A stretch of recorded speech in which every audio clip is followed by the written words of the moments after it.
Alright, folks. Welcome back to day 59. Streak is hot. Still on going. Once again, Maku desu. Konnichiwa. Yokoso. Alright, we concluded Unit 12 yesterday. That's the second unit after a review. So, let's do a little bit of review and hop right into Unit 13, shall we? Hopefully there's a section reserved for kanji in Unit 13, so I'm looking forward to whatever kanji we have. It's an odd one. It's a break from the typical cadence, not getting kanji per unit, interestingly enough. Alright, let's do a little bit of total recall. Not gonna use kana today as well. Usually on day 3 I try to write some kana. It's fine. As we didn't learn any kanji. Were there any recurring kanji in the last unit now that I think about it? Yeah, there were some recurring kanji like takai. Takai for expensive. That's about it though. Yeah, takai. Kaimas showed up once. Yeah, last unit was void of a lot of kanji in general. So you had crazy things like Nujoryo. Yeah, Nujoryo. Let's start it off. Admission fee. Ibento. Chocominto. We'll say mint CC. Vanilla.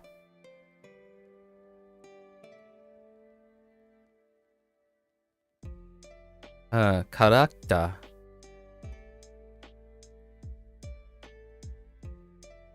Attraction.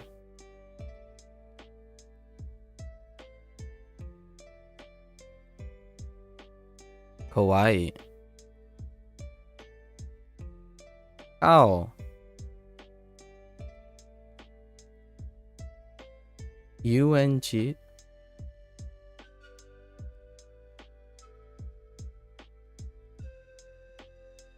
Jet coaster.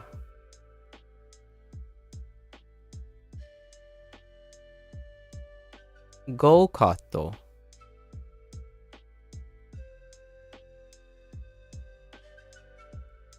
I thought I could keep that pace going, but it's gonna slow down. It's gonna slow down at some point.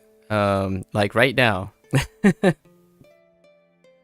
I was going like, I was bobbing one to another, but I'm hitting, eventually I'm gonna run in a dead end, so I'm gonna have to lap back around.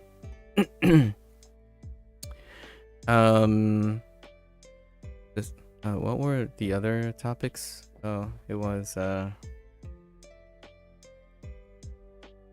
oh, right.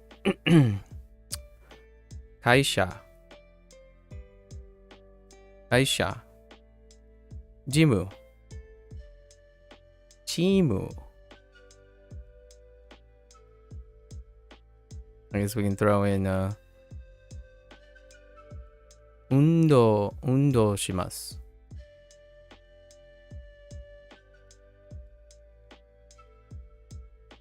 Onyak shimasu.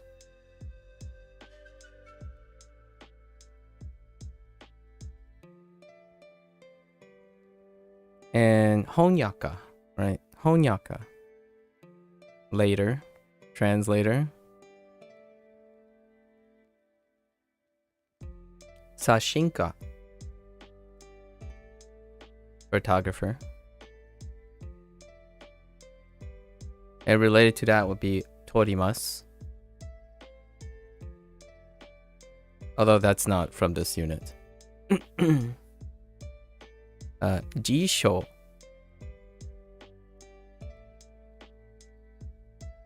And if we know Jisho, we know Toshokan.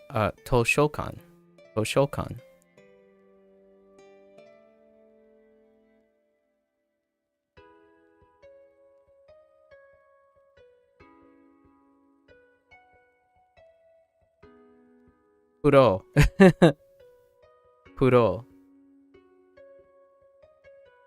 Sensha.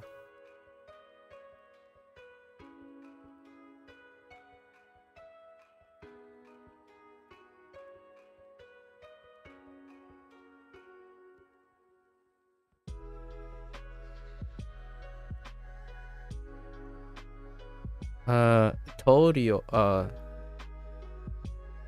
Torio. Or Dorio. Oh no, I'm not sure if it's Torio or Dorio. It's close enough. I'll put a minus there.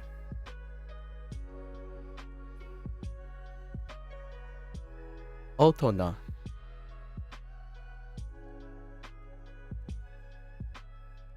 Skina.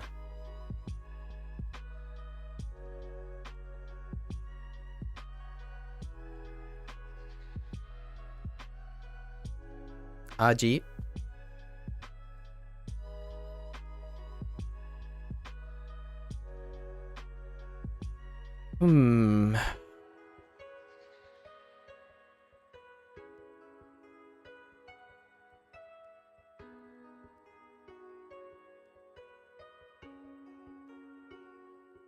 Oh,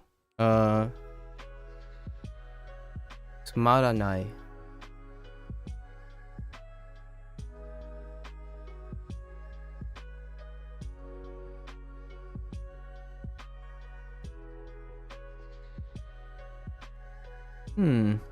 Let's dance around. Yeah. Dance around some more. Yeah, that stuff. Oh. Oh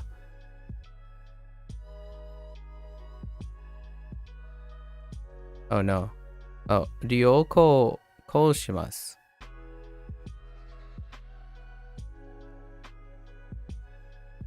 Not necessarily Ryoko.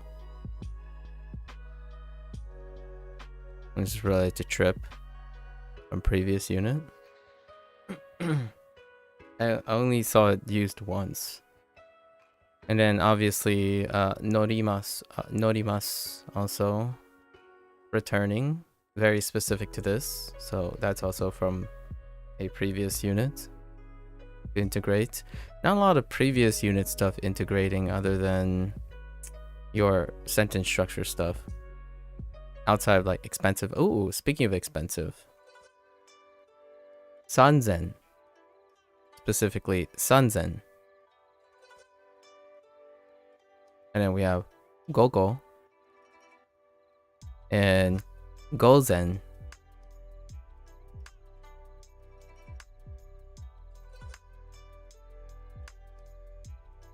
It's pretty amazing after you repeat once how much you retain, or at least how much I feel. I often tend to underestimate how much I can recall off of one string of thought. Hey Blue. Hey Blue. Hello. Yeah, so you go on one tether and it just goes everywhere, huh? Let's walk around, dance around. Oh. Kiroi.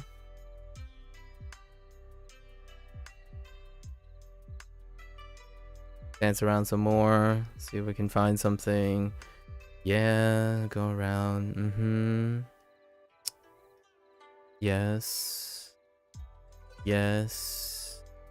Oh. Hakubutsukan.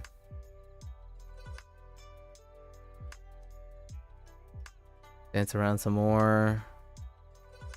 Look around. Sure. Museums. Can I go anywhere with museum?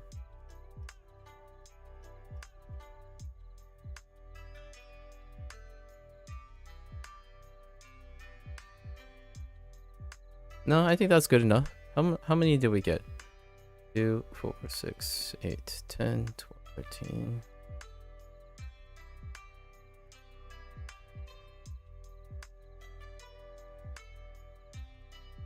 Yep, we're close to 40. We're close to 40.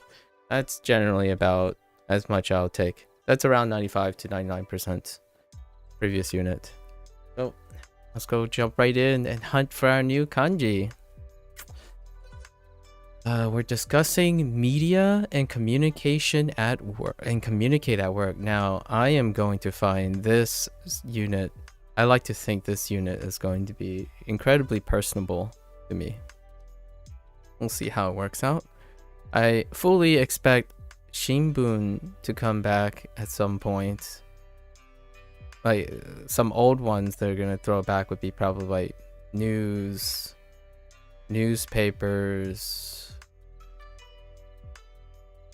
maybe radio if it goes that far back to Boomer Town.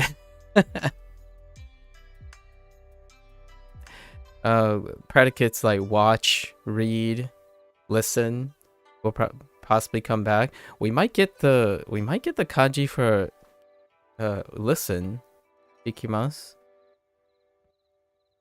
or in the one of the two units was used for ask, so that's kind of there too.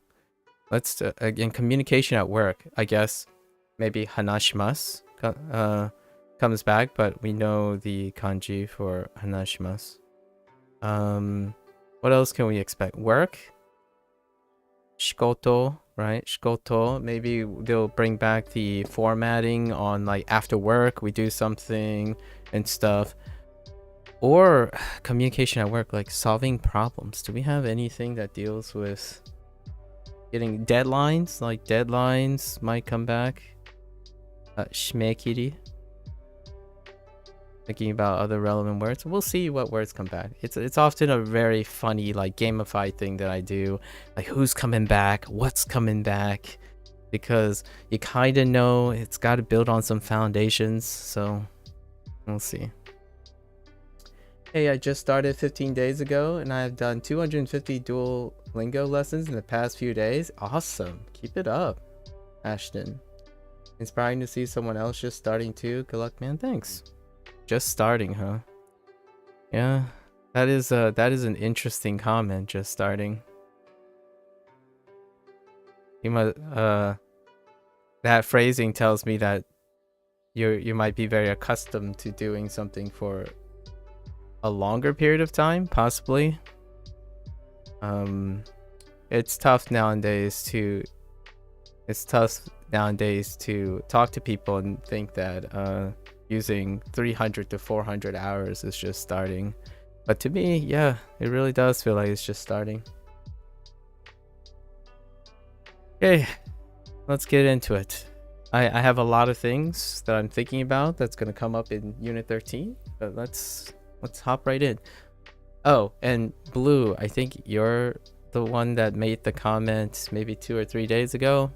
No, turns out the rival is not as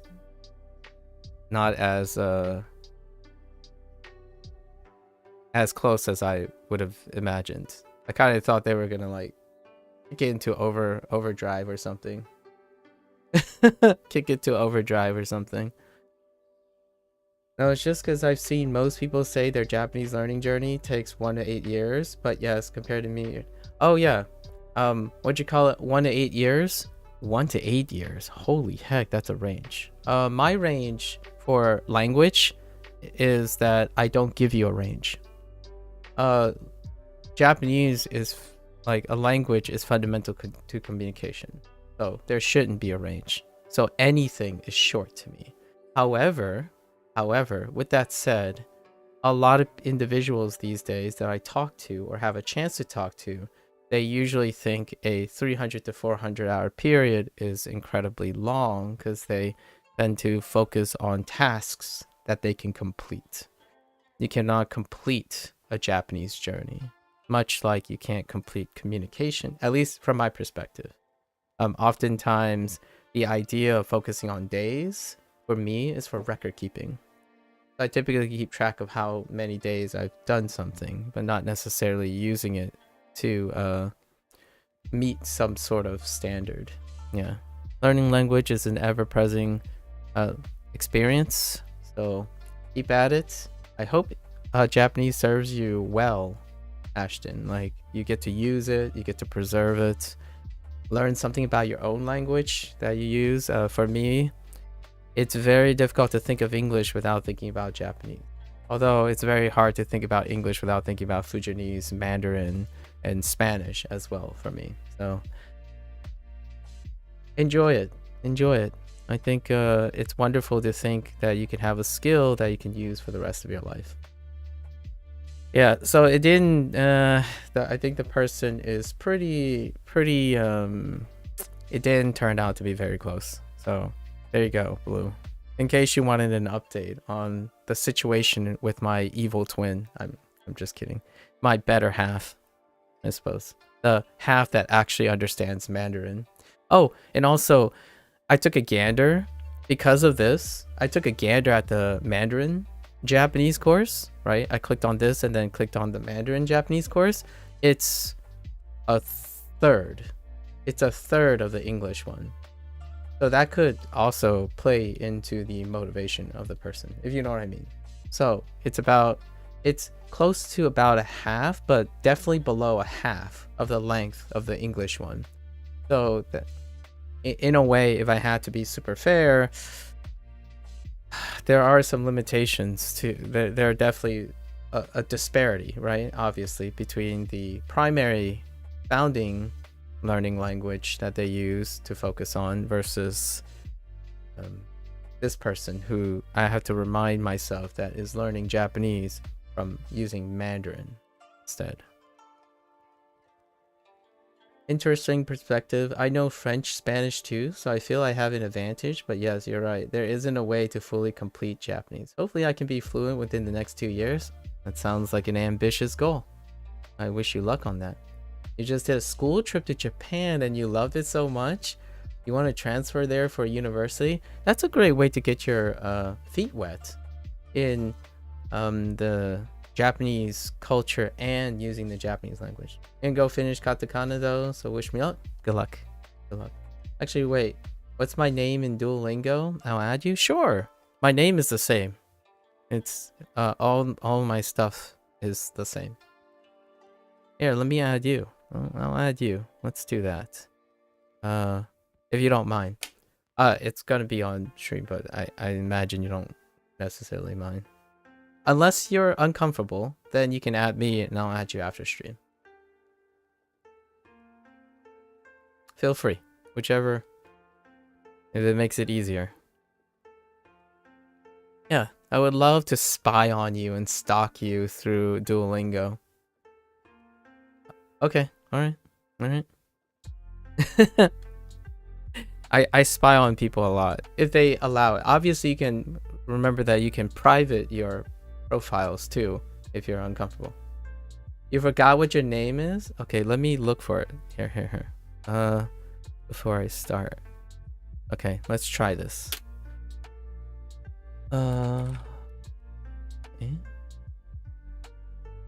This one? It's only one. There it is. This must be you, right? There's no other person. Cute avatar. You have curly hair too? Is this you? I'll let you confirm before I click on it, so that we don't have some awkward interactions.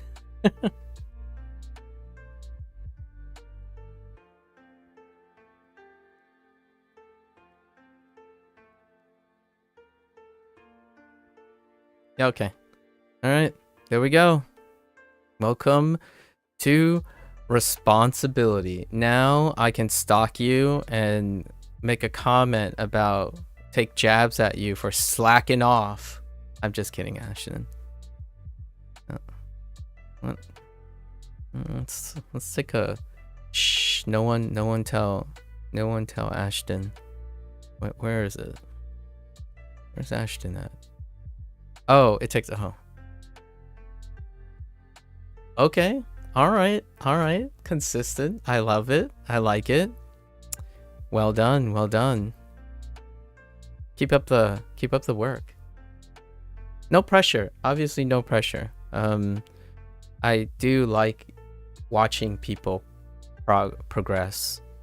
I am a data snob and data whore, so choice words, right? A data hoarder. A data hoarder, not the other type. Hoarder, as in I enjoy record keeping. Lots of record keeping. Choice words. I understand. Language. It's tough. Yeah. Thanks. Now I have another person to stare at. I'm low key.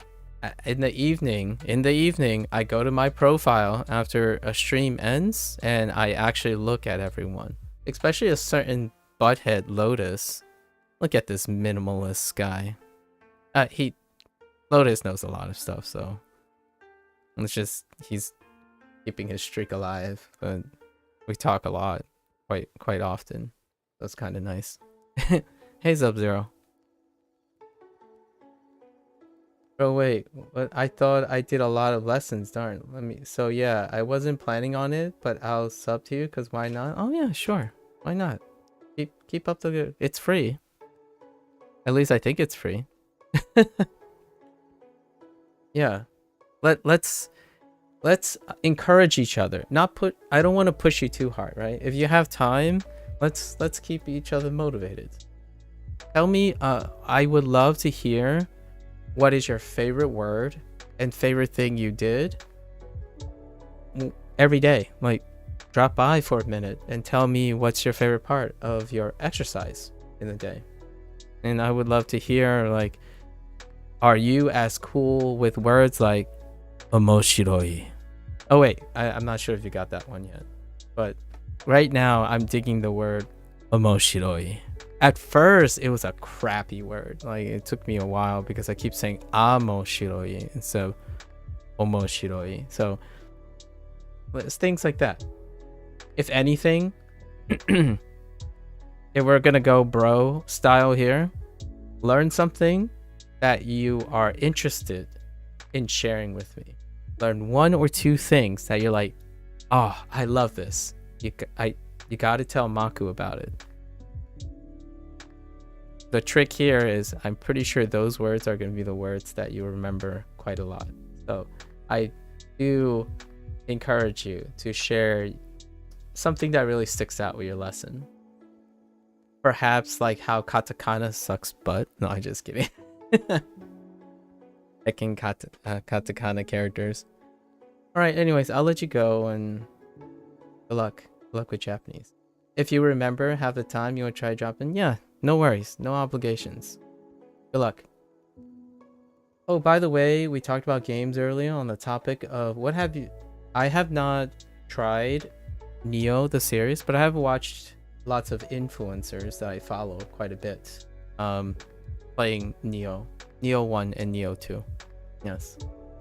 It does have Japanese audio. Obviously, the game is set in Japan, yeah. And you probably brought up Neo is because Wolong is the same developer, right? Their foray into the Chinese mythos.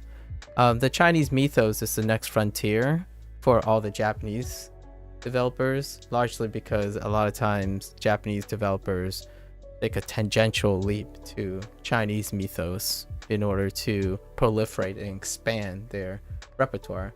Oftentimes the three, in terms of the business sense and reach, the 3 regions are typically the Chinese market, the Japanese market, obviously homegrown, and then the Americanized market. So the American market specifically.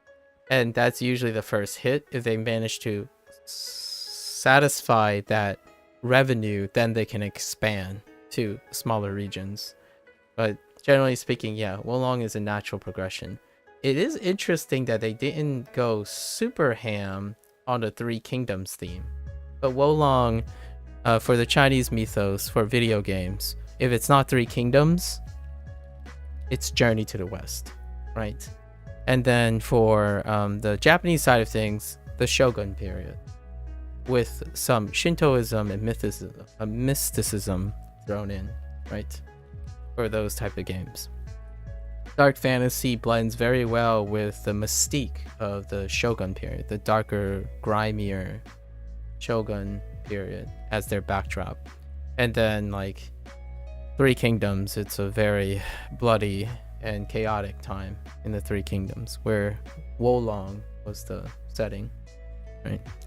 I haven't played a while in action light RPG games in a while. I typically aim for storytelling focused games, and oftentimes intellectually forward games. So not necessarily Twitch based mechanical ones. It's been a while.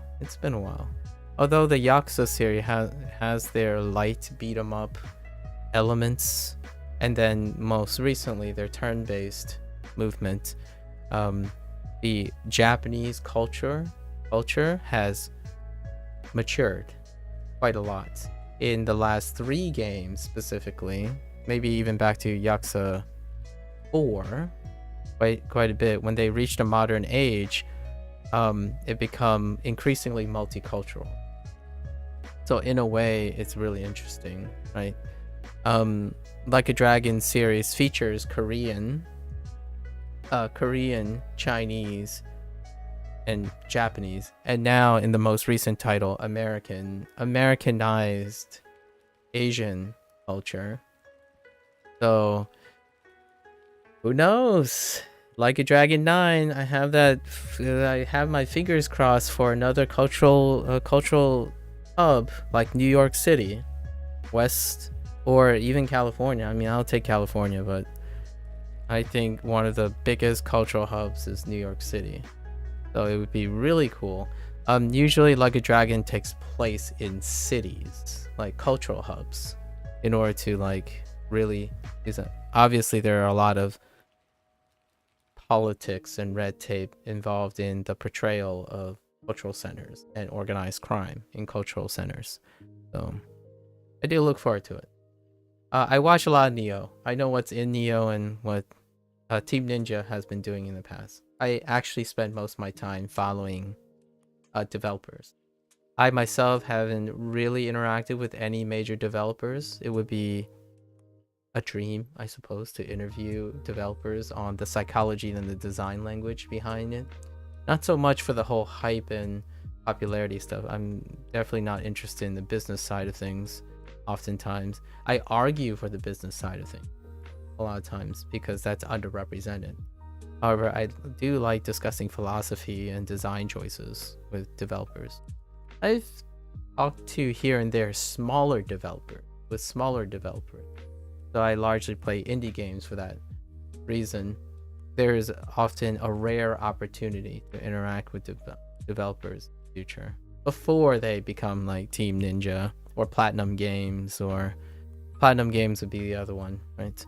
When it comes to Team Ninja's rival, it'd probably be the next step up is Platinum Games when it comes to development of that subgenre. Anyways, yeah, very familiar with Neo. Very familiar. I forgot that there are to mention when it comes to Chinese things, retro story games are incredible. Not we're not talking about visual novel games here. So visual novel games has been a staple in Japanese development. Retro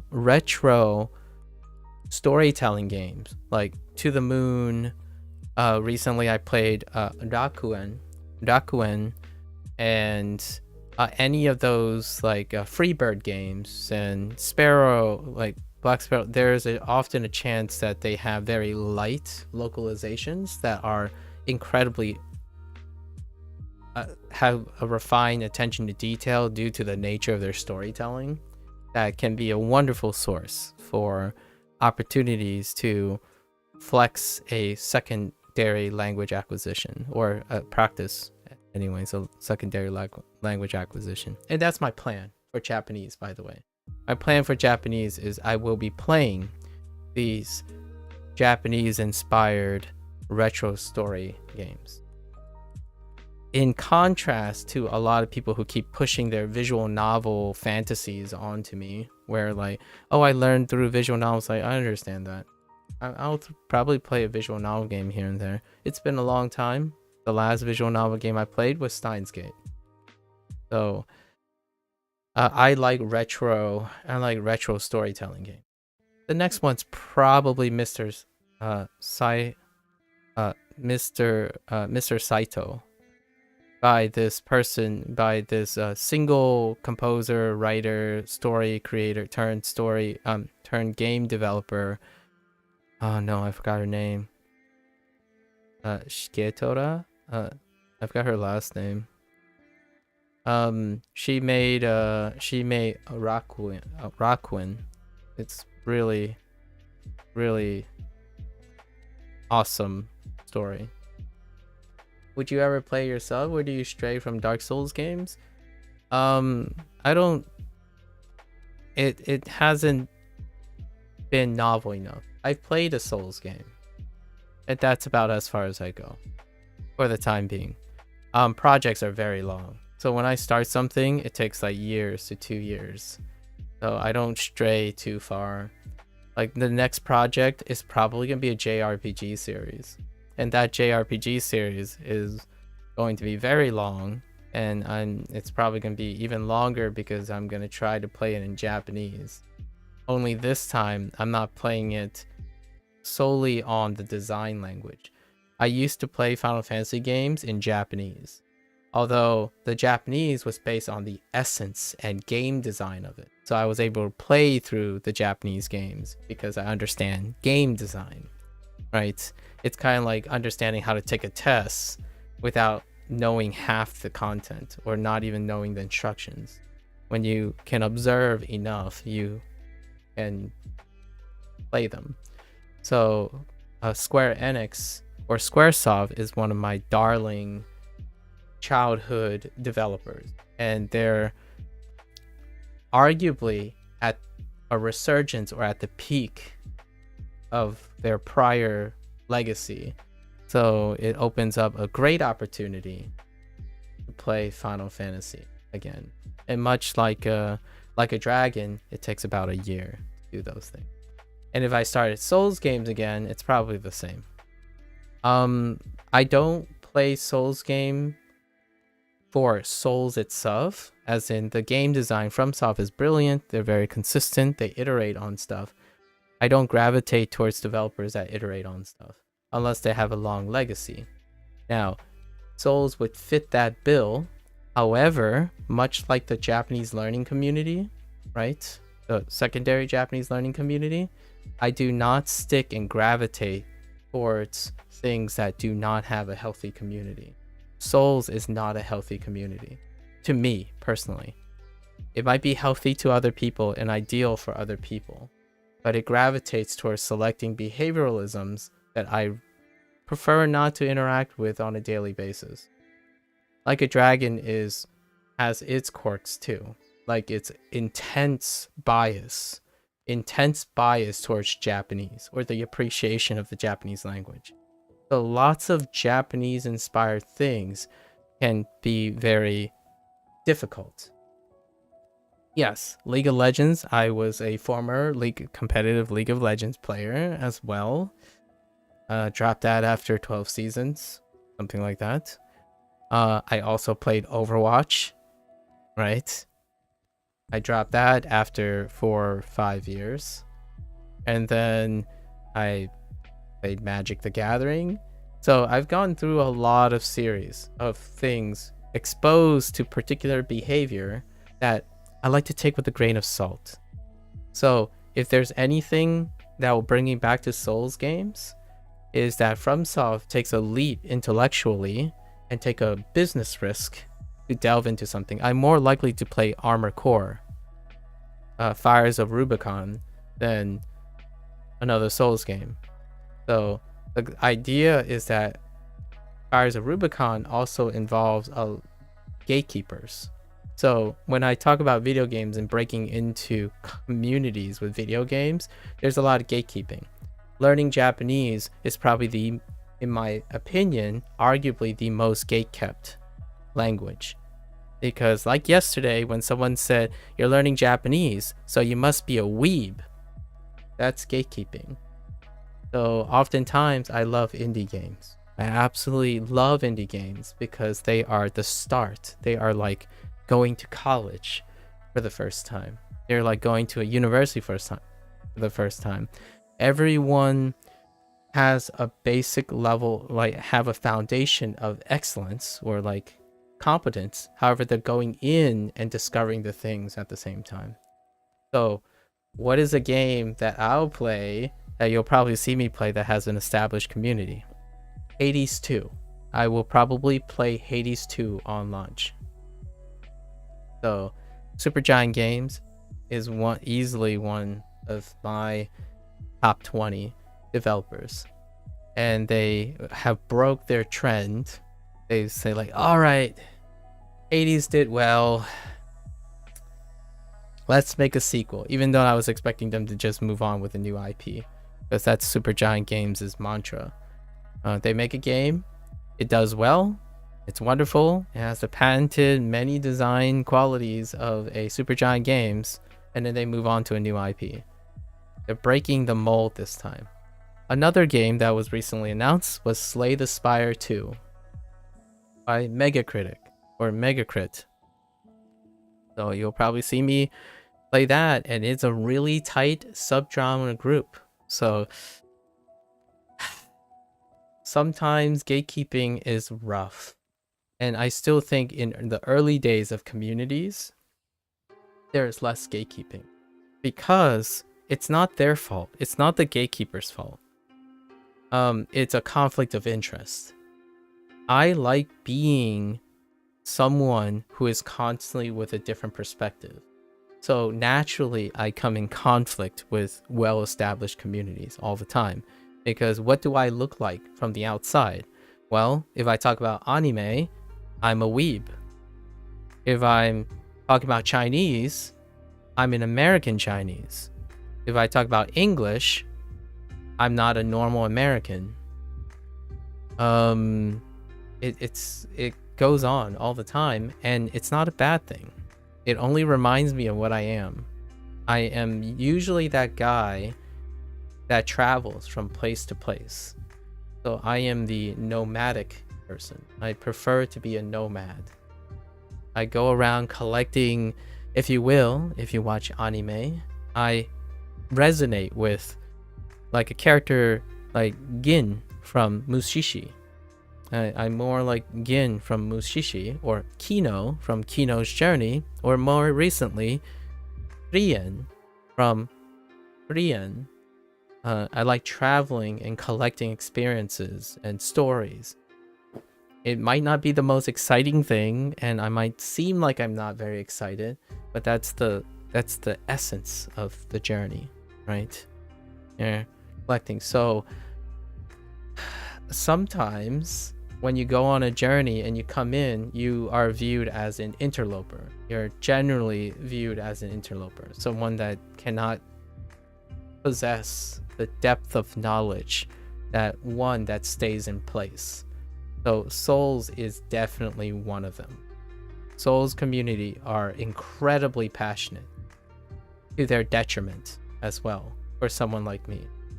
I resonate with people who are what you would call variety gamers, I guess. Although I feel like that definition has lost some of its intrinsic meaning when it comes to someone who focuses on variety versus someone who plays variety, as in they go with the trends. I don't typically go with the trends. I go against the trends. More now, variety is not hipstery anymore. So closer to hipstery than it is variety. Variety is variety is a reactionary term now. So if you're a variety gamer, you are a reactioner. You're someone who reacts to new things. A hipster is someone who wants to grab enough essence of whatever they delve with, collect that, and move on. Because collectively, it's the richness. So when Lots of people come up to me and say, oh, I'm very good at this game. I became a top player. Then I quit and I'm moving on to the next game to be a top player. I can't resonate with that.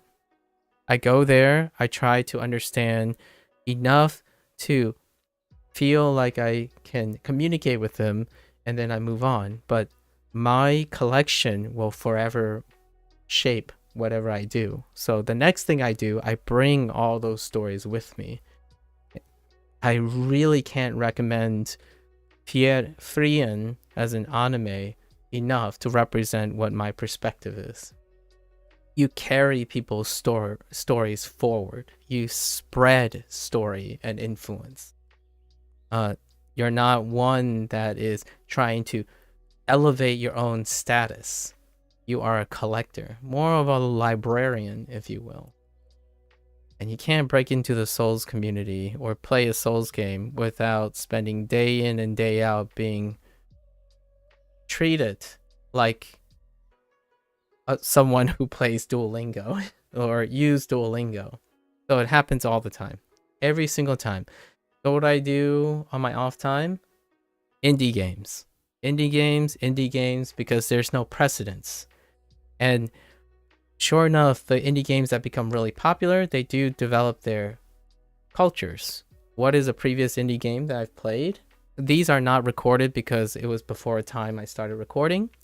Stardew Valley, Undertale, Terraria, more recently, Dave the Diver. Although technically Dave the Diver is a developer that's trying to capture the indie game concept, because Midrocket is an extension of an in-house Nexon, and Nexon is a big corporation. However, they're deliberately targeting the indie subgenre. Supergiant Games is great. You have Clay Entertainment in general. Clay Entertainment has spawned many smaller communities, especially the Don't Starve. I started Don't Starve before it was Don't Starve. It sounds like a hipster's humble brag, but I played the game, collected the essence, and have not those communities aren't big enough to reach out to someone random like me, right? So Fatitious, that I've spoken to quite a long time, he really likes Don't Starve. So it was very coincidental. Well, it's not so much coincidental anymore because I played a lot of indie games. So the odds are I will probably be able to recommend a game or something that I talk about. Much like when I said Black Myth to you immediately after you said Wolong, because Black Myth fills all the checkboxes. So I keep up to date with the idea and information of all the games. I'm inherently a variety gamer, not necessarily a variety player of games. I forgot another community that was pretty. Slay the Spire is obviously the deck building community is legitimately built on Slay the Spire at this point. The Darkest Dungeon community, right? That kind of faded. There's also your survival strategy games, forwarded by the Frostpunk developers. The list goes on, but it's pretty good. And I hope your brother enjoys Hades. Hades is a isometric top-down action roguelike, if we had to generalize something like that. And Supergiant is the contemporary gold standard for that type of genre now. And then there's Risk of Rain. Risk of Rain. So the whole top-down or side-scrolling perspective going into a third-person perspective. In fact, there's a new indie game that is making that transition now. Hyperdrive. I think it's called Hyperdrive. Lots of wonderful things. Right now, though, my 2023 is either Dredge, or Dave the Diver, which I've played up to this point. Dave the Diver is going to see, at least based on how I see the road, their frequency of updates, they'll have 4 or 5 content updates. So I'll probably end up playing Dave the Diver this year. And then Dredge has 2 or 3 updates soon. So to give you an idea. But maybe one day I'll come back to Souls again. Here's a hot take. Sub-Zero. If Sony releases the IP to bring Bloodborne to PC, I'll play Bloodborne. I haven't owned a PlayStation console in a very long time. So, since the PlayStation 2. Actually, technically since the PlayStation Portable, because the PlayStation Portable dated after the PlayStation 2. So, if there's a Souls game, if there's a Souls game that might be able to have me play, it'll probably be when Sony releases an IP to hire maybe a secondary developer, or maybe even Bluepoint, to bring Bloodborne to the PC. That is like monumental. So it's part of video game culture and history. So that might circumvent that rough conflict of interest with a closed community. Very hardcore communities are super awesome to watch at arm's length. For someone like me, it's an uphill emotional battle against that. So even I am not that masochistic to go against a closed community, a closed, passionate community. It's already kind of emotionally stressful in a nice way, moderately in a nice way, to learn Japanese with Duolingo on stream. Without a doubt, if you wanted a language, of all the languages you pick, in my opinion, the most eccentrically closed off gatekeeping language is probably Japanese.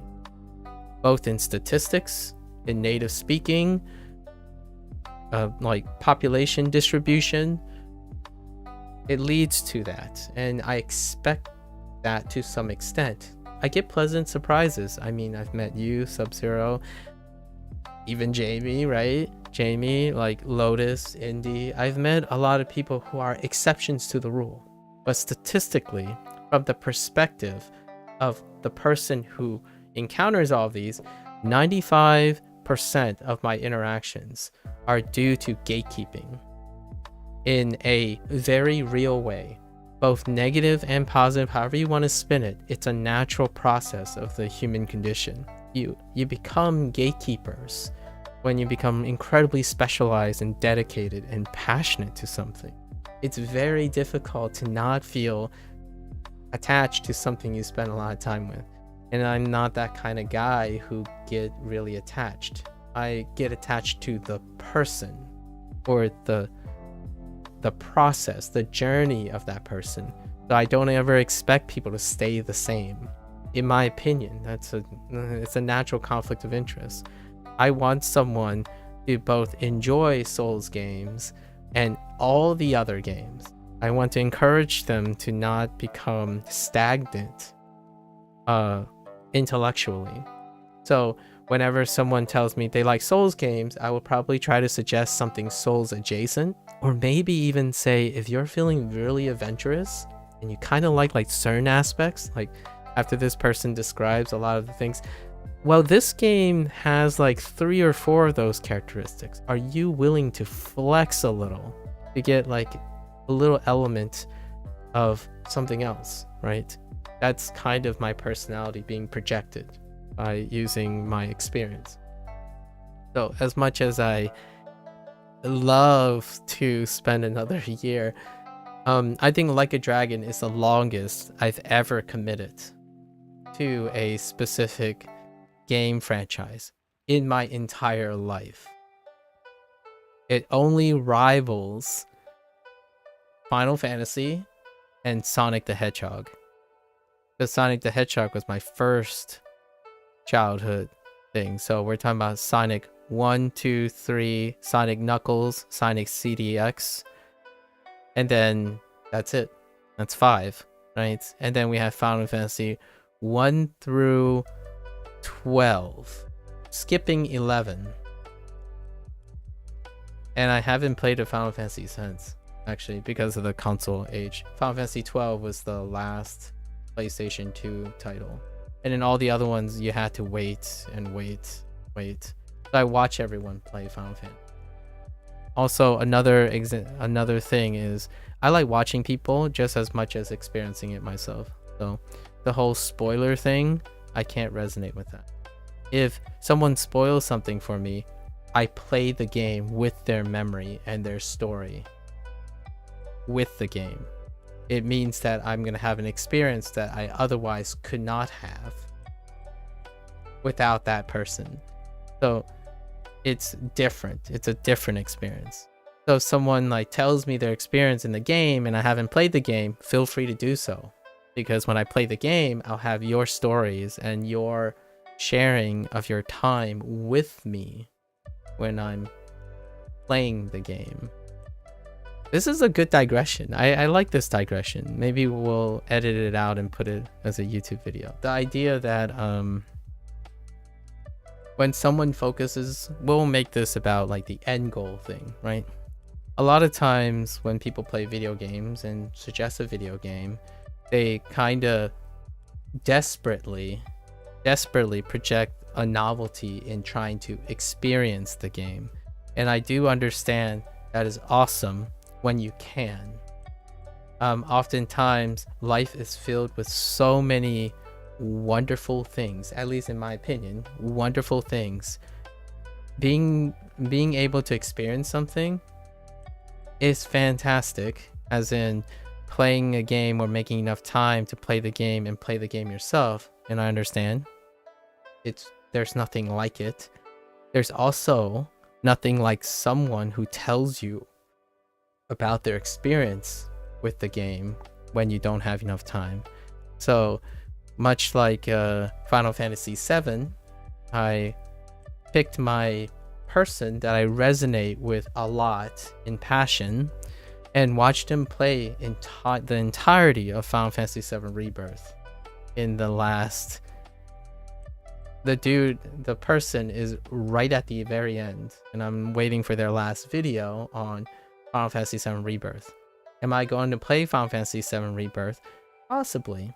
And I think that's probably going to be one of the projects. I'm going to play the OG Final Fantasy VII, the least updated version on PlayStation, because it's not on PlayStation, on PC because it's available. Possibly the remastered version, and then the current version. And maybe by the time I do that, whatever the last Final Fantasy VII is coming out, I'll do that too. That might be a project, possibly. There's another community that I'm still waiting to get updated with, would be Cyberpunk 2077. I am a product and I do enjoy CDPR. So I have played Witcher 1, 2, and 3, and I was part of the launch party, like the launch group of peeps for Cyberpunk 2077. And since then, since their 1.0 launch, right, of Cyberpunk 2077, I haven't gone back. So it's been a while, and I have plans to go back to engage in Phantom Liberty and all the incredibly different changes to Cyberpunk. I genuinely find it hard to gatekeep if you wanted to. I end up bursting out with whatever I found helpful in hopes that others will share the same experience I did. So here's the thing. I know that it sounds very admirable. Gatekeeping oftentimes is very, very unintentional. So for example, when someone says something like, I only want to help, it can still be gatekeeping. So, for example, much like the intent, I feel no ill will for individuals who unintentionally gatekeep. Their passion is the gatekeeping part, if you know what I mean. It's a really endearing quality about human passion. So, for example, when someone is overzealous, they are incredibly wanting to help. However, that also is a form of gatekeeping. As in, for example, if someone needs to learn something and you only want to help, you're going to go out of your way to find every possible way to help them. Gatekeeping prevents the person from experiencing something that they otherwise wouldn't, right? So even then, I actually view gatekeeping as a very positive thing. The thing that I can do my best with, like that I have control over, is to show them that I really appreciate their passion and their help. No. So you have been gatekeeping. However, I love it. I'm a person who's very resonant with gatekeeping because I understand that the best thing you can do to demonstrate how helpful you are is, how much you love something, is to be helpful. And I try my best. Sometimes I ruffle feathers. So I want to warn you, sometimes I'm not trying to act as a contrarian. I want to share and depict that I'm incredibly grateful. Like, when someone's really passionate, they also really, really want to help. So the question is, if you see someone stumble on the thing that you really love, and you can't help but go out of your way to help them, that is part of gatekeeping. And I do that all the time. I gatekeep learning all the time. How do I do that? I accidentally, inadvertently offend people about what they know about learning. So when someone says something like, oh yeah, well, I learned the best this way, and I do X, Y, and Z, and it leads to X, Y, and Z, and how do I gatekeep learning? My first gatekeep behavior would be to ask them, well, it kind of looks like you selectively focus on these things based on the things you've explained to me, and just contextually just that, right? All these things, they seem to all have a common element. Have you considered using alternatives that would trigger different types of processes in your in your learning routine? I'm gatekeeping. So what I have done now is that I challenged the way this person thinks learning is efficient for them to consider other things. There are ways to gatekeep without saying, this is the best way, this is the only way. I've done this. Yeah, that would almost be like backseat learning. Yeah. And I personally have gotten used to that. I don't think many people get used to that because they stick to what they're good at. So if you stick to what you're good at and you resonate with the community, you don't ever have to backseat learn anymore. As in, you don't need to remember what it's like to talk to someone who doesn't know everything you know, right? And then when you occasionally go out and see someone learning again, the idea is, oh, I know so much knowledge. I just want to help this person. This person is so good. Like, they're so passionate. I want them to get to me, get to where I am, so we can appreciate the thing together all the time. And that is the wholesome gatekeeping. I want to destigmatize gatekeeping, because gatekeeping is just that. You want to open the gates, not just keep the gates closed. A lot of times gatekeeping is this like idea of, oh yeah, I'm in front of the gate. You have to prove your worthiness to get through the gate. But there's other types of gatekeepers. There are gatekeepers who want to open the door with you or help you get through the gate so that you can join the community. Still a form of gatekeeping though, in my opinion. Like, figuratively, it's still another form of gatekeeping. Is it good or bad? It's up to the, it's up to the people involved. However, for me, I do it all the time. I see myself do it all the time. It feels good. So this very inception point. So this is a point of inception right now. All the things I'm saying right now, I'm legitimately gatekeeping. Like, someone can come up to me and say, but wait a minute, Maku, you're making a case to dispel gatekeeping. So you're legitimately gatekeeping. I'm like, yeah, I am. Because I'm passionate about it. I'm passionate about understanding the motivations behind people's behavior, right? The motivations behind all the common trends of gatekeeping.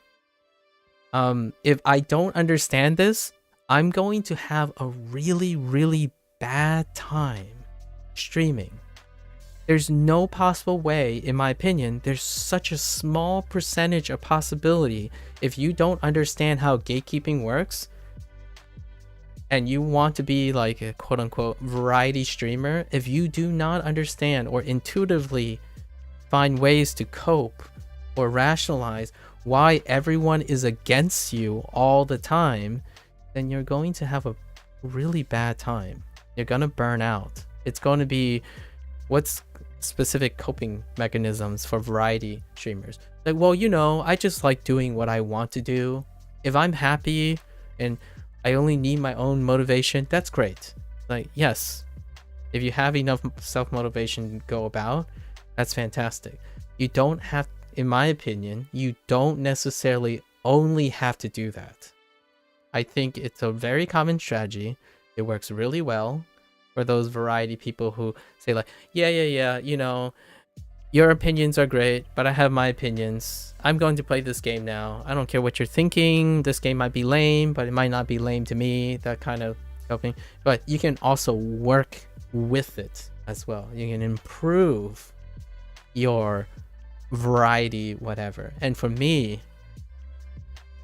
my choice is that when I go and, I don't know, like low key, if someone makes a convincing enough argument, I'll drop Duolingo tomorrow. Like, I'll drop it right now if someone is able to convince me to do so. And the idea is then I will violate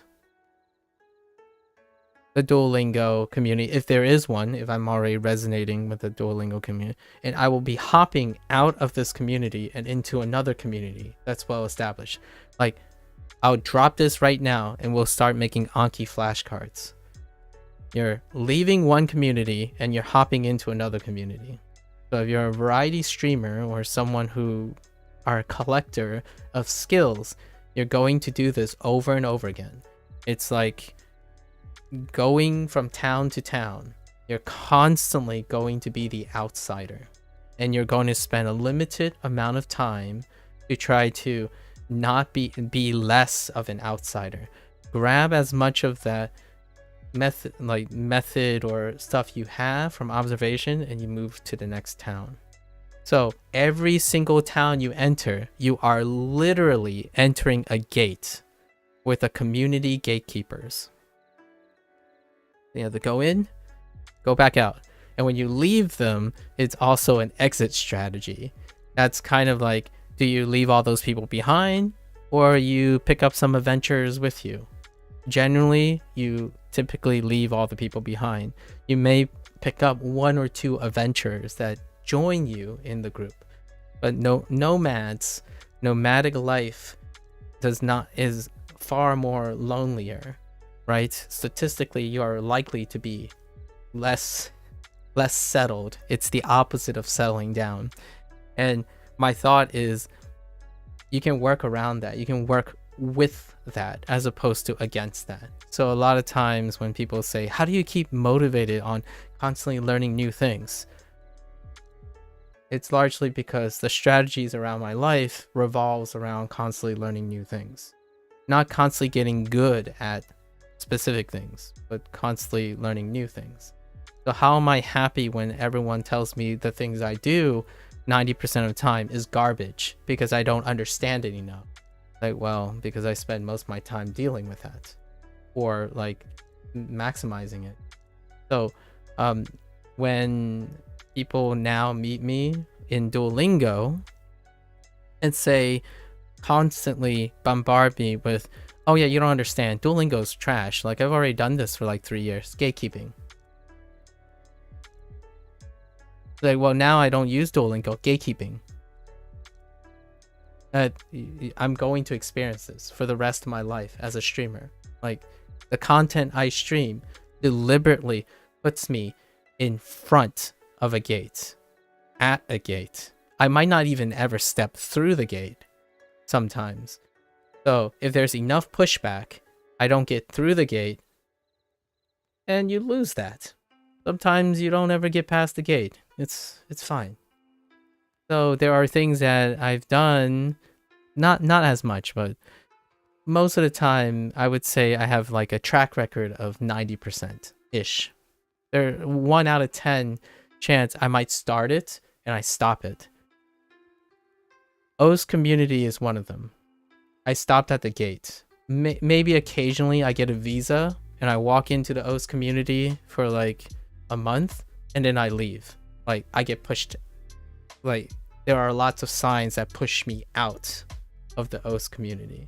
So even being a, I don't know what it is now, I think I'm a 5-digit now or something, right? I haven't touched that thing in almost another 6 months. I might go back in, apply for a visa, look around what's new, and then I'm going to leave again. So that is an incredibly unpopular, very unpopular thing to do. You resonate with the community, you settle down, and you create your niche. I'm basically anti-niche, and my niche is to be nomadic. So what will I do? What will I look like in another year? I have no idea what it's going to look like in another year. I have plans. I can tell you what I have planned. They're in no way going to be set in stone. So I already talked about like Cyberpunk, Final Fantasy VII, what I'm going to do with Japanese in the future and all that stuff. No way is this set in stone.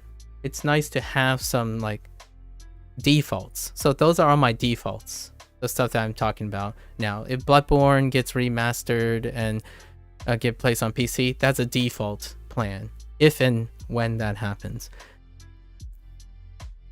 In another year, I could be on Rosetta Stone using my Anki flashcards and becoming a VTuber. I have no idea, right? There are so many elements that has been presented to me in the future for a while now.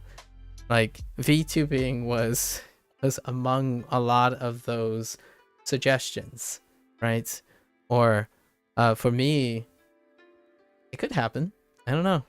It takes someone incredibly persuasive, someone who has command of their community representative. Like, for example, I'll give a very specific example that would change the trajectory of what I stream. If someone, like, for example, Maximilian Dude, thank you, Max. This is in the most humblest way. If Maximilian Dude approached me and gave me something that allows me to enter the FGC, then I would probably, the next 2 or 3 years would look very, very different. So I take opportunities where it's presented. I do not pass opportunities. And it's overrated creating your own opportunities. Yeah, the fighting game community. I've actually started with the fighting game community. Outside of Sonic the Hedgehog, I started with Street Fighter. Max is still, I think he's 7 or 8 years older than me. So, there was a time when I wasn't able to, I could have been one of those people who stood there and watch him play at the arcade cabinets. Although we didn't have arcades around where I was, right? And then we didn't have like the luxury of doing that, but priorities were different. So when there's opportunity that presents itself, I'll probably seize it.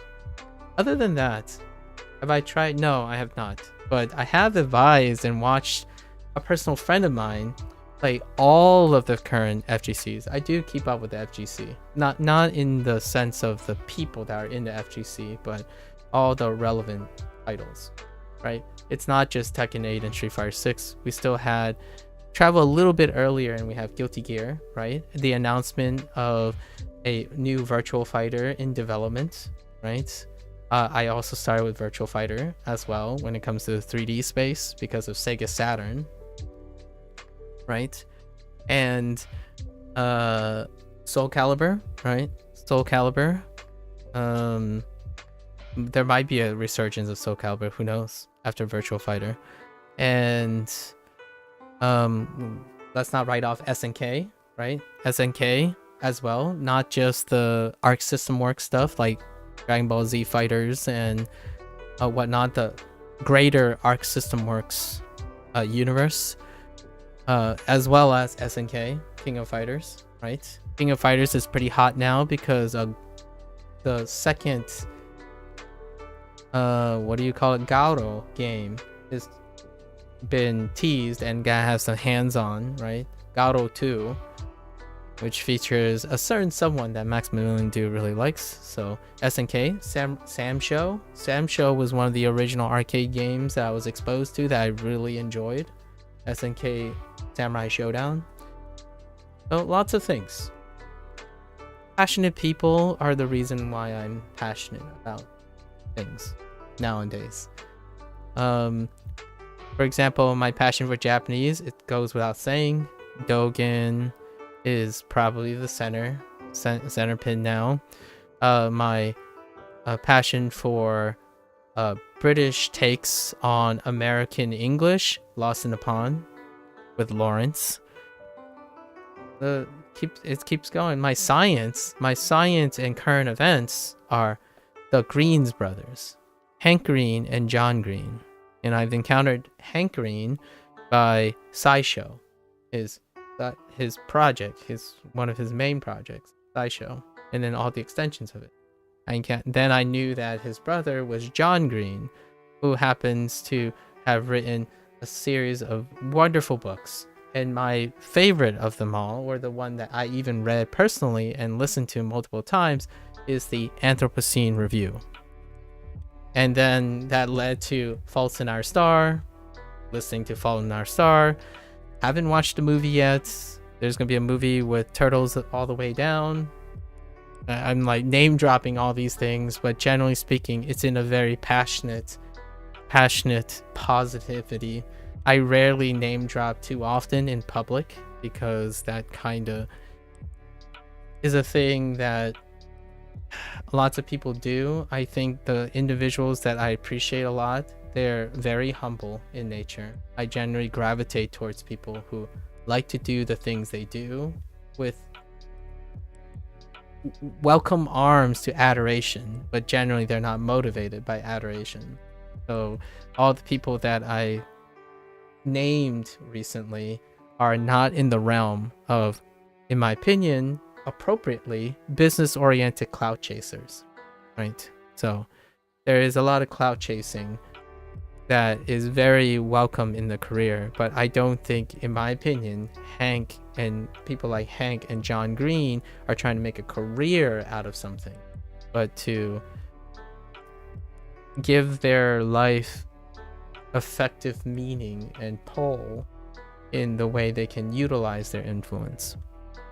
Yeah, things like that. And Maximilian Dude is obviously, without a doubt, before he was he's pretty much a juggernaut now as a contemporary middle ground between the gatekeepers and the casual. So he effectively become his position because he can tactfully go back and forth between mediating gatekeeping and increasing casual receptions. So he is the FGC representative that I follow quite a lot. I mean, there are others that are a little bit more hardcore in their behaviorisms. Like, I'm familiar with lots of familiar names like James Wong, and James Wong would be a great one. Is his first name James? Or is it Justin? Not to be confused with the other person who was a YouTube kind of sensation back then, the one that went off to end up directing movies or directing like projects and visual effects and stuff like that. I often get their first names. They both happen to be Wong. So sorry to those people by getting James and Justin mixed up. Well, there's plenty of that going around. And that's a good place to end as a digression. Shout outs to all those individuals. You used to play a lot of Street Fighter, especially Street Fighter 5. I just can't seem to like the Street Fighter 6 roster. That's fair enough. Otherwise, you'd be playing a lot. That's fair enough. Yeah. At the moment, there are the stuff that Capcom established with Street Fighter 6. You will probably see a lot of iterations of that type of system. So perhaps in the future, other like aspired fighting games, maybe in the indie scene or something, may have something to your liking, right? That kind of exudes the same design language. I think the whole drive gauge is an exceptional tool that will be incredibly influential in the future for a modern standard. So I wouldn't be surprised if you in the future will find a title that may exude the same design language of Capcom's Street Fighter 6, but with like different aesthetics or different content, things that kind of resonate with you. That's kind of the wonders of being influential, right? The things you do can ripple and then people can build on it. To be fair, Street Fighter 5 was like that at launch too. It's true. Street Fighter 5 had a rocky early start. I ended up liking it after 5 years of release since the roster. Yeah. I don't like 10 characters. Yeah, I just don't think like 10 characters enough. Fair enough. Especially when you compare it to SS4. So Street Fighter 6 is here to stay for a very long time, much like Tekken 8. Probably not as long as Tekken 8. Capcom has a roadmap and development cycle that's a little bit more accelerated than Bamco's Tekken, right? And then SNK has an even more accelerated roadmap. So if you want to go on fast-paced rotating and stuff, SNK has a much faster rotation. However, they're probably here to stay for much longer. Yeah, we're all dead by the Tekken 9 is out. Listen, real talk. Just as a last joke and meme to end this discussion, I don't even know where this discussion started. Oh, it's about video games and like gatekeeping and stuff. Real talk. You want to hear about gatekeeping that is in a positive sense, but also no one talks about all the time? Pick your favorite Valve game. And then tell me about waiting on something. If you want a gatekeeping community that is kind of healthy and constantly making new things, but also constantly inherently being stuck in place because of no new direction, a Valve game. Portal 2. Team Fortress 2. Half-Life 2. Personally, I'm a Portals 2 guy, but hey. Choose, right? And I ended up starting with Overwatch, so I didn't understand the legacy that Team Fortress 2 had. There are communities that are there that naturally do not go around and axe people for trying to get into the community, but it is very hard. It is very hard. I was a vanilla Warcraft player. I survived Warcraft. Like, you know, all the current Twitch streamers, when you think about their like the well-established legacy Twitch streamers, the first thing you'll probably say that connects a lot of the like those people is that they either opportunistically seized on their World of Warcraft legacy or they didn't, and they moved on to like a different career. I was one of them. At the beginning of my career, I was a vanilla Warcraft player. Like as a gamer, I was a vanilla Warcraft player into the Burning Crusade, and then immediately that was cut short because of my particular priorities. And now I'm back, and ironically, when someone looks at me, they're like, oh yeah, there's no way this person had a background legacy in video games. Like, I do. First Street Fighters, first Sonic the Hedgehog, World of Warcraft, Magic the Gathering. If you expand across all the things, I think the one thing that would probably not be on people's radar, and I would totally not blame them, is concordant, is Dungeons and Dragons. I skipped over Dungeons and Dragons. That didn't happen with me. Now, with the resurgence of Western fantasy, I'm more in line with understanding the culture behind Dungeons and Dragons than anything else. Do I currently play any games? Just to wrap up, I currently play Neverwinter Online. You'll see me play Neverwinter Online this April because a new module, mod 28, is dropping. This is with greater than 10 years now. The other one I used to play was Atlantica Online. That was around 10 years. However, this is dropped. This was a Nexon. This eventually became a Nexon owned property. And I currently play PSO2 NGS. And that's since NGS released. So I guess this would be the third year 3. And I play Hearthstone since closed beta. And Hearthstone is entering 9 years? 9 years? So I played Hearthstone for 9 years, I think. So I'm currently the 3 that I play every day, like, is Neverwinter Online, NGS, and Hearthstone. These are the 3. Any titles that have been like around 3+ years that I've done before was League of Legends, StarCraft, World of Warcraft, Street Fighter, Final Fantasy. The list kind of goes on when it comes to 3+ years. But in terms of current titles, you will probably catch me eventually. It's every Mondays, with the exception of the first week. The first week launch day is Tuesday, and then every Monday for 10 Mondays is usually the cycle for Neverwinter. PSO2 is infrequent.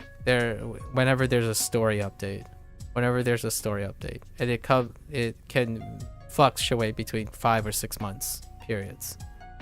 And then Hearthstone, I don't do Hearthstone things. Hearthstone is a closed casual community, and that's very difficult to do. Like, largely there really isn't much for me to talk about. It's a closed casual community. So what I mean by casual community is that casual community tends to not speak about nuances, and without nuances, I don't have a lot to gain from the nuances. Like, there aren't people willing to gatekeep and share their experiences, so I can't gain anything from streaming it. Now I suppose I'll reveal my secret or something of my motivations. Why did I start on Duolingo? Closed casual community. So that means all the people who use Duolingo usually are either, if I encounter, are either new or recent. And the ones that do it habitually, I won't ever hear from. Right? Because you won't. They're a closed casual community. However, since Duolingo is in conflict with a well-established, I can't spell established today, established gatekept community, and the list goes on for which communities. There are at least 5 that are touched upon. Otaku, weeb, serious language learners, LLs, linguist, native Japanese people. That's probably the GOAT right here. Native Japanese people are the biggest gatekeepers. All of this, what it does is when I choose Duolingo, I have increased opportunities to engage in discussion, both failure, mistakes, conflict of interest. It keeps my intellectual purposes in line. When I encounter all of these different situations and more, it keeps me engaged. When I'm doing something for myself, it's not engaging. It's like, I know what I'm going to do. I know what I'm going to expect to do. Without any of these like elements of novelty, it's not engaging to me. So I don't want to do things I'm good at. So oftentimes Neverwinter online, PSO2, NGS, I don't stream anything until it prompts an update that increases the probability of encountering gatekeeping, or like people who have an opinion, people who want to express that opinion. I'm not a popular person, so you must increase the odds of that happening in order for me to be engaged in it. So you won't ever see me stream anymore casually. There was times when I streamed Neverwinter online every single day, and it became that whole, oh, here's the grind. So the people who hang out are like the grinders, like, oh, they're not gonna say anything, they're just grinding. I'm not that kind of person. Turns out I didn't thrive in that situation. It ultimately made me feel like I was grinding, so I put a stop to that. Also, I did play RuneScape. I was one of those people who got to the point of old school RuneScape because I couldn't afford it before I switched over to World of Warcraft when I started making money. In RuneScape, I was the guy that bought all the paid content by using the free content. I was obsessed. Or what I mean by obsessed was I was doing everything the good old youth Asian way. Right? If you think about stereotypes, like what is a farmer? I was one of those farmers. Like naturally when someone says like, oh yeah, it's weird. It's weird that you've been doing this for so long. Like, how do you do this for so long? Or it's impressive that you're doing so long. It's my one trait. Like, if I have to say humbly, what trait do I have that is even marketable at all? Like, I honestly believe, and I don't think this is an imposter syndrome situation. Not an imposter syndrome situation. If I went into an interview, my interview is going to be around my endurance. The one trait I have is endurance and problem solving, with a side of CC, critical thinking. That is my one trait. How did I get to a PhD in science? It's not because I was exceptionally intelligent or pioneeringly visionary. It's because I had endurance, problem solving, and critical thinking. My communication sucked so hard. I was socially awkward. All that took time. But time gives me an advantage. One day I'm not going to have that. Fair enough. When I get older, when I'm 70 or 80, it's not going to be an advantage. Perhaps my perspective will change. However, staggering multiple development tasks and skills is the one marketable trait I have. So how could I leverage this? How do I leverage this to make it so that I can leave an impact on people, right? That's what I need in my life. One of the things that I'm dependent on other people. I did mention that there are a few things I'm dependent on other people. One of them is leveraging impact. So what do I do if I excel at endurance and multiple skill juggling, right? Multiple skill juggling. I frame everything around it. So how do I frame around this stuff?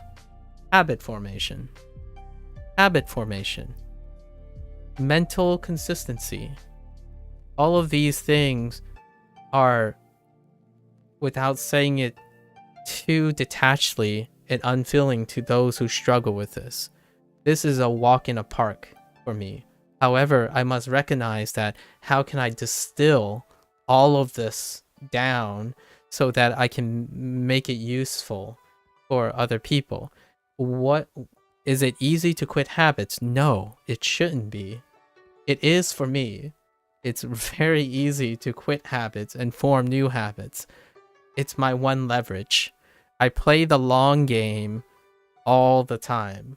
The long game in the sense that if there's a problem presented to me, I'll switch and solve the problem.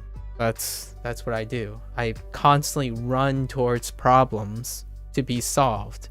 It's why I love science. Science was fantastic for that. You solve a problem, then you have more problems. You solve a question, then you have more questions. You're constantly running towards questions. So you're constantly having to redefine yourself to fit the thing. So now I do everything to frame around that. So when I review every 25 days, it's going to be different from my 50-day review, my 75-day review, 100-day review. And if any point, any of those things can resonate with someone, I hope they take it and they use it to their own benefit, because that's all I can leverage, in my opinion. And I don't need any more other things to leverage. Life is an endurance game, and it requires problem solving and critical thinking things. So many people said like, oh, well, what's so critical thinking about video games? Have you considered the idea that the way you treat video games may offer you the solution in approaching how you look at life's problems, right? So a lot of times I play video games and draw analogies to acquiring other things using a video game approach, if that resonates for the person. If the person's a tough love, grindy kind of person, yeah, I'll give you a 1,000-step program if you want. Like, that's kind of the idea. I meet the challenge as opposed. I like to make lemonade all the time. I'm a lemonade sipper. I'm not a ideal power product person. Like, oh yeah, this is almost near perfect product. It's like I see a product I can use. Like, if you're down in the dumps and you're like at your wit's end, I will still continue to try and change that for better. Like, even if I fail, it's the journey of trying. When someone trusts me to do something with them, I'm not looking for what is it in it for me or what's the value of it. Just doing the thing will create value itself. So every moment, everything I choose to do, like sleeping, inherently becomes valuable. I think to echo one last thing about something, a lot of people say that to be successful, we'll end on this rhetoric. I do enjoy ending things on rhetorics. To be successful, oftentimes other people say you have to sacrifice something to be successful, right? Be it time, money, and dear Lord, family, right? or you could, by extension, social life. That's the cost. A lot of times when people say to be successful. My rebuttal or my counter argument would be, these are privileges. All of these things are not sacrifices. If you perceive them as opportunities. So your success at whatever you valued more is your success. Ask yourself, do you want these things? Right? If you want these things, these are the things that are offered to you in life, right? Hopefully. There's a lot of privileged things going here, but when opportunities are offered to you, you get to choose which one, right? Hopefully you get to choose which one. And even the ones you don't choose, when opportunity is forced upon you, the different perspective is that, how do you maximize things that are forced upon you? Things that are forced upon you can become opportunities. So when it comes to my definition, or like not really definition, but my indicator of a successful person. Oh wow, I wrote definition. My definition of green flags for someone.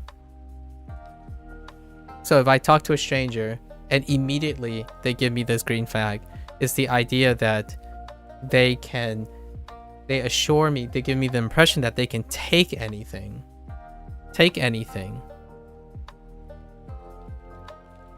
and make it gold to them. That is probably the most secure type of people that I've met in my life. And I've had the privilege to meet some of those type of people, where when they go into an interview and someone says, how do you like, you say this thing, but how do you deal with it? Like, how do you deal with all the people that disagree with you or constantly talk? Their response would be something like, well, it is an opportunity to make sure that my perspective is reasonably reinforced. I spend the time that they talk about, understand where they're coming from, evaluate their thing and form a counter argument, or embrace some of the stuff they have. What they're presenting is they're explaining how they either take advantage of it, maybe even embrace it, or refute it. So it's not about how there are things you can't control, like, oh yeah, someone's going to hate you. Someone in the world isn't going to hate you because they're going to disagree with you. It's like, well, how do you use it? How do you leverage that to your advantage? How does it bother you? Well, it doesn't if you're constantly focusing on how to maximize all your opportunities. An argument is an opportunity to learn something. Someone yelling at you is an opportunity to explore your emotional stability with regarding how negative that comment is. When you're pushed against danger, you have to evaluate how you mitigate and address that danger. You are not concerned with the success as in the cost and value of the end game. Like, oh no, what happens if I start learning Japanese and then everyone's going to hate me because I didn't learn a different language because Japanese is a rare language or something like that. You don't concern with that. You learn Japanese and see what happens, because what you can assuredly know as a successful person is you can make it work. You can make it work with or without 100,000 people behind your back. You can make it work when there's one person who's struggling, where you can help that one person, or at least try your darndest to do it. And that to me is almost healthy gatekeeping. So if I'm a gatekeeper for something, I'm a gatekeeper for this perspective. This perspective that if you're telling me a lot of things you want to accomplish and you know you're going to accomplish, I'm going to gatekeep you and ask you, are there things you want to do that you don't know what's going to happen? That you don't know if you like it or not? Generally speaking, the reason why I'm gatekeeping is I see a lack of something. Not that this person isn't healthy or they should go about their thing. I have a natural tendency to point out what is absent when someone is constantly telling me what is present. And if someone is focused on what is absent, I have a natural tendency to gatekeep and ask them what is present. So to tie it back to language learning, so we can wrap up this digression. By the way, if you did ask me, Sub-Zero, what other things I do, or maybe video games I play, the core of my, I guess, channel or something is to collect digressions, and I call them deep digressions. So the biggest category of videos I have are anytime I digress for more than an hour, and I consciously choose when I do those things in order to collect the thoughts. So I probably have like 100+ videos now on like a 2 or 3 hours, sometimes even 8 hours, and we get super engaged in a very specific topic that I rehearsed, practiced, and incorporated new ideas, and some of them might repeat and they'll be different the next time. So this is one of them. And just to wrap it back to the language learning thing, right? The language learning thing. People worry about where or when they are going to get to somewhere.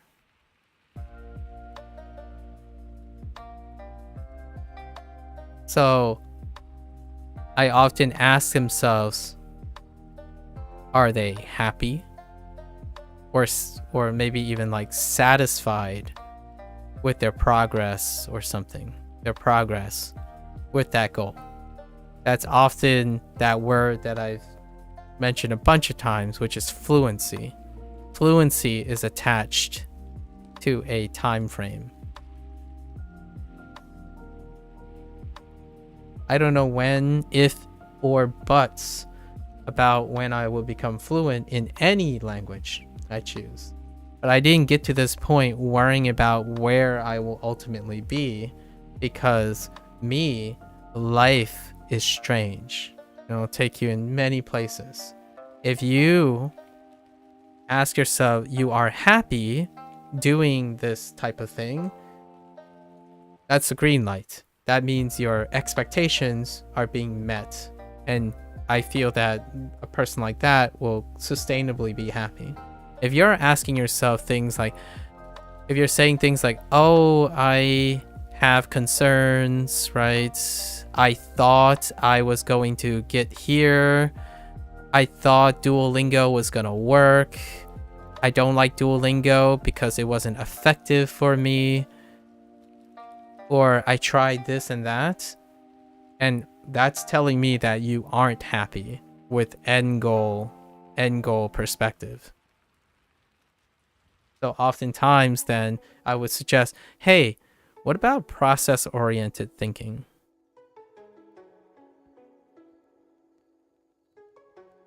Right? Like, was there a reason you spent 2 years with Duolingo? Even though you said it didn't work for you? Like, sometimes time and expectations have this thing about ignoring anything that confirms, opposes your confirmation. So what I do as a gatekeeper, I guess, as a gatekeeper to critical thinking, is when someone constantly tells me what is there, like for example,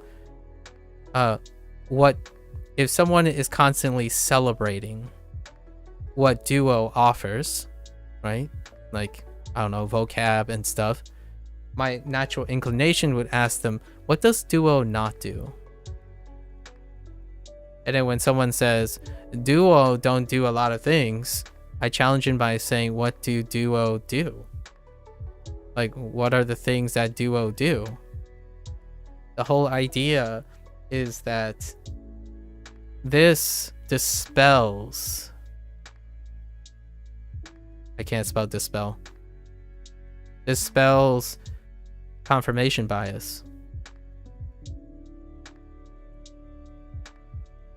And it also encourages, it takes me as the source of problems.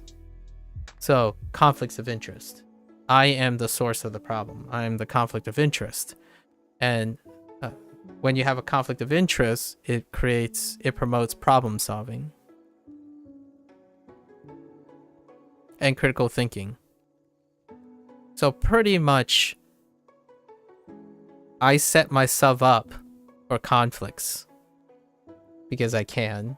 I believe that I need to leverage the one skill that I think I have, or I suppose the talent, if someone says that, the one talent I have is to set up conflicts of interest in order to basically talk about problem solving and critical thinking.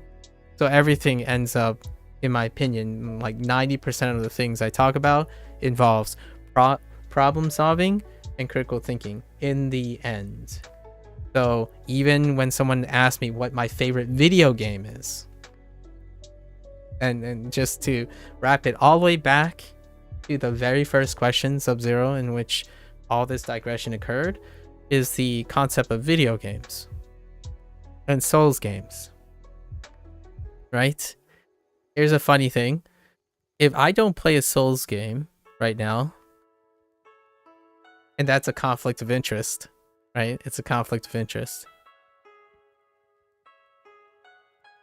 I can explain why I don't, right now. I can explain it.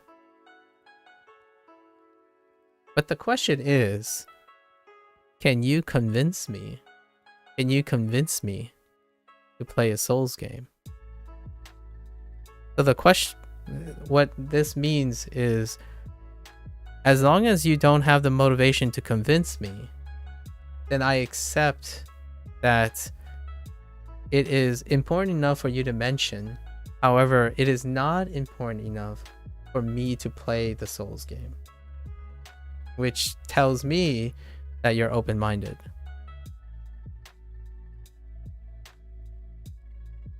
Right? If you're closed-minded, which I had the pleasure and the privilege of encountering many times, it's like, oh, so you play garbage games.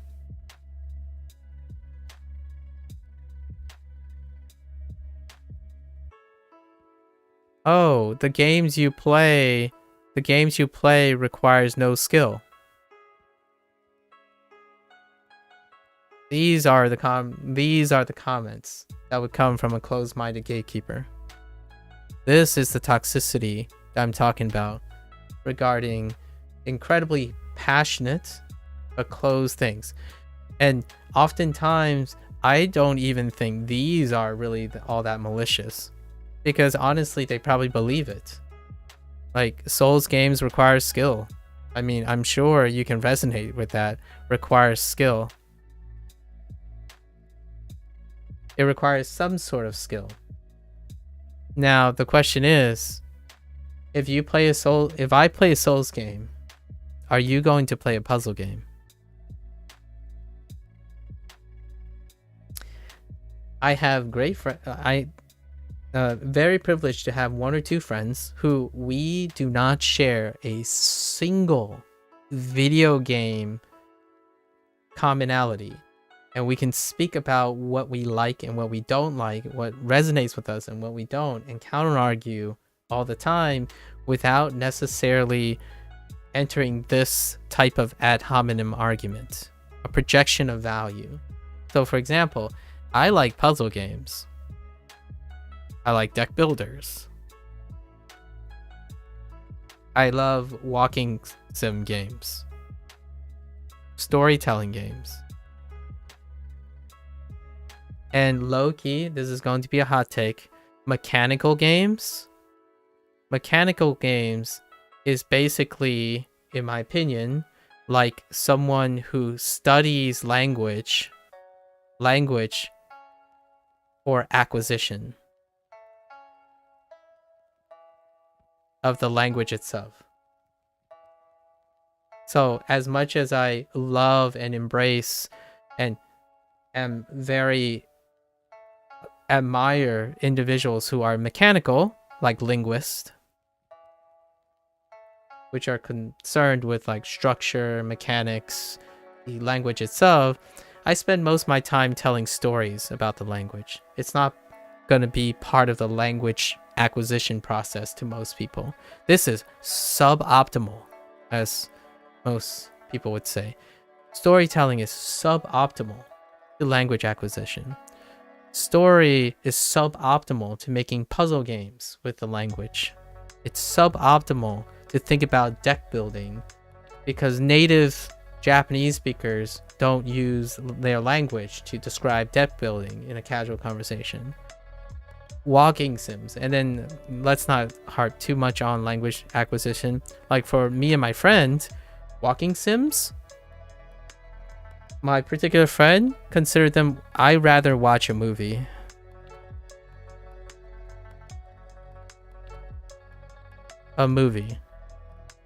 Or a show. Because a walking sim game is pretty much watching a movie or a show. That's a conflict of interest. Does it hurt my feelings? Not really. Am I gonna be convinced to try to gatekeep what walking sim does that movies and books don't do, and then challenge the ad hominem argument like, well, maybe you just lack imagination or etc.? No, not really. And having friends like that around me that constantly challenges my own perspective is where I thrive. So oftentimes, if when I get best friends, I do have best friends that resonate with me like 100%, nearly 100%. As in, all the things I'm saying now, they would just nod and say nothing. As in, fair points. This is a fair point. This is a fair point, and just nods. The way we stay friends is we share experiences, but we often do not delve into like intricacies, like nuances, because those nuances are subject to groupthink. So I have different types of friends, more or less. I have friends that challenge me at every corner because we're not alike. And then I have what I would often say best friends per se, because we resonate all the time. As in, oh, I haven't seen this friend in 3 years, and it took us like 5 minutes to get caught up because it's resonating, right? That's why it's so comforting to groupthink. And just to wrap a lot of the things up, groupthink is what gatekeepers are. Gatekeepers thrive on groupthink. They don't thrive on challenges. So the strength of a gatekeeper is how strong the group is. And with just as a long story short, the Souls community is super strong. And because of it, gatekeeping is also very strong. It's a strong community. Strong communities protect their community. They're very protective. And much like that, which language has arguably one of the stronger gate-kept communities? Japanese. And even within the micro communities of, some people would say like, oh yeah, but the Japanese is made of 2 different communities, like second language, right? Second language versus native. The irony here is the native community is even more gatekeepy than the second community, the second language community. But this together is hecka strong. Why do I feel this way? A lot of people will probably challenge me on this. Why do I feel this way? I speak American English. What is arguably the least gatekeeping propensity, and this is a hot take, so hot take alert, guys, sorry. Hot take alert. What are the characteristics of the least gatekeeping language? Well, the native speakers are the minority.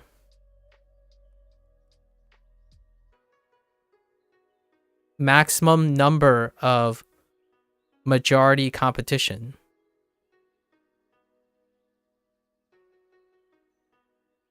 Oh yeah, you're American English. It's wrong. Like, it's wrong. Yeah, well, technically yes, because the native English speakers are the minority. Like, if they group together, if the majority competition groups group together, maybe even put in like 2 countries worth, like say Germany aligns with like Italy and throw in France, then you probably have something that competes with the native minority, right? So if there's a language that gets spread out, maybe in the future Japanese will become very, very popular, and then pockets of neo Japanese will be in other places. Then we can start talking about how less gatekeepy Japanese is. It's not the same, right? As an English speaker, the first normalized factor is that you can't inherently successfully gatekeep. It's very difficult to successfully gatekeep. You have more opponents at every corner of the world, like everywhere. So you're naturally, when people talk about English, it's like, yeah, English is kind of a mess, especially American English, where there's, oh, hey, lots of my majority competition. So rules are not salient. They are not consistent. Colloquialism changes all the time, and that mess and chaos leads for inconsistent gatekeeping. And what does that do? It weakens casual input. So when someone says, my English is fantastic, I can't even say that about my own English. So what does that make me? I think I can successfully consider myself as a native English speaker, but native English speakers, I hope the ones that truly appreciate, in my opinion, strong statement here, incoming, that truly appreciate that they have a command of the English language, feel progressively more unsure about their English competence, because the natural state of being an English speaker is that pretty much everyone else has an opinion on English, right? Meanwhile, in Japanese, there is a gate-kept standard. And outside of Dogen, there are some others who are native Japanese speakers, and they evaluate products like this, and the stuff that comes out of their mouth is so disparaging, in my opinion. And I don't think it's coming from a bad place, like bad intents. They try to be helpful, but the thing they speak, the patterns they're saying, is gatekeeping. Like, yeah, this isn't natural. Like, why would anyone teach this unnatural stuff? Like, I guess maybe like English people like this stuff. Like, I don't know. This isn't gonna help you with Japanese speak. So you're right. Absolutely. Because your entirety of your language is in one country. Right? So that's natural. And it's not to be offensive or anything to anything. I have to accept that. That doesn't stop other people from taking your word and saying this is garbage. Duolingo is garbage and perpetuated by being garbage because it is a closed, casual community. And what I mean by that is there aren't gatekeepers often for a casual community because they're splintered. They're all like collectively going on about their business, and there isn't a representative gatekeeping community. They don't have representatives. Am I going to become one of them? No. I like closed casual communities a lot of times. So I'm not going to go out of my way and become a representative of what the gatekeeping community would consider as a shield. Like, I'm not going to shield for Duolingo. It is very pertinent that, in my opinion, be important to understand this predilection, because one day, if you find yourself as the outsider, right? If you live so comfortably as an in-group person, there is going to be a chance. One day, if you live long enough, you're going to be an outsider. How do you deal with that? What are your strategies for getting into the inside? Like, how do you start a new skill and get involved in the people who are used to that skill? If you've never run before, how do you start running? Find out, ask the right questions, who to trust or who to start running and getting advice for running if you have nowhere to start. These are the skills for problem solving. What is one of the elements of problem solving? Learning to find information. You might be thinking, oh yeah, I know how to learn to find information. Googling is not what I mean. Not what I mean when I say learning to find information. This learning phrase is anything predating millennials, and maybe including millennials like myself. This is predating and including millennials. Nowadays, you automatically assume this is the most effort you place in finding information. The thing about learning to find information is you need to interpret the information. You need to assess, right? Assess. Find converging evidence. And then null hypothesis test. When I stream stuff, who are my null hypothesis testers and who are my converging evidence? Everyone else.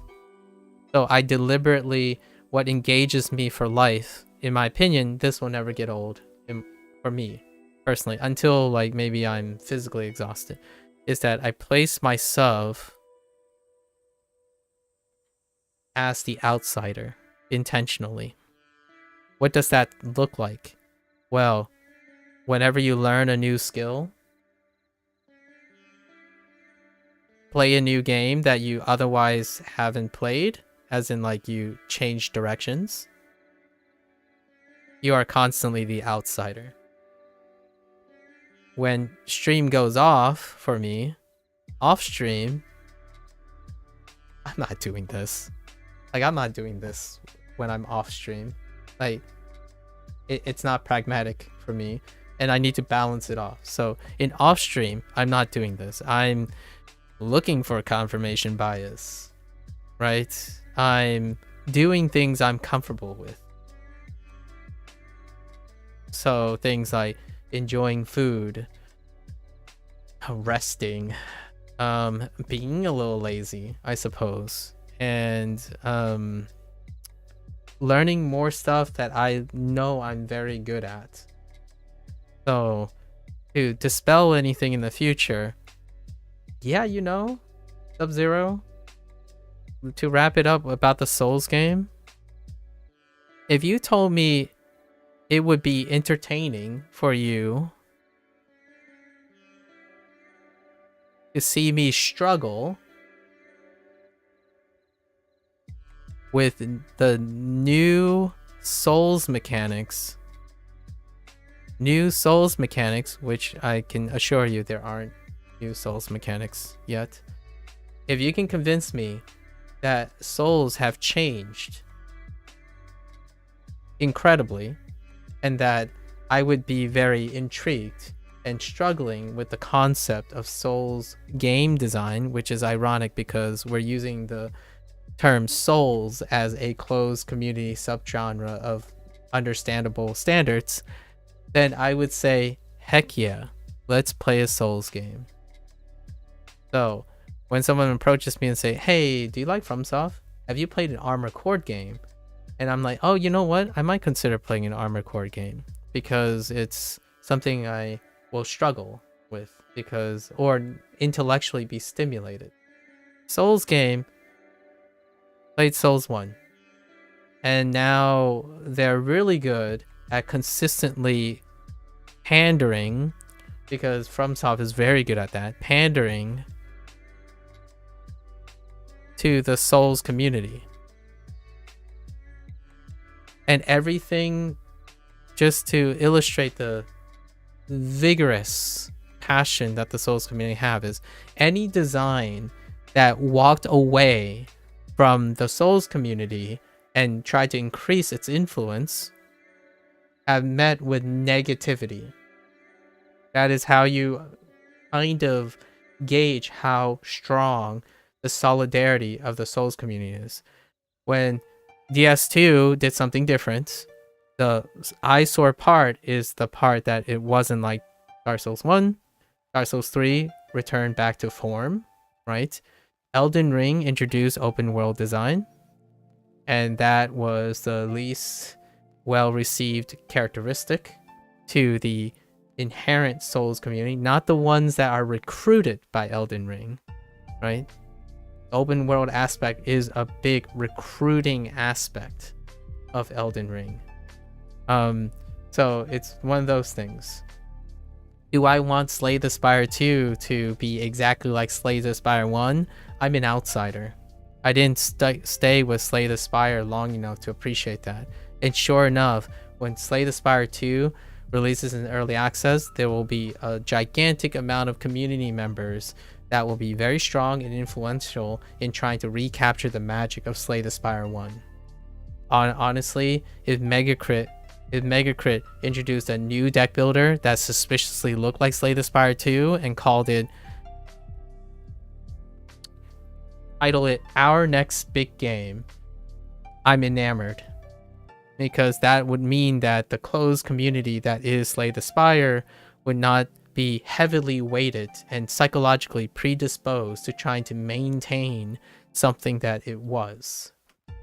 However, since it's titled Slay the Spire 2, I'm excited for the game, but I also know that it's Slay the Spire 2. As in, there is a hot chance that I won't be as intellectually interested, much like Hades and Hades 2. I go in knowing that I must try to enjoy it like I was when I'm a selective kid. I must enjoy knowing that when I go into this game, it's going to be similar to Hades 1. And I did manage to do that. Like a Dragon games were like that from the very first game, all the way down to its core essence. So I did spend a whole year focused on a specific design. And even then, Like a Dragon decided to dispense with some of its core mechanics, like the beat 'em up formula versus the JRPG turn-based thing. Their storytelling took a dramatic different leap after the turn-based thing. It still can happen within a game. I don't think Souls game have done that yet. I don't think FromSoft, maybe after Elden Ring, I don't know, maybe Souls 4. Things do come in threes, so the fourth one tends to be experimental. We'll see. I am willing to give Bloodborne a philosophical try because I have been told by Souls fans that Bloodborne has enough idiosyncrasies that it does feel like a different game in design. So there is that. It can't even remotely hold a candle to FromSoft's Armored Core attempt, because Armored Core is not Souls. So there's that. Anyways, 2 hours later, I think that's a good place to stop. I am very interested though. in how people play that. I've watched people play Souls 1, 2, 3, Elden Ring, Bloodborne on multiple occasions. And even through like randomizers for soul games. My other friend that I have that I keep referring to in the third person, because generally I'd like to keep a little bit of anonymity. My friend is one of those people. They enjoy that stuff so much that it pre-selects out every other possible game type. Like, hey, you should try playing it. It's a hard sell for anything else. When you have a hard sell, or when you ask yourself, it's like, am I interested in this game? It's like, well, I'd much rather just play a Souls game. You are effectively one of those people who love something so much that you will probably inappropriately, but not too offensively, gatekeep, unintentionally, right? And that's what I kind of like about it. Because when someone doesn't stop talking about something, I know they love it. Like, that's kind of the whole point, right? If you're constantly there was another person who asked about games while I was doing something else, just to wrap up, to draw some similarities. This person said like, oh yeah, I love playing video games of this nature, or like, what are your favorite games? People ask me what are my favorite games when I'm playing other games, right? And my answer to them, the long story short answer, so I get asked a lot when I'm a video gamer, when I'm video gaming, is what is my favorite video game? My like favorite, right? Video game. My long story short answer is the current one I'm playing.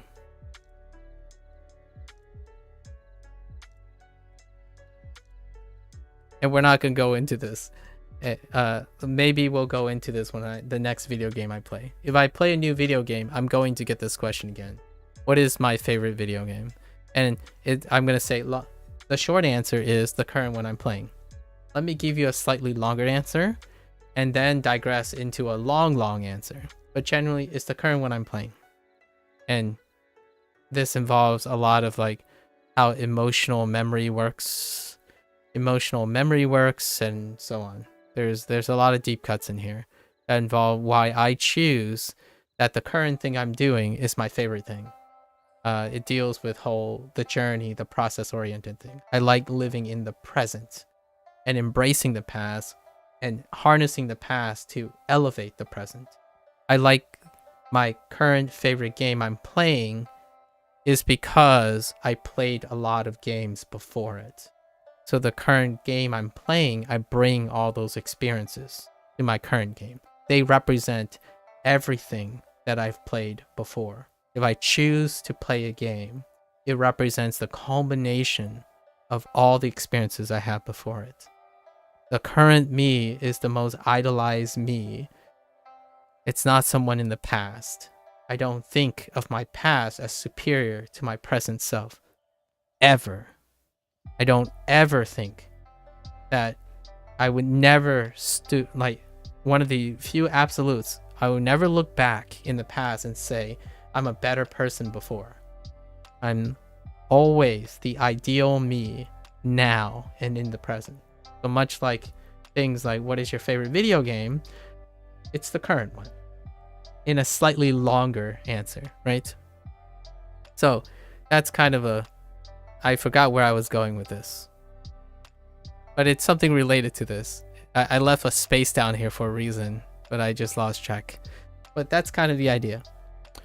To get inside my head, have to know that yes, there are beautiful games and stuff like that, but generally speaking, okay, let's make a really large thing. My soul's experience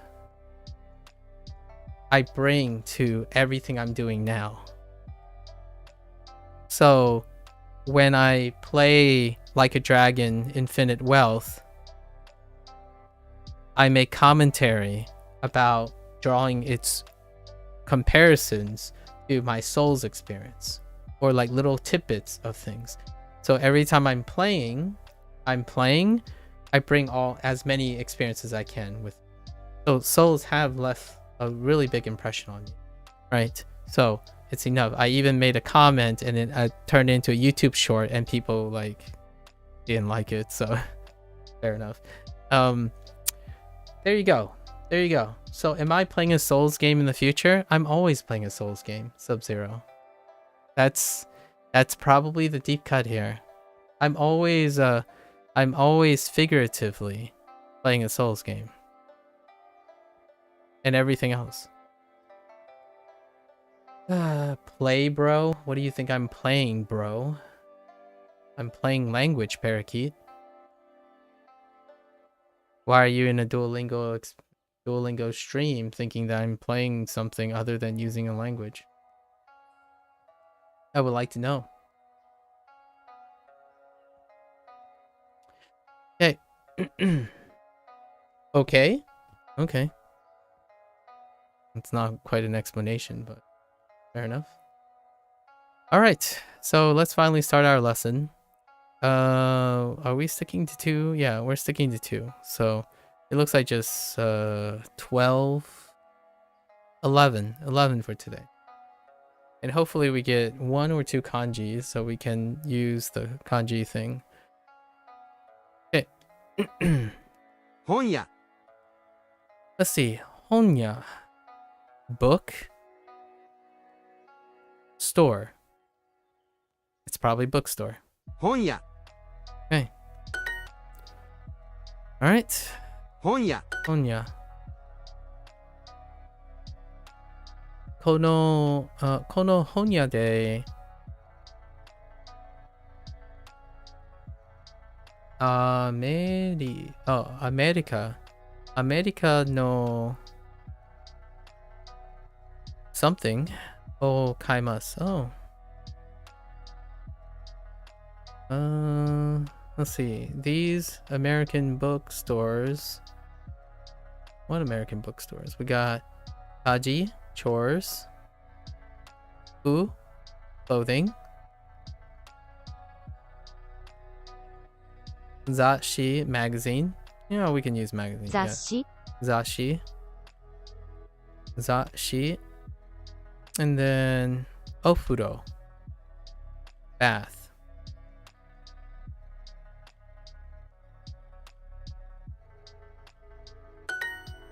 Thanks, I suppose. Not entirely sure if that's fantastically sarcastic or not establishing a rapport for a comment like that. I'll take it as a compliment. セールがあります。セールがあります。So, セール. What does that sound like? Space? It's probably space. セール。 Oh no, セール as in sale. Oh. Okay. セールがあります。Oh, that's kind of cool. セール。セール。Katakana.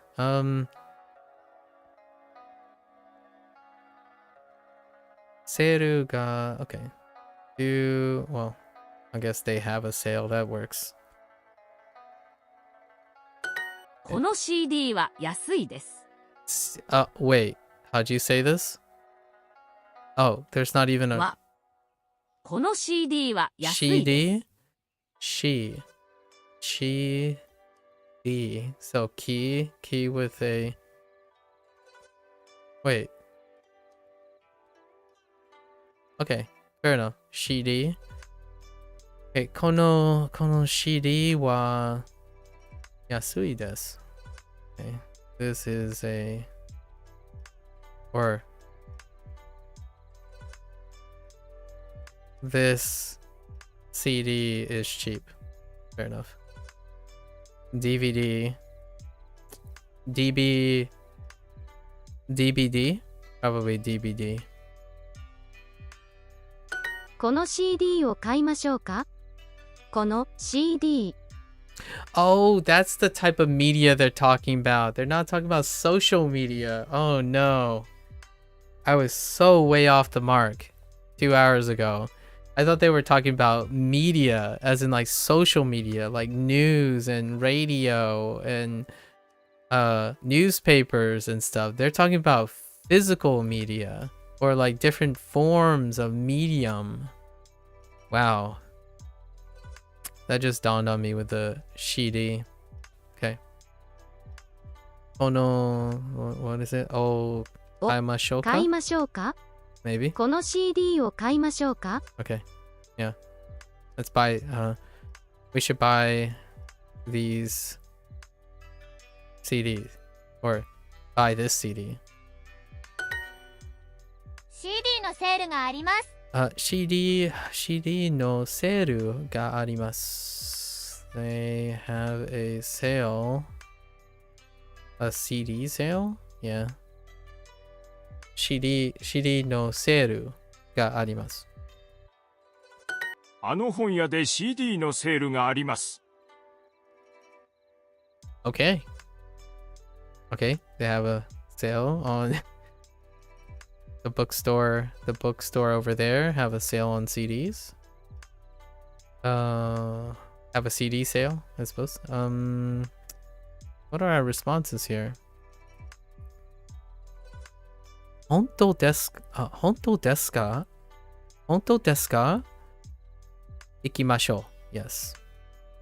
Really? Let's go. Or we should go. Versus 本当ですか? 私も oh, this is clever that they've dispelled starting the beginning differently so that it's obvious what the answer is. Now they're using the same intro in an example where they use the same phrase first so that you have to read the rest. For those who want to like shortcut and be a little bit more efficient, sometimes the beginning you don't even have to read the rest of the response to know which one's the right response mechanically. 私も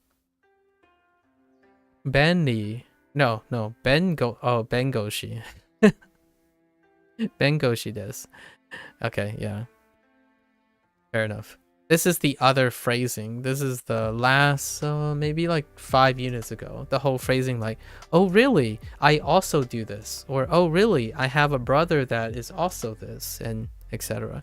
So now they're branching out, which is nice. あの DVD が欲しいです。 How'd you say that? あの DVD が欲しいです。 DB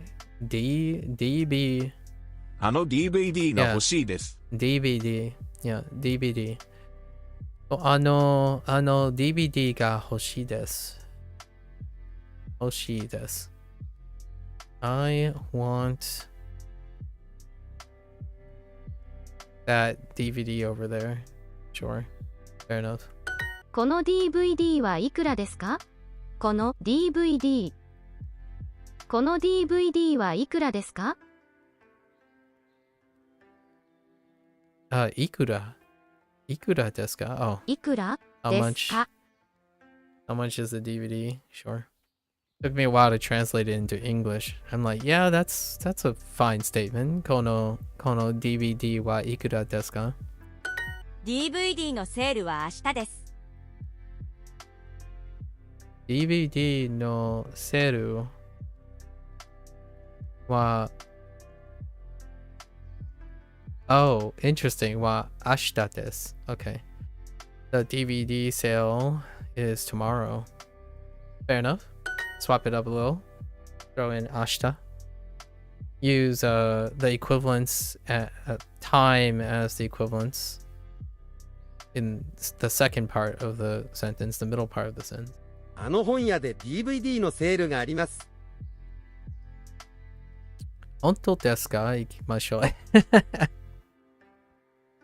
It's starting to feel like the other prompts on previous where they would say a lot of things that the person should do, like we should do this and that, and then the response is いいですね over and over again, like いいですね, and then now this is like 本当に行きましょう. Oh no, 本当ですか? 行きましょう. I wonder how many times this is going to come up. 漫画のコーナーはあそこです。I was half expecting when they were talking about like how someone feels or emergencies, like, oh, I'm feeling sick, the response would be, or like, are you feeling sick? The thing that they used also there is daijoubu desu over and over again. And honestly, that's ironically very natural, in my opinion. Whenever it's like, oh, are you feeling okay? I'm fine. Like, you don't look so good. I'm fine. Like, maybe you should rest. I'm fine. And then now it's like, should we go buy pizza at that famous pizza shop over there? Sounds good. Ii desu ne. Like, oh, that mountain's really pretty, don't you think? Ii desu ne. Like, we should order more tomato sauce. Ii desu ne. Now we have honto ni ikimashou. Honto desu ka? Ikimashou. The catch-all response for the colloquially lazy people. Rightfully so, right? That's kind of the level, in my opinion, when it comes to like English colloquialisms. I would define that as what I would refer to as pleasantries.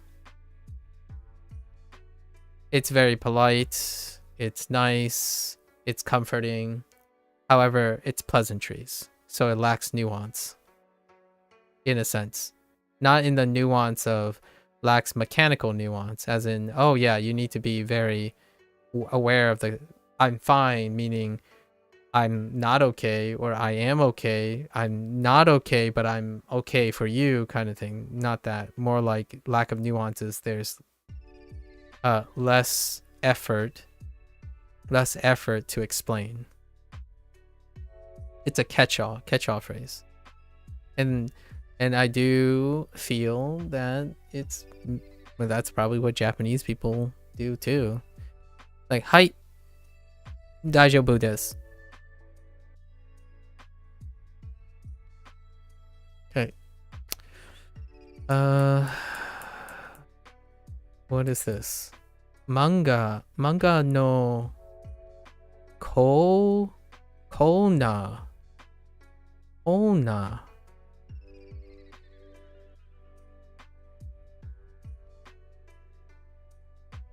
What the heck is Kona?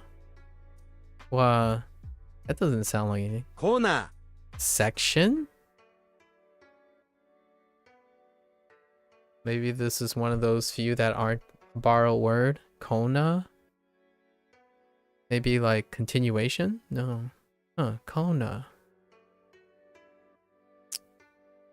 Maybe not a borrowed word. Kona wa asoko desu.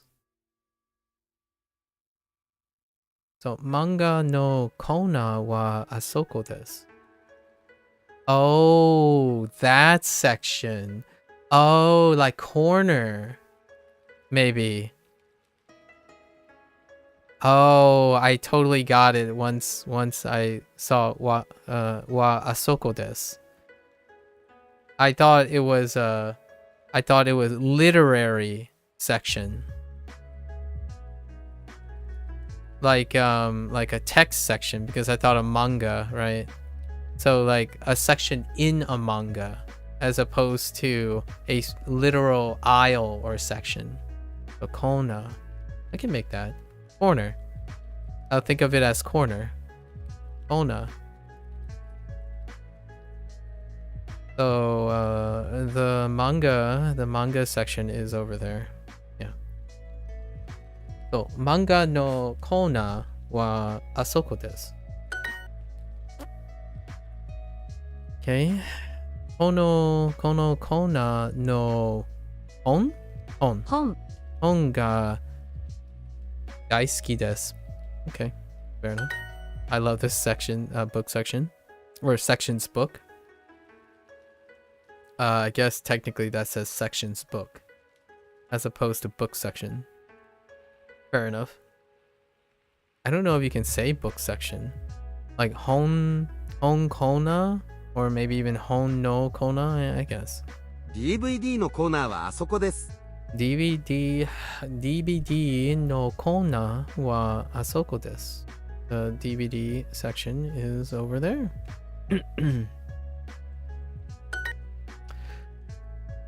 They have a CD sale. Yes. Seru. So far, all katakana so far. Or somewhat of a borrowed word so far. All the vocabulary. So. CD Still gotta get used to seeing CD. のセールありますががあります。そう。CD のセールがあります。Okay. Fair enough. Fantasy. Oh yeah, you can bring back all the other stuff like comedy, mystery, action, fantasy, and all the like. Oh, they can bring back like renai, dorama, and stuff like that. Like lots of other words can come back because they're describing medium. So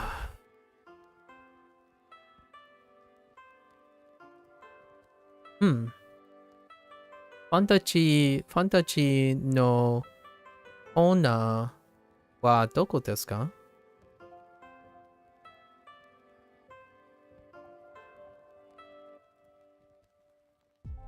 ファンタジーは Oops. のコーナーはどこでか？ Alright. 話 Watashi. Wait. Oh, what? 話 Oh, hanashi. Oh, interesting. Hanashi. I was expecting to see hanashimasu in some way.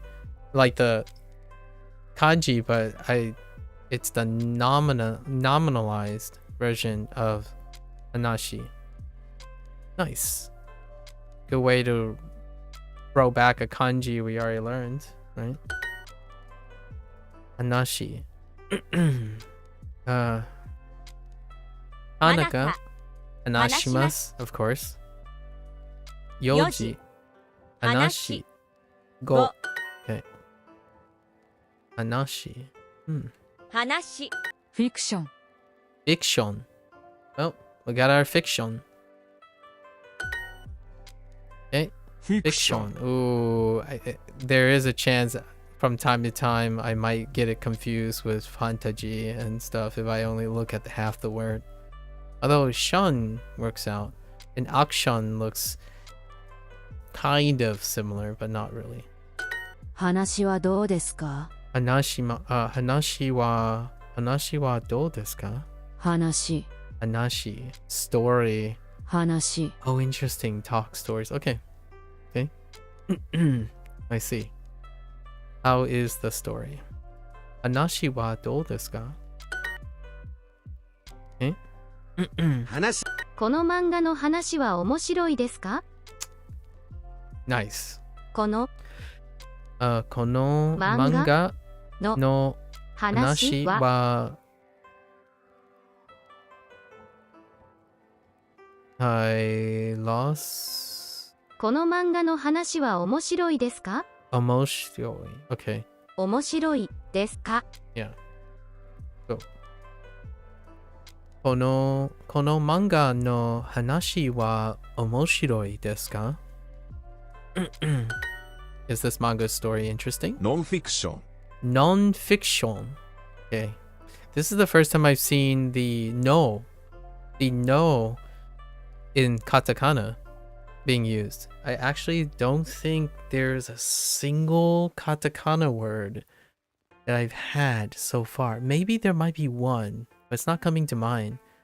Of like the 870 words, maybe like I'm gonna say a fourth of them are in katakana. I don't think I've ever seen the katakana for no show up. No. The no syllable. No, non-fiction. ノンフィクション。 Non-fiction. Alright. Self-explanatory. ノンフィクション Non-fiction.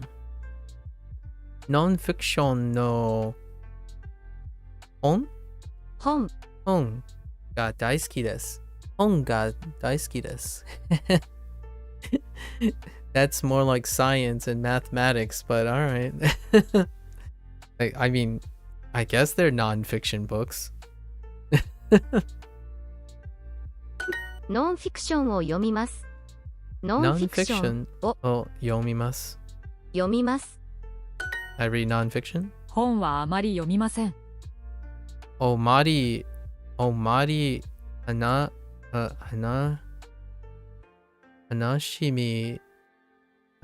みません? Whoa, that's complicated. あまり Okay, hamari. Okay, amari is not really. Okay. Oh, interesting. So this must be what people were talking about. Several individuals already talked about wachoto, right? Wachoto was the first phrase, but I'm pretty sure this was the phrase that most people were referring to. Amari, like not really. Like there's a different phrase of expressing not really liking something or something like that. Amari. This sounds familiar. Amari, and then hanashimimasen. Hanashimimasen. 読みません。 Oh, sorry. Wait. 読みません。 Yeah, this is. Wait. Oh no. It's yomimasen. I'm such a dunce. This is the kanji. This is kanji for read, not hana. My bad. The reason why I got this confused for hana is this left side. This left side kanji is the same as hanashi.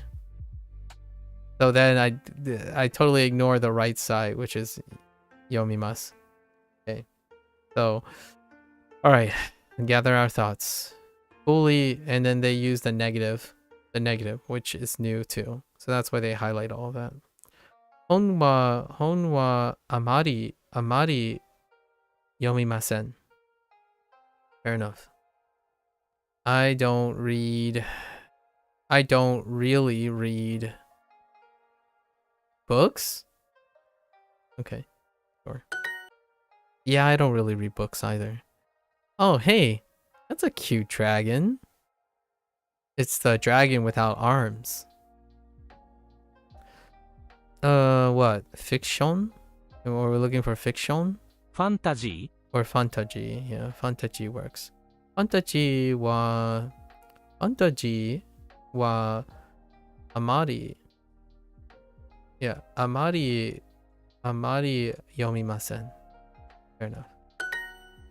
I'm pretty sure this. I've seen this before. I'm pretty sure this is like the similar design for their Valerian. It might be a little bit different, but their Valerian like cover art, like symbol. I think it might be a part of this.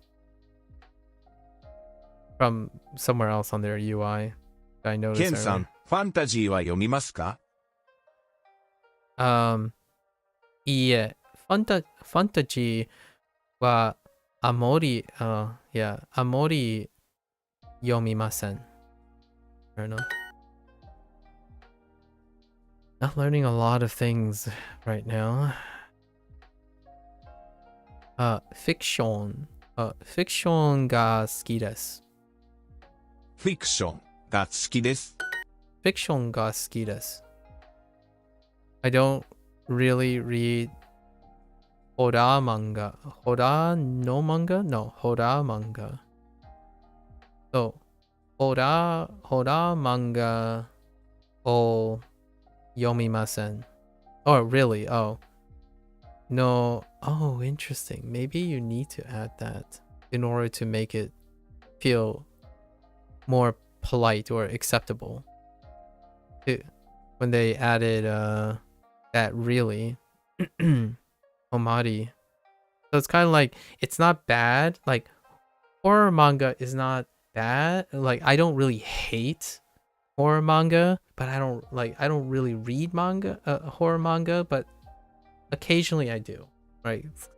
Like offset like that. Not, I don't really read horror manga as in get that away from me kind of thing. It's a very softened, really, I think.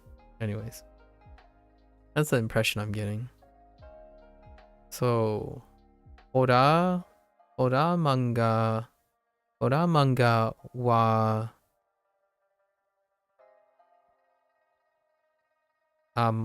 amari yomimasen. The wa is nice touch, right? Yeah, the wa is a nice touch instead of o. The wa, fair enough. Kind of makes it more about the topic of horror manga as opposed to literally reading the horror manga. So, what do we have? ほら、 Horror 漫画 wa あまり amari 読みません。 yomimasen. A nice touch. A nice touch using wa instead of o. 新しいアルバム It's a nuance thing. I don't think it's explained yet.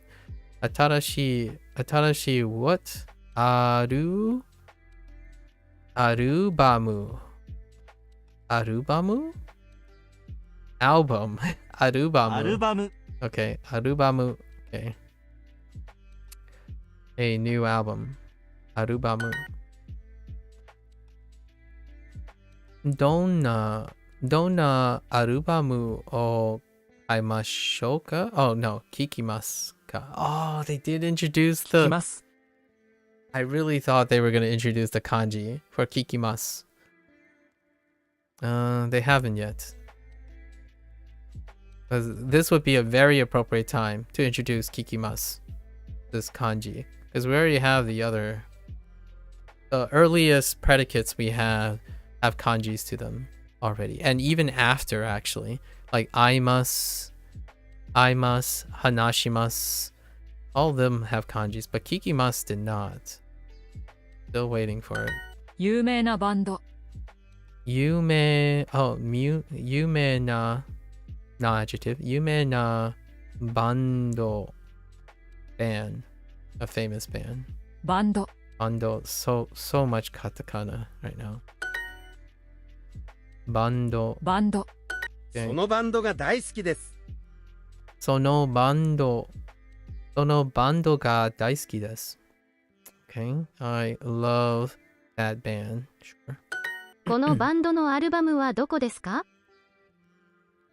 このバンドのアルバム Arubamu は wa どこ doko で desu すか？ ka? このバンドのアルバムはどこですか？ Yep. Go into like a vinyl place or something and ask him, or like a music shop and ask this. Kono bando no album oh man. Arebamu.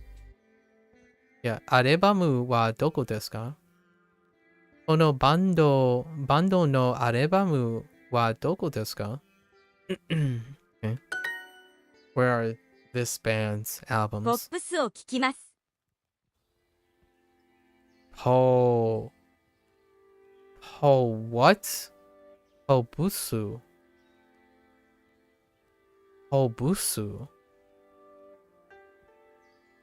Pop? ポップス Opusu. Oh my god. Why didn't they go with Opu? Like J-Popu and K-Popu. They went with Popusu. I guess it works. Opus. Opus. Yeah, fair enough. Wait, was there a su at the end of J Popu? No, I don't think so. Okay. Popusu o kikimasu. Let's see. ポップスを聞きます。 Popusu. Popus o kikimasu. Okay, sure. I listen to pop. Sure. ポップス Popsu. ポップスは聞きますか？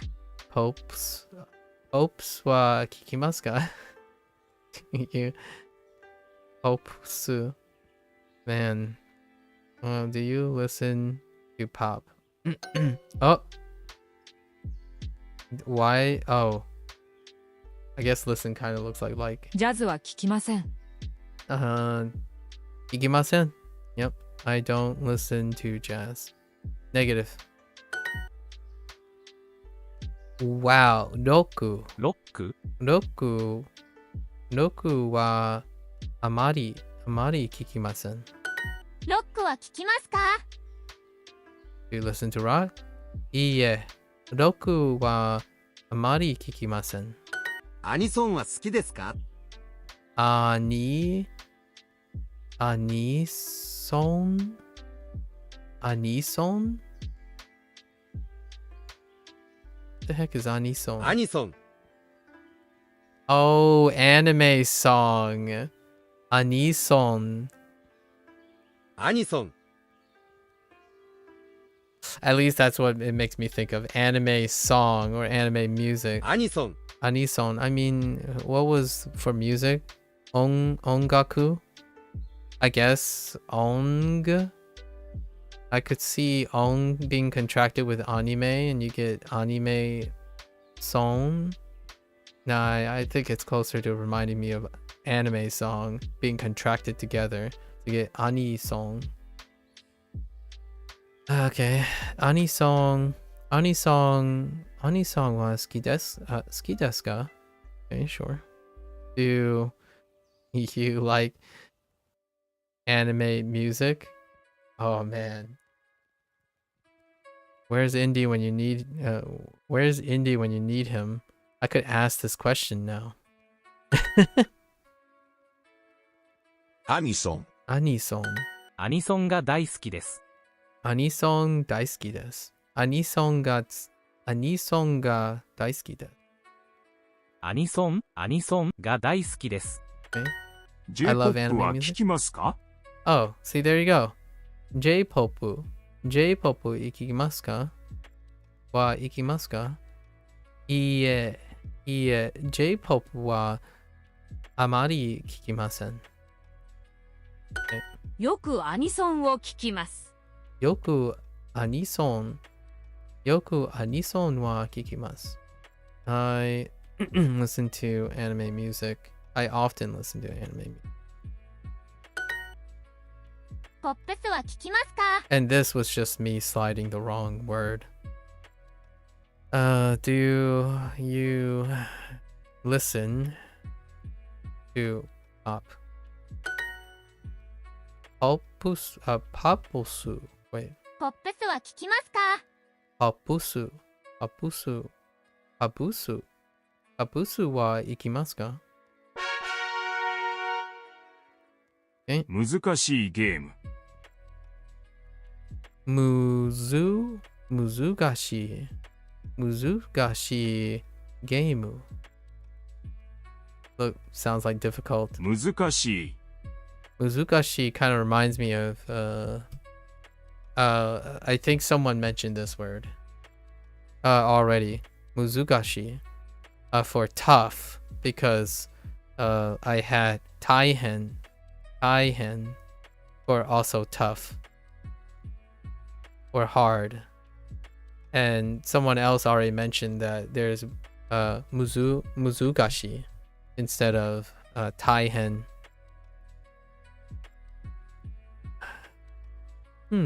I might have to look up in Jisho to see what like a non-overlapping use cases between muzukashi and taihen.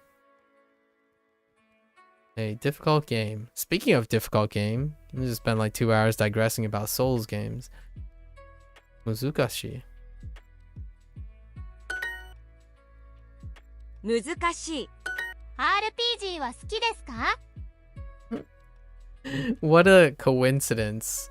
What a coincidence we spent like 2 hours talking about video games or the extension of video games and gated communities, and now we're talking about Medium. Oh wait, maybe that's why Sub-Zero asked. I don't actually know.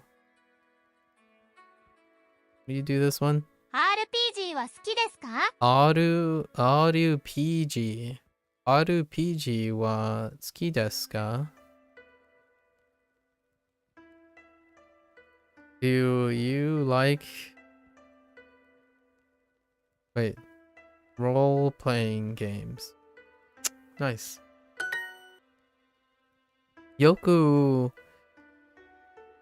Something to... Okay. Tomodachi. 友達 Tomodachi RPG. RPG をします。RPG をします。その RPG は楽しいですか？その RPG は楽しいですか? Wait, what happened? Oh, I didn't know if when you asked the question. Oh no, that's fine. I didn't know when you asked the question you knew that I was gonna go into a unit about Medium because they're talking about video games. And how to describe video games. That's such a big coincidence. We were talking about video games. I misinterpret what they meant by medium. They're talking about like different types of content medium. So was that the reason why you asked?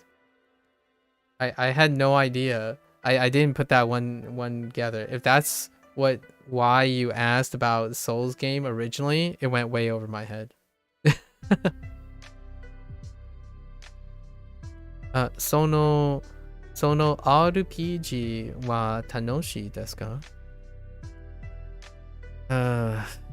Is role-playing games fun?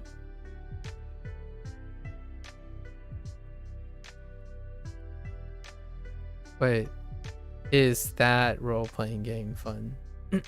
No, honestly, it wasn't related. Okay, fair enough. I asked because I mentioned Yakuza in the Discord. Okay, yeah. Fair enough. It's such a weird coincidence. I had no idea I was going to talk about video games again. Or learn about like using different video game terms. Again, here. Life is strange, I tell you. Life is strange. この RPG はいくらですか？この RPG はいくらですか? 2000円。2000円です。2000? That's a cheap RPG. パズルをしましょう。パズル。Puzzle. Puzzle games. or puzzles. パズルをしましょう。We should do a puzzle. Okay, that's a little bit of interpretation, but yeah, we should do a puzzle. Fair enough. パズルをしましょう。パズル。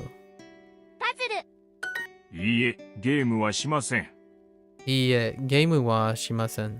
Ooh, no, I don't play video games. Fair enough.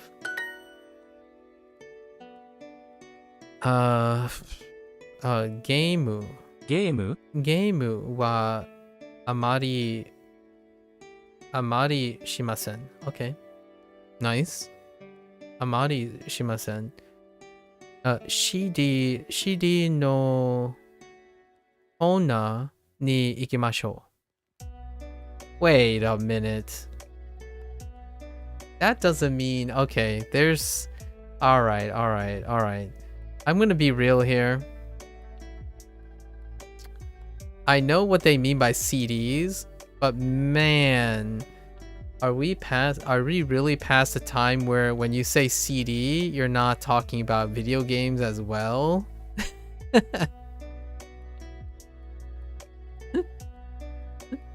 I mean, yeah, I mean, physical media for video games is fading away, but come on, CD? I understand. They're talking about music CD. Music CD. It says, I don't play video games. So I don't play video games. We should go to the CD section. That's why that does make sense. Or like that's implying something. That the CD is probably music CDs. Yeah. It says I don't play video games. We should go to the CD section. I'm like, okay. There are other contexts, but this is pretty funny. It's like it's slightly contradictory, and I think it's more of a boomer thing that I'm saying. Like if you go to the CD section, I think you still find video games, but I guess that's not true anymore. And CDs are also a boomer thing for music CDs. So when you go to the CD section, you're expecting music CDs, not game CDs. So if you go to the game section, it's for video games. But if you go to the CD section, is all the different physical media except games. Except games. I suppose. That's funny. 金曜日はテストが6つあります。 Okay, review exercise. 金曜日はテストが6つあります。I'm all for physical copies of games still. I can appreciate that. Did I ever tell you why I don't collect physical things? I mentioned this before. I had like a very for me, I have a very unhealthy attachment to physical stuff. Yeah. So it's kind of hard for me. But I do like when other people share their collections. Like I love looking at like people's Gundam collections. My best friends, they have huge 40k collection because their hobby, their like 20+ year hobby is 40k miniatures, and they paint, mold, convert, all that stuff. They're kind of an authority on 40k modeling. So it's really cool to walk into someone's like whole room of display stuff, and at the same time, I'm very respectfully saying this, it makes me kind of stressed. Like I get a little bit stressed when I'm in someone's room with so many collectibles and materials, because it legitimately kind of causes me stress when I think about how long it took someone to amass all of this and like organizing all of this stuff. Like hoarding all of this gets me a little I get a little anxious from seeing all of it. Your brain is telling me to do the same, but my heart wants to collect. Exactly. Exactly. Like my Steam library, speaking about video games, Sub-Zero, just a little slight thing. I buy video games to collect them digitally. That's my unhealthy attachment to collecting. So at least the video games I have on my Steam account isn't like taking up all my physical space in my room, because I do buy games for the sake of completing the collection. So I have like 4 or 5 catalogs of games that sit in a digital library somewhere because I wanted to buy all those games whenever I have the opportunity to, even though it's DRM and you don't really own it and stuff. I get all that. But my life is quite a lot healthier without having like 2 storage units of physical media. I do have collection problems, so I'm happy to hear that you are able to manage your physical media collection. I'm actually really overwhelmed and impressed by how people can continuously spend in a cycling manner and then finding more and more rooms on collecting stuff without it like hurting their mental health, right? So I'm phenomenally impressed by how people manage that, for sure. I myself cannot do that. Not very well, anyways. You have a bad experience. Okay, so you've had a bad experience with digital games, though. Okay, my PS account got hacked once and I lost everything. Yeah. In its defense, I slack off with setting the... Okay, that can definitely make one have an alternative perspective on collecting physical media. I absolutely agree with that. And I thought about that, the worst case scenario all the time. Like, what happens if I lost my Steam account, right? So how would that be reimbursed and all that? Or like, do I lose it all? It's kind of like getting robbed. You know what I mean? Someone breaks into your house and your collection gets robbed. Like, anything about collecting scares the heck out of me. So my question I ask myself is, how much stress am I getting from hoarding everything and risking the loss of it in both situations? So it is a little scary. And I think that's one of the stress and anxiety that I get, because it's outside of my control. Getting hacked, and as much as it doesn't make the victim feel any better, you do not have control over who hacks and steals from you. So it's one of those things like, I don't want to think about it too much. And collecting stuff does make me think about it a lot. And to my ignorance, I do feel losing something digital it's certainly not as impactful, but at the same time, it can be very impactful. But how does that compare to losing all your physical media? And I understand, statistically, you're less likely to get physically robbed from your ownership than a digital thing. And that's probably where I can admire people who go the extra 9 yards to make space in their life for physical collection. It's very admirable. I think that's one of the things that, if someone wants me to admit something that I avoid, even though I want to do it, it's probably collecting. When I moved on from MTG, all that MTG goes away. So there are a lot of things I don't have today that I have collected before. Crazy. Life is interesting. Kinyobi. Okay, we already read this, right?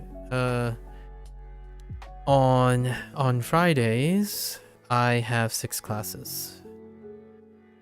Oh, I have 6 tests. No, not... Yeah, tests. 6 tests.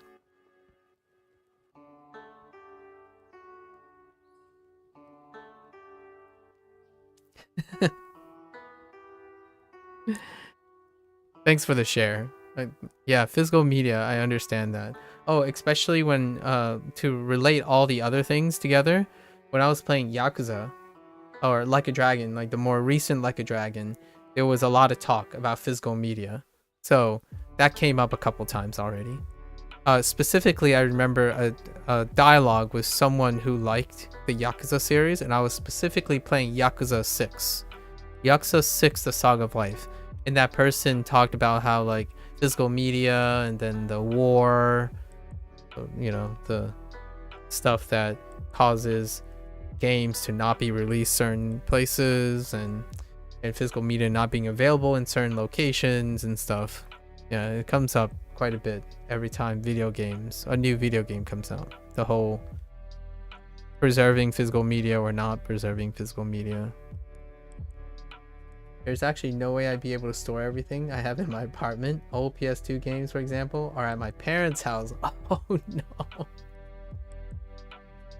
I do have a collection of PS2 games that I kept around. The PS2 is still out there in like the next room. But yeah. Wow, you have 2 storage places for games, huh?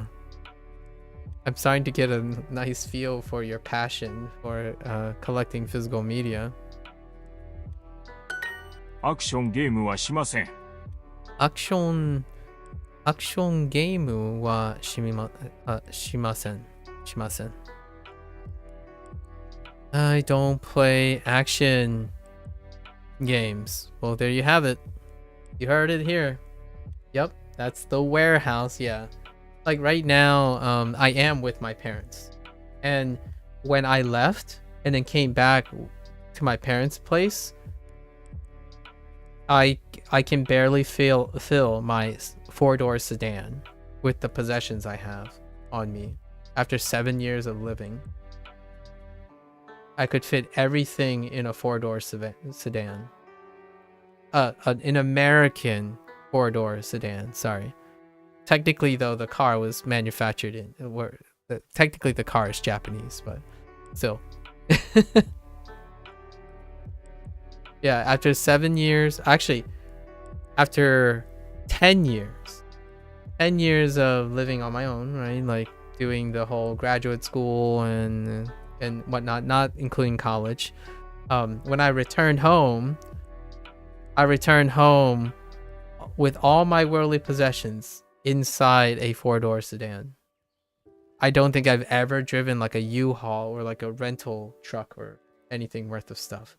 In fact, the largest items that I had were the things my parents said I must have.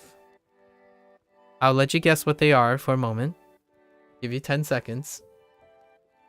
And they are arguably the worst things to transport outside of maybe a computer, like the PC. So the two things are a floor light, and a microwave. A floor light and a microwave, because heckin' floor lights are so tall. They did, to be fair though, they gave me a floor light that bends in half. You know, like you can take the pole and it like kind of limps, so you can like, it's one of those like torchlight things that have like an umbrella that shines light onto the surface, right? And then the microwave, heckin' microwaves too. They are heavy, boxy, and more or less empty space in the middle. You know, when I was packing, I didn't even shove anything in the microwave, like inside the microwave, to utilize that space. Does that mean you sold a lot of my collectibles? Yes, I do not have any collectibles. I do not own any physical collectibles in my life. There are no collectibles. Nothing that appreciates in value anyways. Yeah, I don't have anything that appreciates in value in any form at all. I have sentimental stuff. So things that there's no way people would even take it. If they take it, they're like the next level of cruel, or it would be a personal crime of passion, right? A personal crime, as in it would be someone that's close to me that would know, would be the only people that can possibly know the value of the stuff that's around me. So nothing else has any intrinsic value. I do not own anything physically in my life that has intrinsic value. Everything is either with me in my head or somewhere else, as in like being used somewhere else, figuratively, like investments and stuff. That's like a figurative net value. Like my PhD, right? My PhD in the back, that's a figurative value. Even if that thing burns up, you can't really take that away. Dude, that's probably the most valuable thing I have. Like this thing right here is probably the most valuable thing I have, but you can't really like steal it or take it or use it. It doesn't work that way. I would say if I put a value at this thing right here, not including the sentimental but the pragmatic value, this thing right here is probably worth over $500,000 if I had to put a value on it, like pragmatically speaking. But it's far exceeded by the sentimental value. The sentimental value of this piece of paper is far in a different stratosphere. It's like it's like a third of my life in the making. So it still consumed at least a third of my life to get to this point. So in a way, that is the most sentimental, highest value piece of thing I have, technically. Despite the mindset change, do you ever feel like you regret certain collectibles you let go? I can't help but miss some things I don't have anymore. Pictures, memories, immortalization. And I don't miss them anymore. They're always with me. So I always use the, like, to this day, like today, I mentioned Magic the Gathering. So I always bring them back. The biggest crime, or the regrets I'll have, is forgetting things that I didn't think was important to me. And that can hurt. It can hurt a lot. Like one of these days, maybe I will tell myself, oh yeah, what is the thing I used to collect? And I can't remember what it is. Then there might be some regret in that. But to this day, though, I leveraged my Magic the Gathering knowledge and memory with every deck builder I play. So it keeps it growing in value.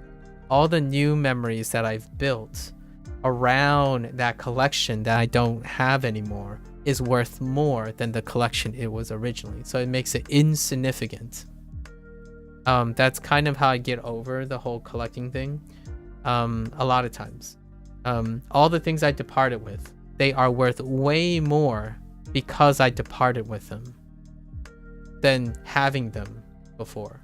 The thing about departing with collectibles is that you are also motivated to try to find other ways to breathe value to them. So in the long run, if you're one like myself, I learned to elevate the value of actually literally departing from them. So I'm now more motivated to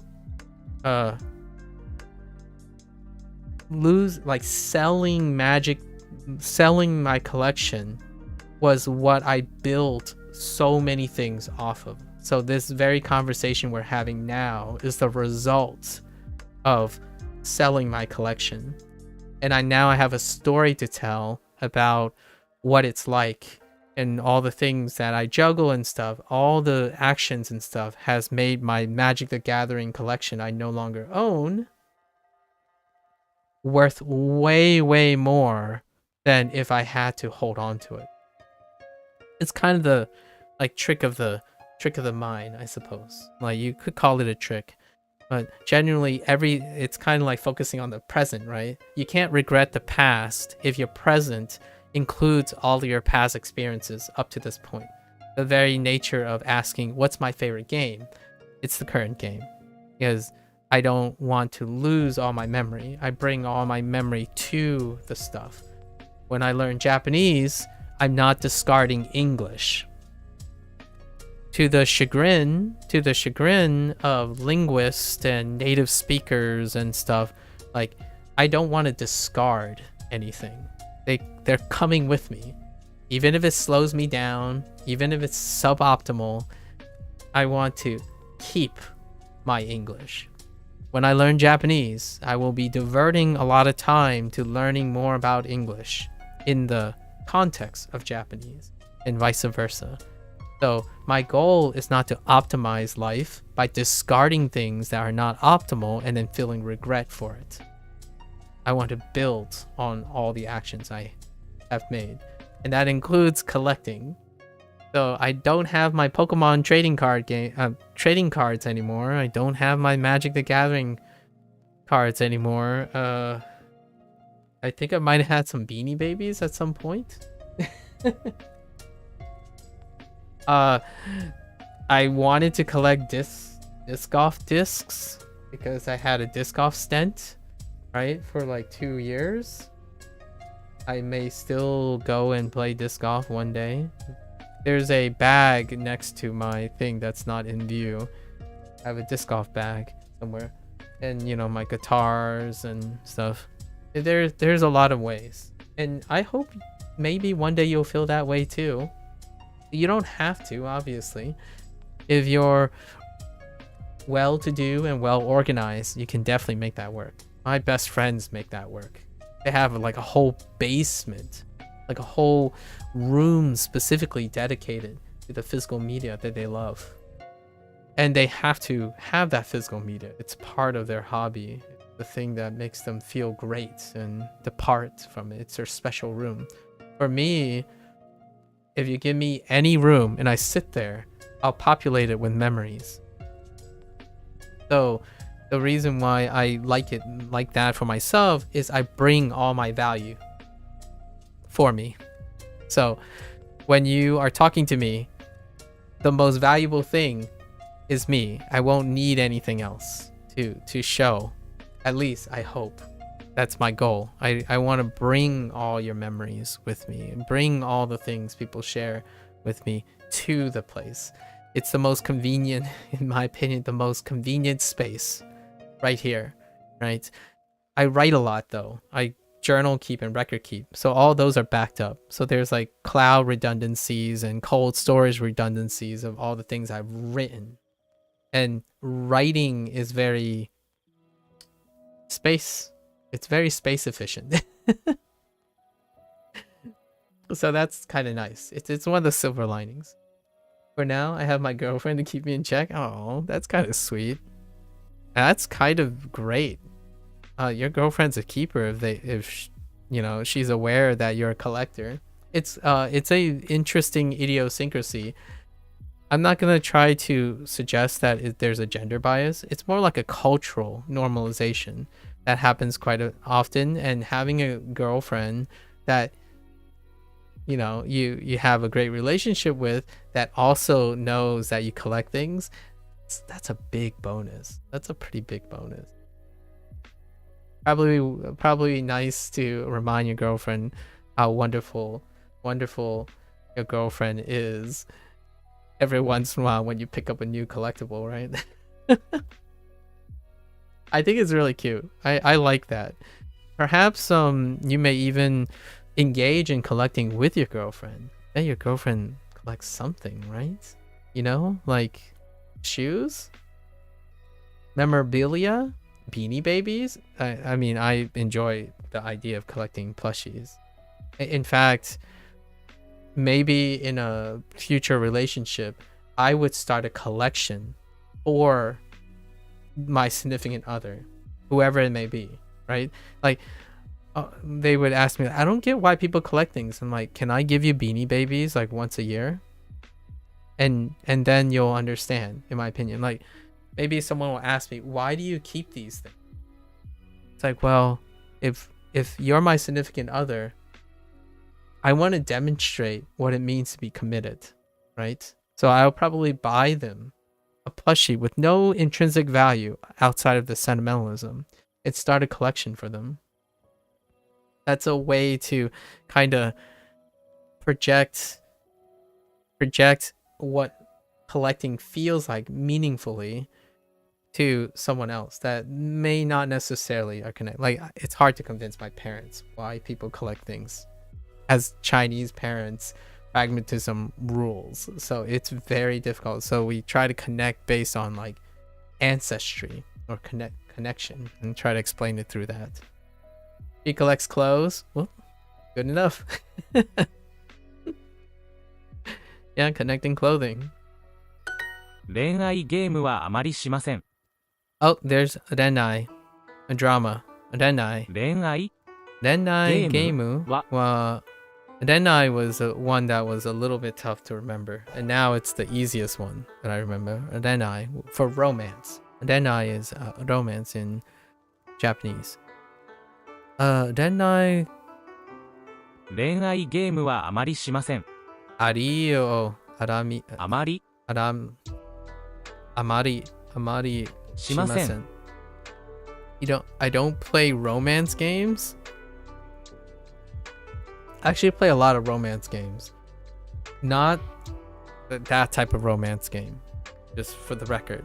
We're not talking about visual novel games or like waifu stuff. We're talking about heartache, modern contemporary love, unforbidden love. Like what I mean, not forbidden love. Like star-crossed lovers, situation doesn't present itself, separation in love and birth, and crazy like heavy stuff. I do enjoy romance games of that nature. I think your biggest one before was collecting Gundams. Yeah, yes, collecting Gundams. Because building them was a hobby. Yeah, understandable. It's not like I could just throw them away. It's true. It really is true. Haven't bought any in 6 months, 6 years now though. They can get really, what level were you at for Gundam models? I know a little bit about Gundam models. I really like the idea of Gundams, and I was an anime and manga connoisseur of Gundams, but that was as far as I draw the line. There was a time when I almost started collecting manga. Holy heck, my life would be so different if I succumbed to collecting manga. Like, maybe around this time I'd be living in a separate place and the whole back wall would probably be filled with manga volumes, right? Like complete omnibus of manga things. But Gundam, I remember that they were tiered, right? Construction Gundam were tiered in like expertise or mastery series and stuff like that. Your favorite was the RG series. They're pretty small, but very detailed. Had a lot of MGs too. Oh yeah, MGs I've heard more of. But they're bigger and took up a lot of space, yeah. Oh yeah, manga I can see. Dude. When I go to other people's place and they have like a whole library, right? Like their house literally has a library. That's often an old age room in a very fancy privileged place. Like they have their own personal library, and you walk in, you either get books of like classical books, you know, dictionaries, encyclopedias, maybe cartography, and then all the other like farmers almanacs and stuff, or you walk in and it's like an RGB light show with an entire display of various figurines, collectible figurines. And then you have like an entire wall library of manga. It fills me with so much anxiety, but at the same time, I'm unconditionally impressed at the same time. I think I get really quite impressed of how people can manage behavior that I otherwise am very ill-equipped to deal with. And collecting is definitely one of them. I used to try to normalize myself by watching like shows like Hoarders. I don't know if you ever watched an American program called Hoarders, like solving hoarding problem and stuff. I often feel really scared, but I actually think I wouldn't be too far from that type of situation where I've hoarded so much that my personal space is my personal resting space and stuff becomes storage space. I don't usually take up very much space, by the way. Like, I can leave my house right now with 4 things, and that's it. A monitor, a PC, a memory foam pad for my bed, and maybe a light sword. And I can uproot to anywhere else. That's it, because everything else is digital. It's somewhere in the cloud somewhere, so I don't have to travel physically with it. And yeah, I don't have to print anything out because they're all stored in redundancy somewhere. So all my documents and all that stuff is sorted somewhere in the ether. カードゲームをしましょう。 So interesting. Wait, what? Kado? Oh my gosh, card games. Kado game o shimashou.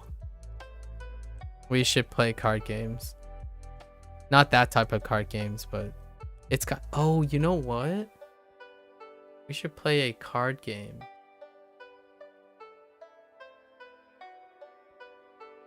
This is confusing. This is definitely confusing because Gameu, right? Gameu is video games, or at least that's how they're interpreting it. In a card game, Doesn't have to be a card video game. So which one are they referring to here? Because I like both. I like tabletop card games, but I also like deck builders, digital deck builders. It's actually my bread and butter, digital deck builders, which effectively are technically tabletop card game, or the other way around. They inspire both. Like there are digital deck builders that become tabletop games and tabletop games that become digital deck builders.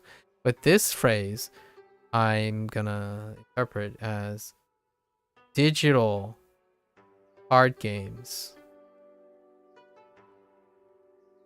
Even though this is gonna say we should play a card game.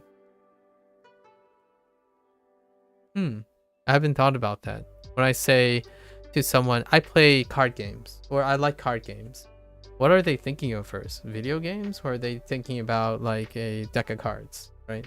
The deck of cards pastime is still arguably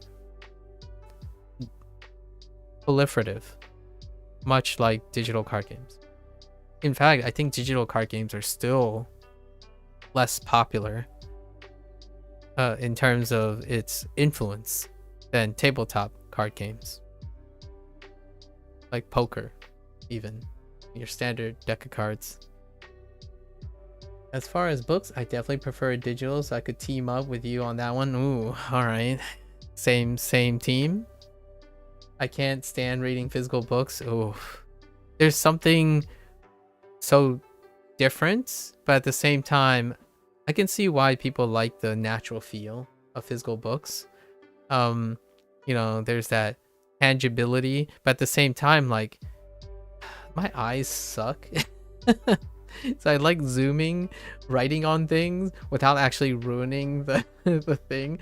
So digital books have been something else. It offers me more pragmatic utility than it is physical books. And also, I'm not like some jacked butch guy. Back in my college days, though, I didn't resell my textbooks. Sub-Zero. That's how much of a problem I had. I didn't even resell my textbooks. I actually kept all of them. They're still upstairs somewhere, in a room somewhere. Like all the textbooks. Like, dude, I couldn't part away from those textbooks, and that's a problem. So when I was in college, I had a lot of heavy boxes, right? I have a lot of heavy boxes, and the biggest weights that took up space were books. It's not that I'm ever gonna read them again, and like if I'm gonna ever use them again, I just collect them, and that sucked. That really sucked. You also lose concentration whenever you have floppy pages you have to hold up while reading. That's awfully specific, Sub-Zero. God forbid you lose the grip and close the book on accident. Okay, that's a very specific problem. That's interesting. Have you ever gotten a paper cut from a book? I swear, I've had paper cuts from a book, and I just want for like the next 30 minutes, I just despise anything that is paper. Anyway, fun times. カードゲーム。そのカードゲームはとても難しいです。That can happen. You know how that you know the never know what you're up to, I swear. Yeah, you know how people lick their fingers, right? They lick their fingers and then turn the page. I feel like that's probably what they're trying to avoid, where you do the little like really side fluttering thing and then you can run your hand across and then you would get a paper cut. Like trying to fiddle with the edges and then try to get your finger to, because some books are very thin but have dense pages, like textbooks. Textbooks have dense pages. They're thin, but they're also really dense. And I, on multiple occasions, have paper cuts from textbooks. If there's anything that I collect most and still have, lying somewhere around without any purpose whatsoever, it's probably textbooks. I was very almost biasly overvaluing, in my opinion, overvaluing semantic knowledge. So oftentimes, while I didn't collect manga and other things of sentimental value, the sentimentalism was capitalized on top of textbooks. I read textbooks instead of pleasure books. So what I mean is like novels, stories. I didn't do much of that. The closest thing is if I took a class that involved creative writing, then I would have those books too. But generally the predominant thing I had before my creative period in my life were textbooks. Tons and tons of textbooks. It's to the point I enjoy reading textbooks and using my imagination with textbooks. I told myself all the time to people that I don't have imagination. As in, the reason why I say that is because oftentimes when people say, oh, you don't like creative reading, and I'm like, well, I do think creatively. The problem is the colloquialism is that you read fiction, like creative stuff, creative writing. So I didn't read any of that until a certain age. I didn't read any creative writing for a certain age. That includes manga. So there was no creative reading whatsoever.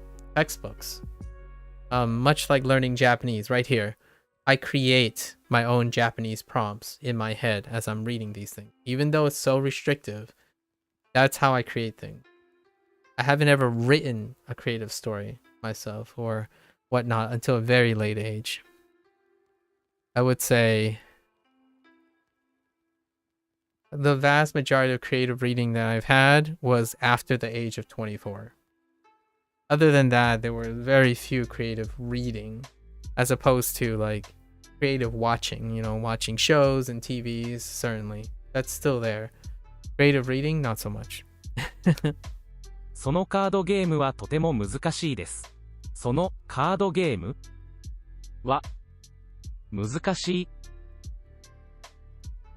Wait. そのカードゲームはとても難しいです。とてもです。え？そのカードゲームはとても難しいです。そのカードゲームはとても難しいです。Okay. That game is very difficult. That card game is very difficult.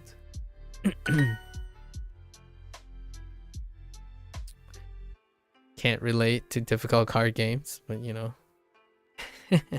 よくよく家族と was it プズルoh パズルをします。Yes. パズル。よく家族とパズルをします。I don't do that. Okay. We heard the Japanese already. そのカードゲームはとても難しいです。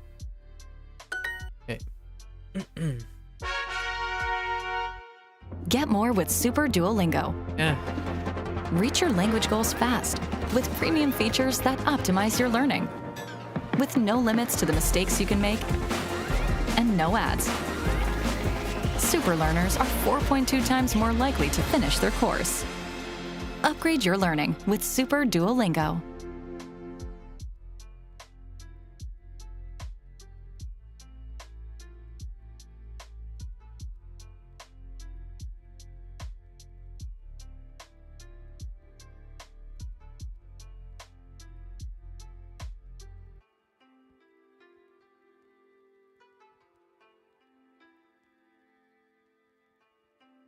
All right. Not sponsored, by the way. Would I be okay with a Honestly, probably be okay with. They don't do that stuff anymore, but it would be kind of interesting to see what the strings are regarding Duolingo.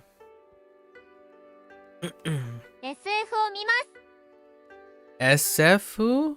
Like science fiction? SF? Wait. SF? Whoa.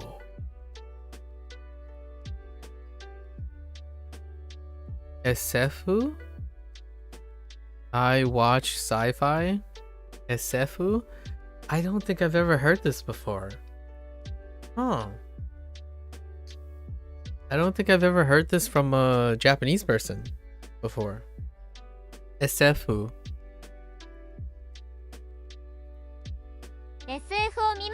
SF? Yeah, SFを見ます。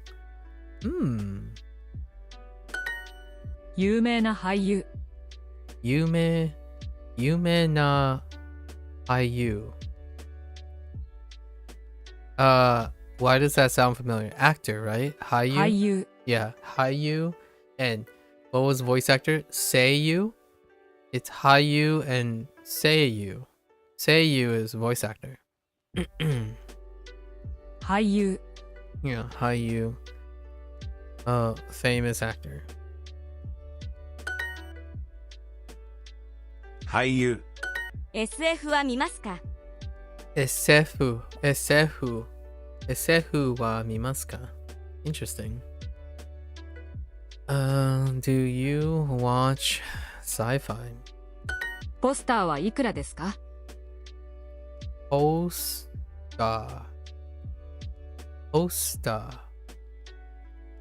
Posters? Okay.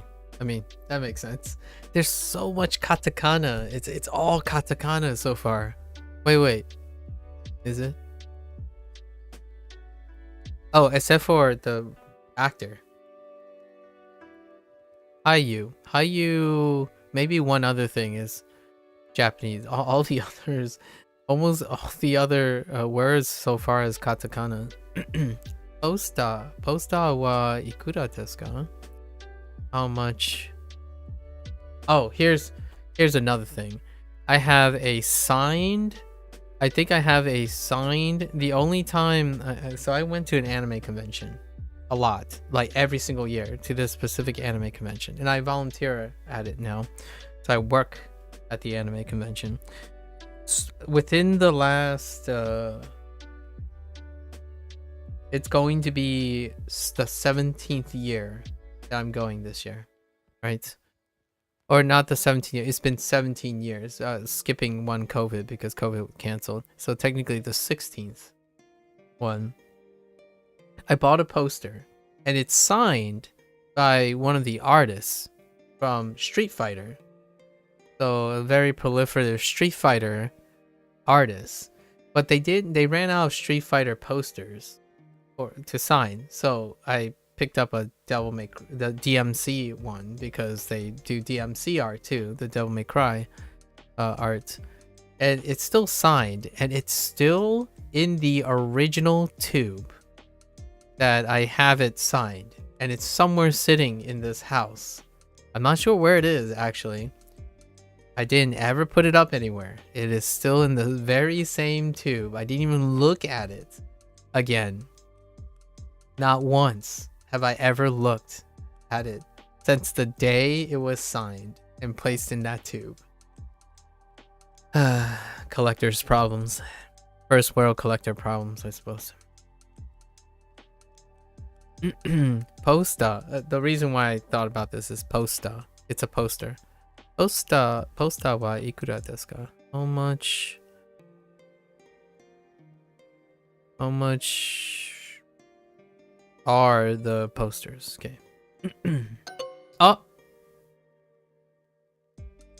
why did I tap like and say the? Oh my gosh, my English is gone. It's gone. ポスター。アニメのポスターが欲しいです。アニメのポスターが欲しいです。Okay, I want an anime poster. Alright, sure. ドキュメンタリーは好きですか？ドキュメンタリー。documentary. Okay. Documentary は好きですか？好きですか？好きですか？ documentary documentary は documentary wait documentary yeah documentary は好きですか?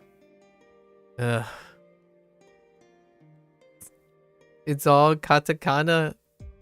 I do like documentaries though. 明日この明日この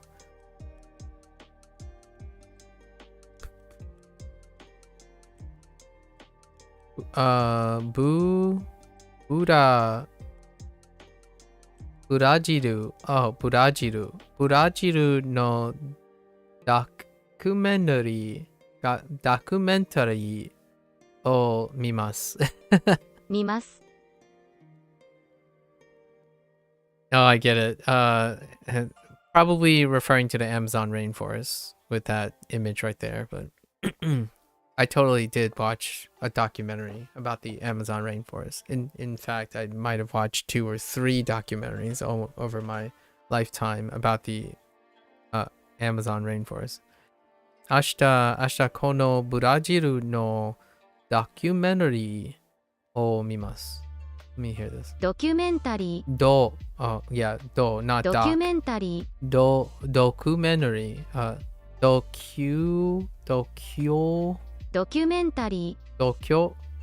documentary. ドキュメンタリーを見ます。Okay. そのドキュメンタリーはとても面白いです。そのドキュメンタリーはとても面白いです。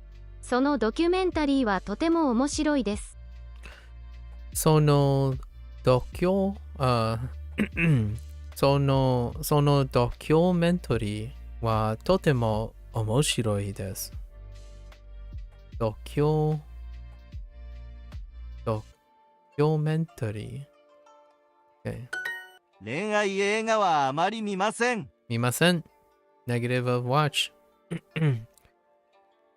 恋愛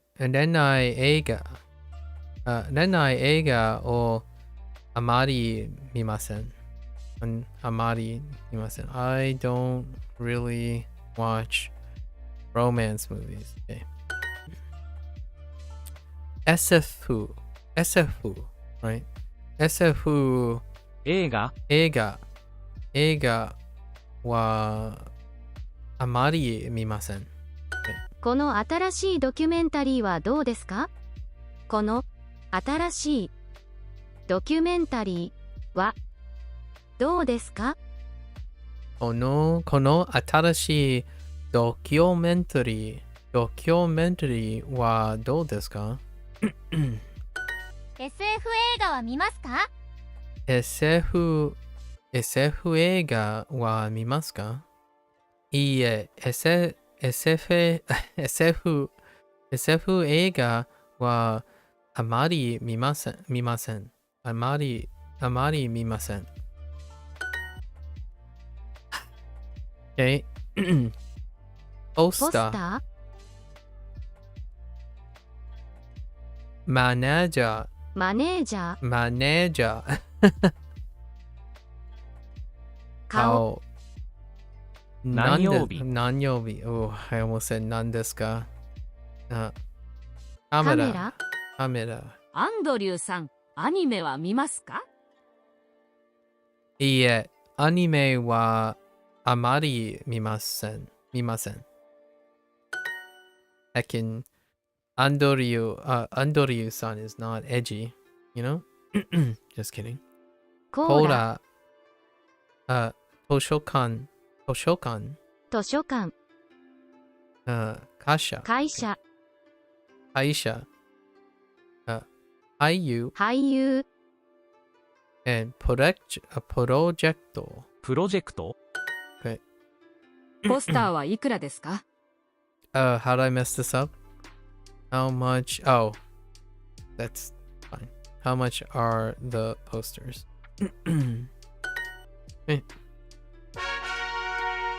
Okay. Okay. All right. ポップスは聞きますか？ Poppusu. Oh man. Poppusu wa kikimasu ka? Do you listen to pop? ポスターはいくらですか？ Sure. Review the 2 mistakes I made. Do how much are the posters? Basically selecting the wrong English word. Awkwardly. ポップス。 Poppusu. この新しい SF アニメを見ましょう。 Ono atarashi SF anime o mimashou. Okay. We should watch this new sci-fi anime. Nice! Oh my gosh, my English is just gone. I've made 3 English word thing errors. It has nothing to do with Japanese anymore. I said new and I tapped nice. I said like and I tapped I say the and I tapped like. Oh no. Oh no. 話。この話はノンフィクションですか？ Okay. Is this a non-fiction story? Yes. Oh, it's the story non-fiction. That's fair enough. They accepted both. That's fine. Because they're equivalent. So I'm glad Duo accepted both. Technically, it's the story non-fiction is probably the order that is traditionally. That's fine. Fair enough. ゲーム Game wa amari shimasen. Amari shimasen. Oh yeah, this is that weird CD thing. I don't really play video games. We should go to the CD section. カードゲームはあまりしません。カードゲームはあまりしません。しません。すみません。このカードゲームはいくらですか？ Okay, how much is it? 3000円です。この本の話は少しつまらないです。Last unit. この本の話は少しつまらないです。Is that what I heard? There's no way this is what I heard, right? この本の話は少しつまらないです。Oh, yep, no, that's it. この本の話は少しつまらないです。It's a bit boring. This book's story is a bit boring. 恋愛映画はあまり見ません。恋愛映画はあまり見ません。恋愛映画はあまり見ません。恋愛映画はあまり見ません。よく SF 映画を見ます。よく SF 映画を見ます。よく SF 映画を見ます。I often watch sci-fi movies. Sure. よく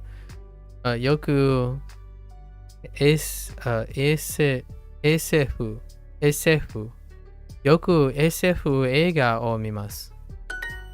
この新しい SF アニメを見ましょう。Oh, what did I do here? I tapped nice instead of new. Okay. We should watch this new sci-fi anime. Oh. All right, kanji time. Let's see. We got new kanji, new kanji. Come on.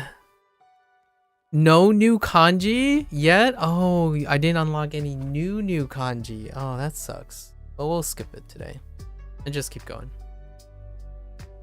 Technically, it's not new. It's a review.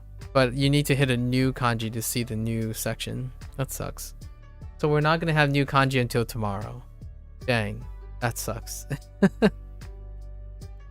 Another day. Kanji-less. Once again. We should go to the bookstore. Honya ni ikimashou. 本屋に行きましょう。 DVD のコーナーはあそこです。 DVD のコーナーはあそこです。 DVD のコーナーはあそこです。 The DVD section is over there. 本屋。セールのコーナーに行きましょう。セールのコーナーに行きましょう。行きましょう。セールのコーナーに行きましょう。セールのコーナーに行きましょう。セールのコーナーに行きましょう。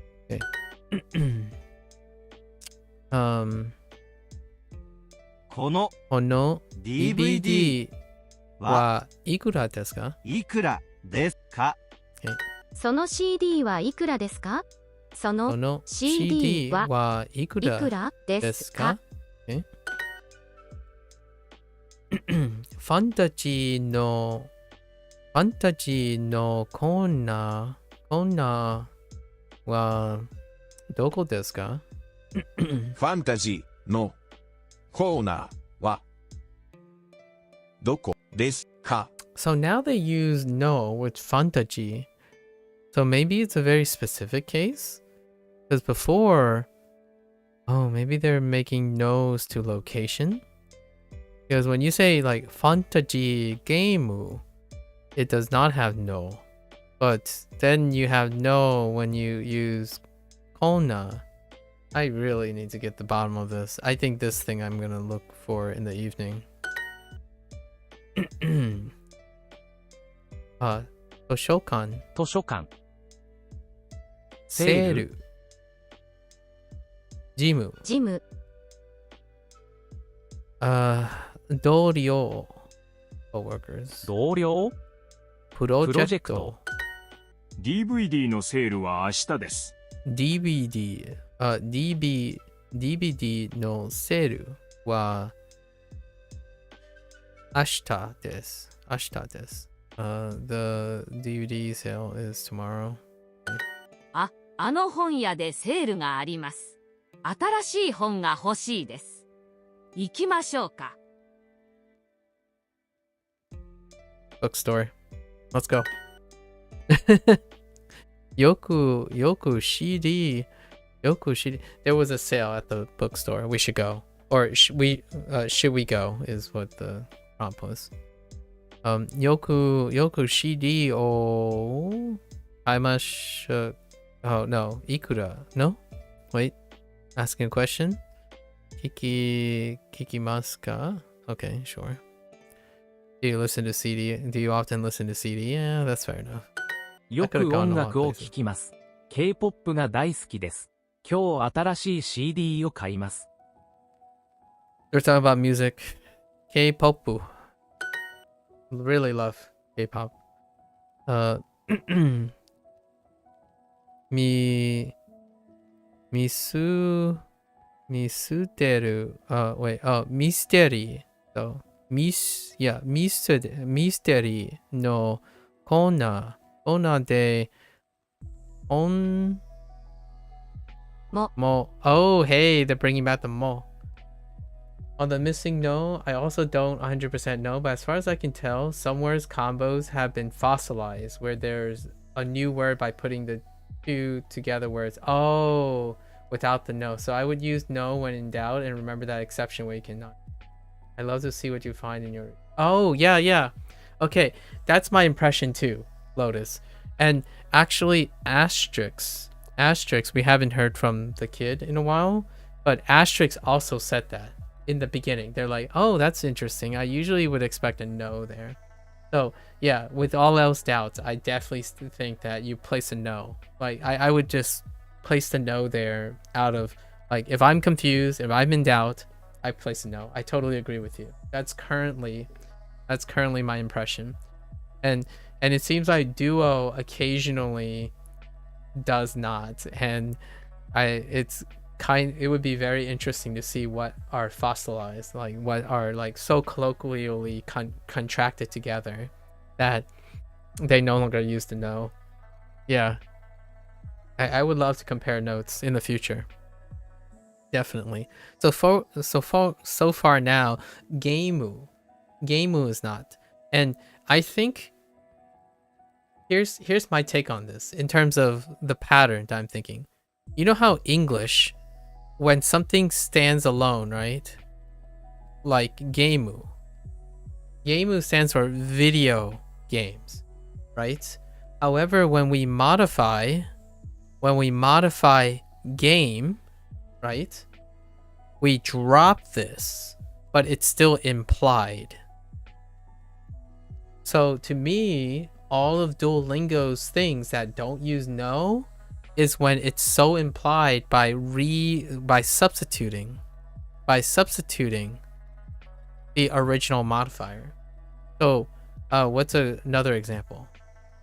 Like something like Saka.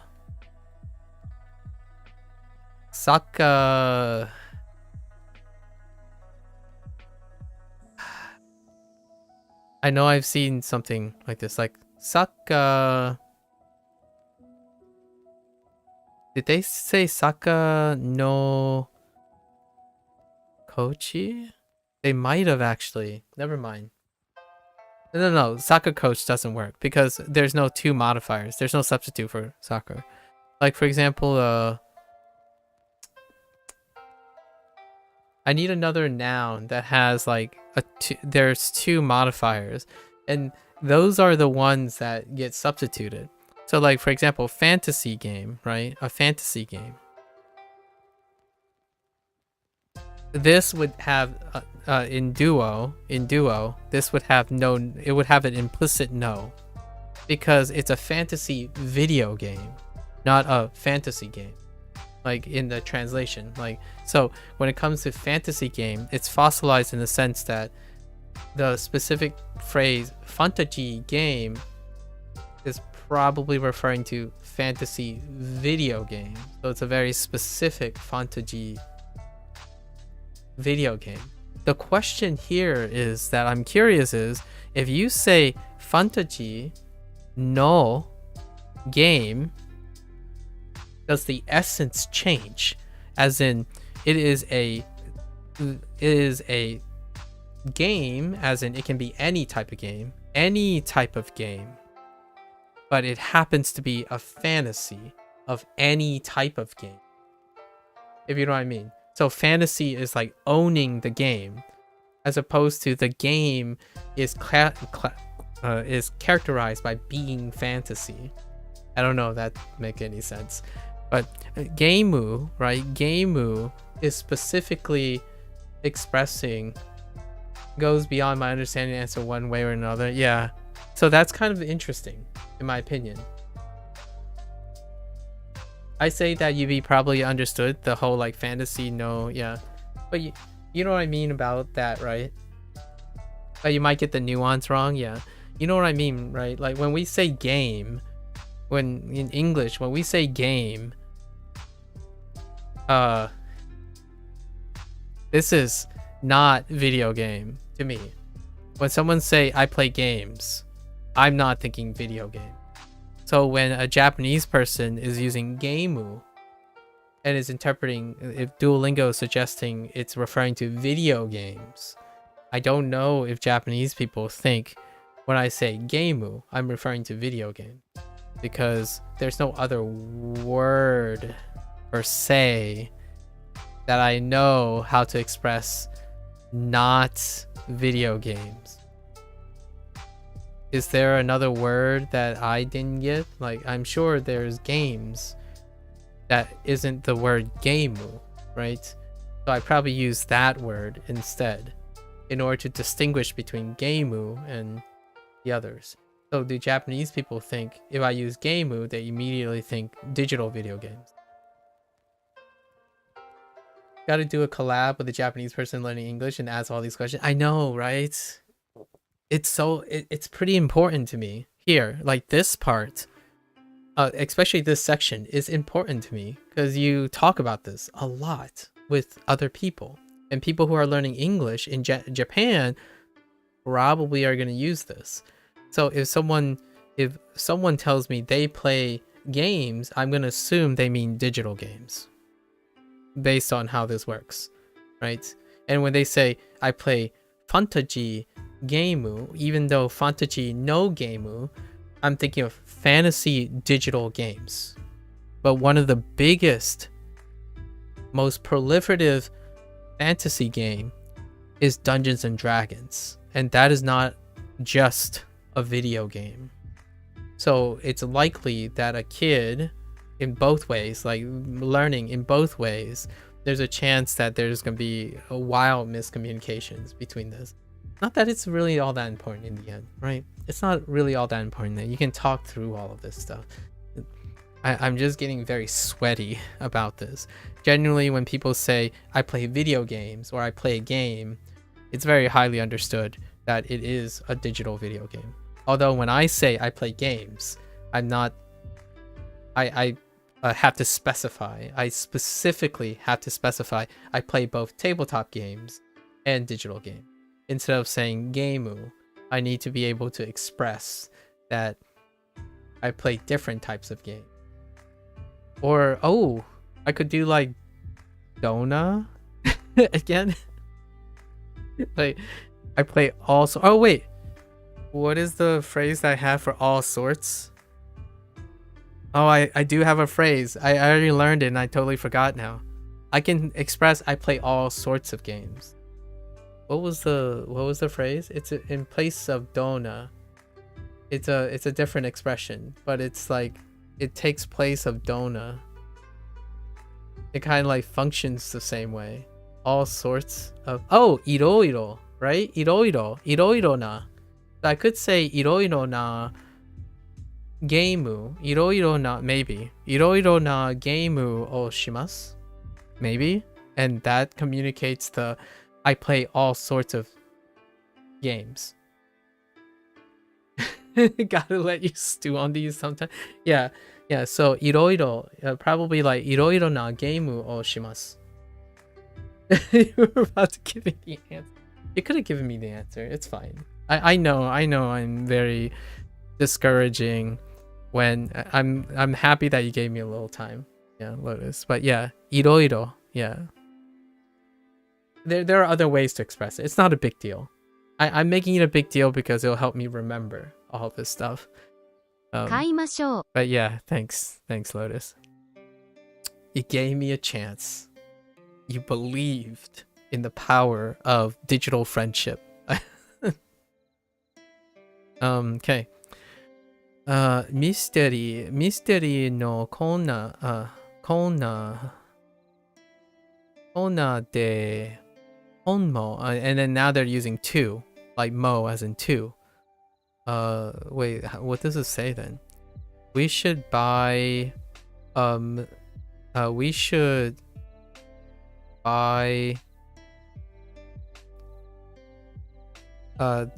we should also buy this, or the book at the, okay, we should also buy the book at the mystery section. Yeah, at the mystery section. Okay, that's pretty neat. This is a pretty neat sentence structure that I haven't seen in a while with Mo. あの本屋に行きましょうか。あの本屋に行きましょうか? Okay. Should we go to that bookstore over there? DVD も買いましょう。 Kaimashou. We should buy this DVD too. Okay. We should also buy this DVD. Whichever one. DVD sale. No, DVD no sale. Oh, you know what? No. I was thinking maybe you could. There's a fossilized version of DVD no sale, or not. At first, right? When they first introduced like fantasy action and stuff, most of the stuff had no no's in it, and it was modifying like eiga. No, not eiga. Sorry. Oh wait, it was eiga. Yeah. So then you start getting into these things, and like now they all have no's. At first, I thought it was katakana. Like if there was a katakana, like a borrowed phrase, katakana. But it's a coincidence. Some katakana seems to be fossilized or appear to be fossilized, and some aren't. So at first I was like, the simple rule, the pattern was, oh, all the katakana modifiers, like genre modifiers that I've seen next to any noun doesn't have a no in it. And then surely, but enough, katakana phrases need, like even other katakana phrases need. Maybe it's noun dependent. I don't really know. Still, really fun though. It's a nuance of nuances. DVD.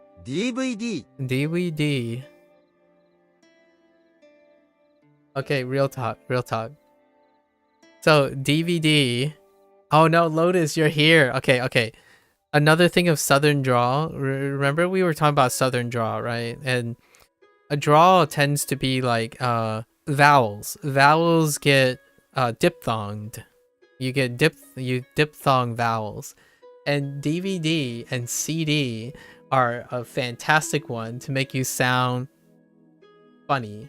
And I really like doing this because I do this often nonchalantly just to be a little bit homely. And it's not supposed to be disrespectful, but here it is. It gets diphthonged. Yeah, it gets diphthonged. So, D, right? D, V, D. So the E sound, E, right? E, as in E, right? Is non-diphthonged. But if you add E, EA, EA, like A, or like this way, A, in English, and you say day, you separate it and you diphthong it.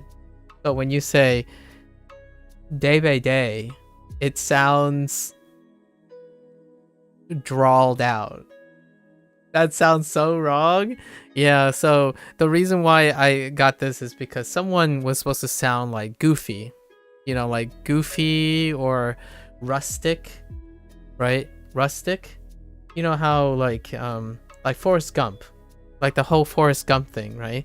And then when you say day, it's pretty funny. Like it makes me feel goofy when I say day, or see day, like say day. Like I'm gonna go to the shop to grab a say day. And I used to do this a lot.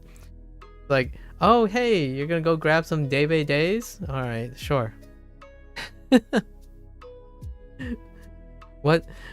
Which days are we going to watch today? Sorry. Anyways, obviously it's a super exaggerated like country. Like if you say it yourself, it's really funny. I think it's I don't think it's like to me it makes me it makes me want to hug the person more than like, oh, that's stupid sounding. But when you say it, it makes me chuckle whenever I say days. Yeah, days. And if you draw it out, it's like days. It's hilarious, at least to me. I think it's really cute. So anyways, DVD. Okay. DVD. Wait. Please, please help me. DVD, DVD. Oh, I don't even know if I'm saying. It doesn't even sound like I'm speaking Japanese anymore. DVD, DVD, DVD セール。セール No, no. DVD セールは明日です。明日です。DVD DVD, DVD, DVD, DVD DVD. Every time I say DVD, I don't think I'm speaking Japanese anymore. DVD, DVD のセール、DVD のセールは明日です。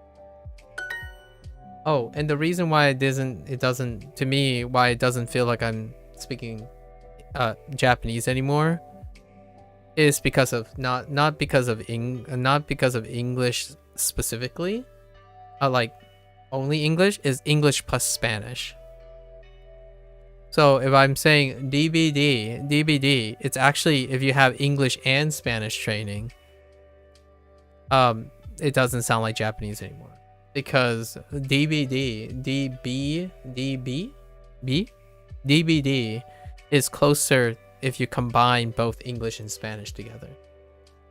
So when you do DVD, it feels like it's a Japanese borrowed word that has both English and Spanish origins put together.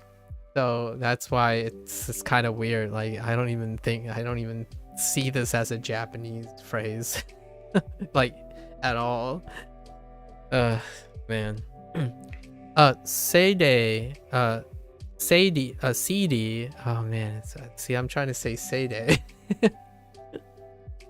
CD, yeah, it doesn't sound like it either. CD. Oh no, it does. CD.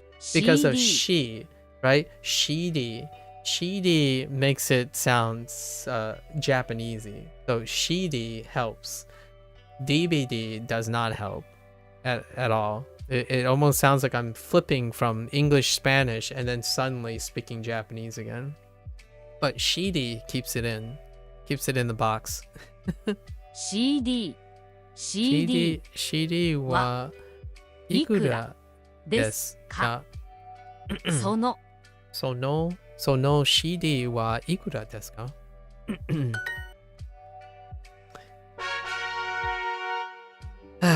ノンフィクションは読みますか？ノンフィクション。ノンフィクション。ノンフィクションはいくらで Wait. Just kidding. ノンフィクションは読みますか？読みますか？読みますか？ Okay. Do you read nonfiction? 話。この話はノンフィクションですか？この話はノンフィクションですか？この話はノンフィクションですか？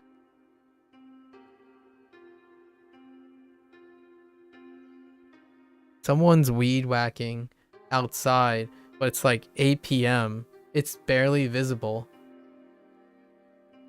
That is so weird. You know, you hear the motor. That's so zero. Because I wouldn't weed whack when it's barely visible outside. Like of all the times to weed whack, it's really hard to see. Like, so I don't really know what that guy is doing. It's the same guy from like 5 hours ago when I was running. It's a very odd time to be weed whacking. Not because of the noise and stuff, just it's really hard to see. Like the sun's down, it's completely down, so weird. この話はノンフィクションですか？ Okay.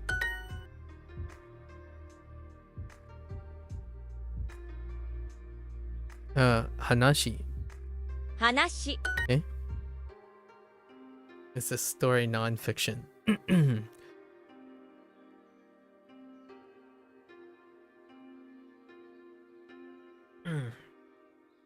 Okay. Yeah, Haiyu so far is the only vocabulary That's not a borrowed word. Is in this entire unit, like the first half of the unit, I think. Oh, and hanashi. Sorry. 話 Hanashi is the other one. So we have 2 so far. Everything else is katakana. ノンフィクション Non-fiction. Yeah, see? 話 Hanashi. No. Right? Yeah. Non-fiction. Non-fiction hanashi. Hanashi wa... Oh. この Kono non-fiction hanashi wa...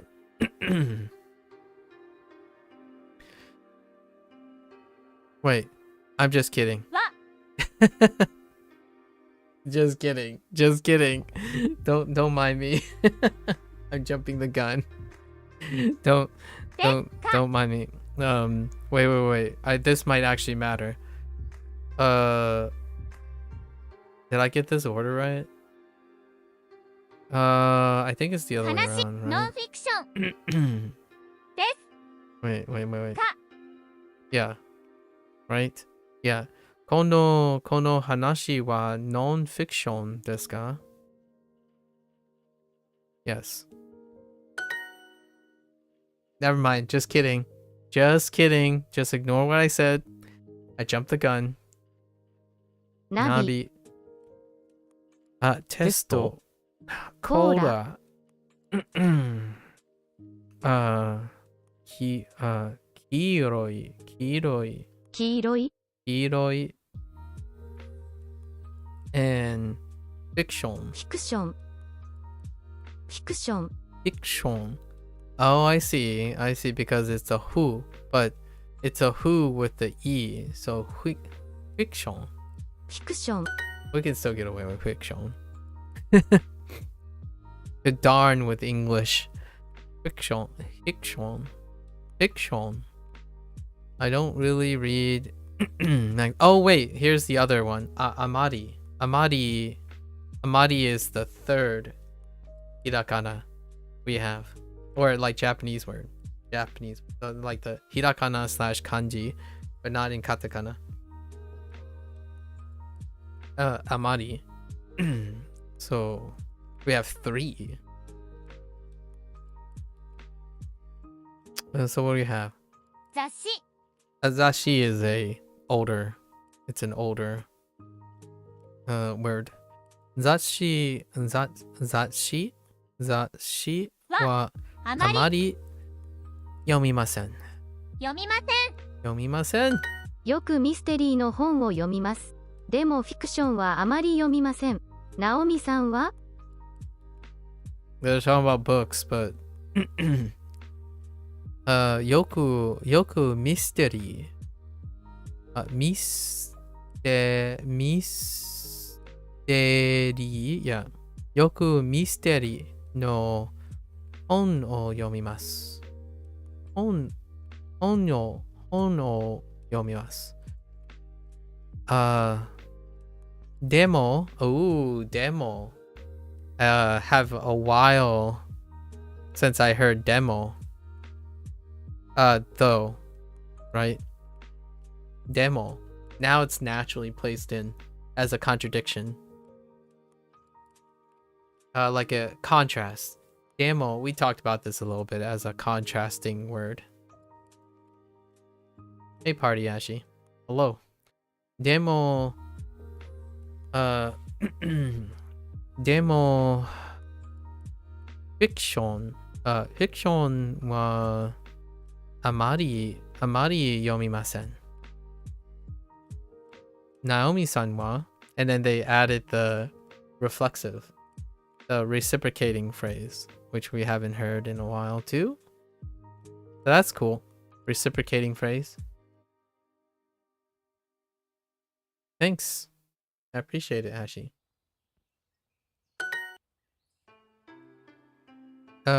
Non-fiction. Non-fiction no本が大好きです。Oh no. Taxon.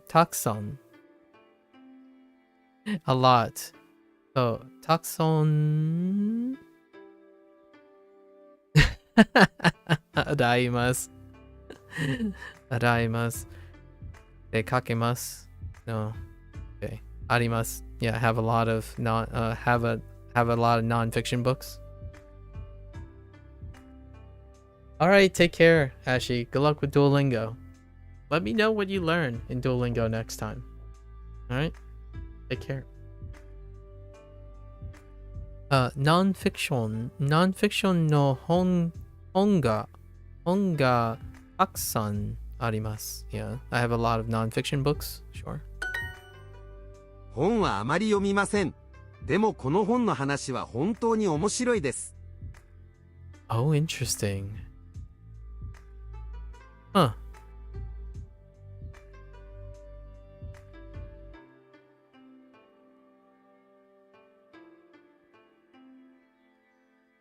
Okay, I mean, they like the story.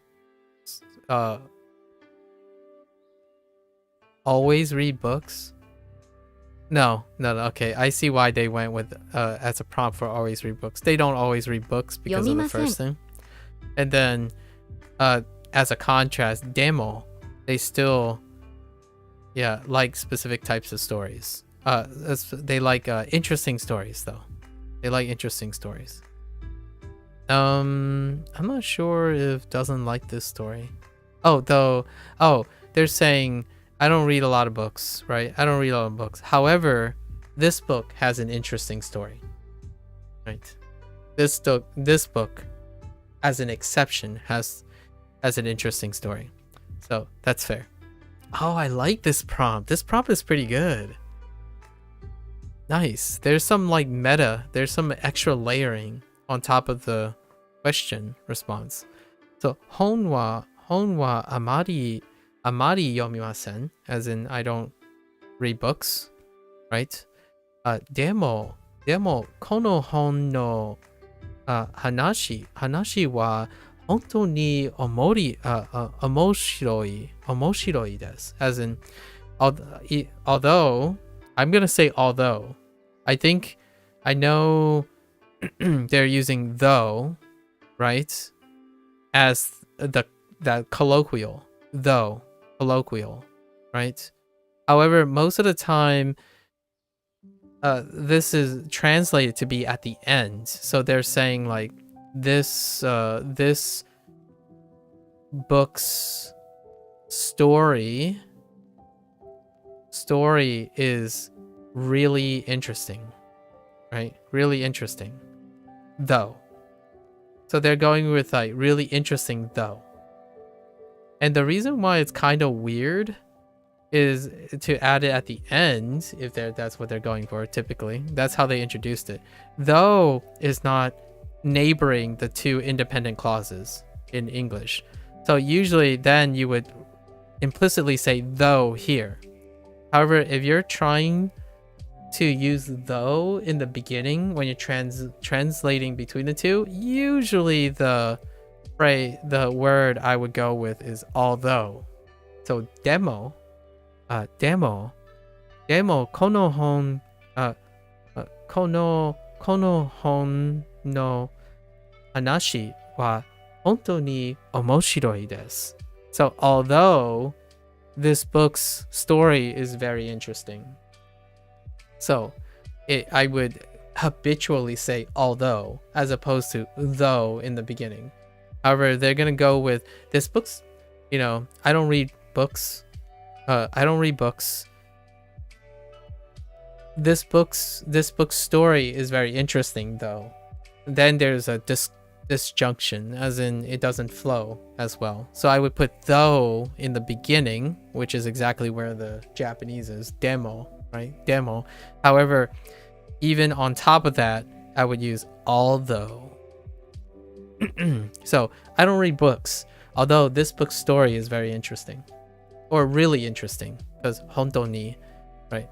This book's story is really interesting, although this book's story is really interesting. Just a little interesting choice that they made and all that stuff. Are you really gatekeeping though right now? I'm totally gatekeeping although. Or though. Yes. Don't though in the front. Actually, how often have you ever used though? Though I like this book, as opposed to although I like this book. I guess, yeah, I guess people would say that, right? For me, I don't think... You know what's another deep cut? Here, I'll give you an even deeper cut. So if you put though, etc., right? Though, etc., and I say although when it's in the beginning. You know what most people say now in like the internetscape? TBH. Or to be fair.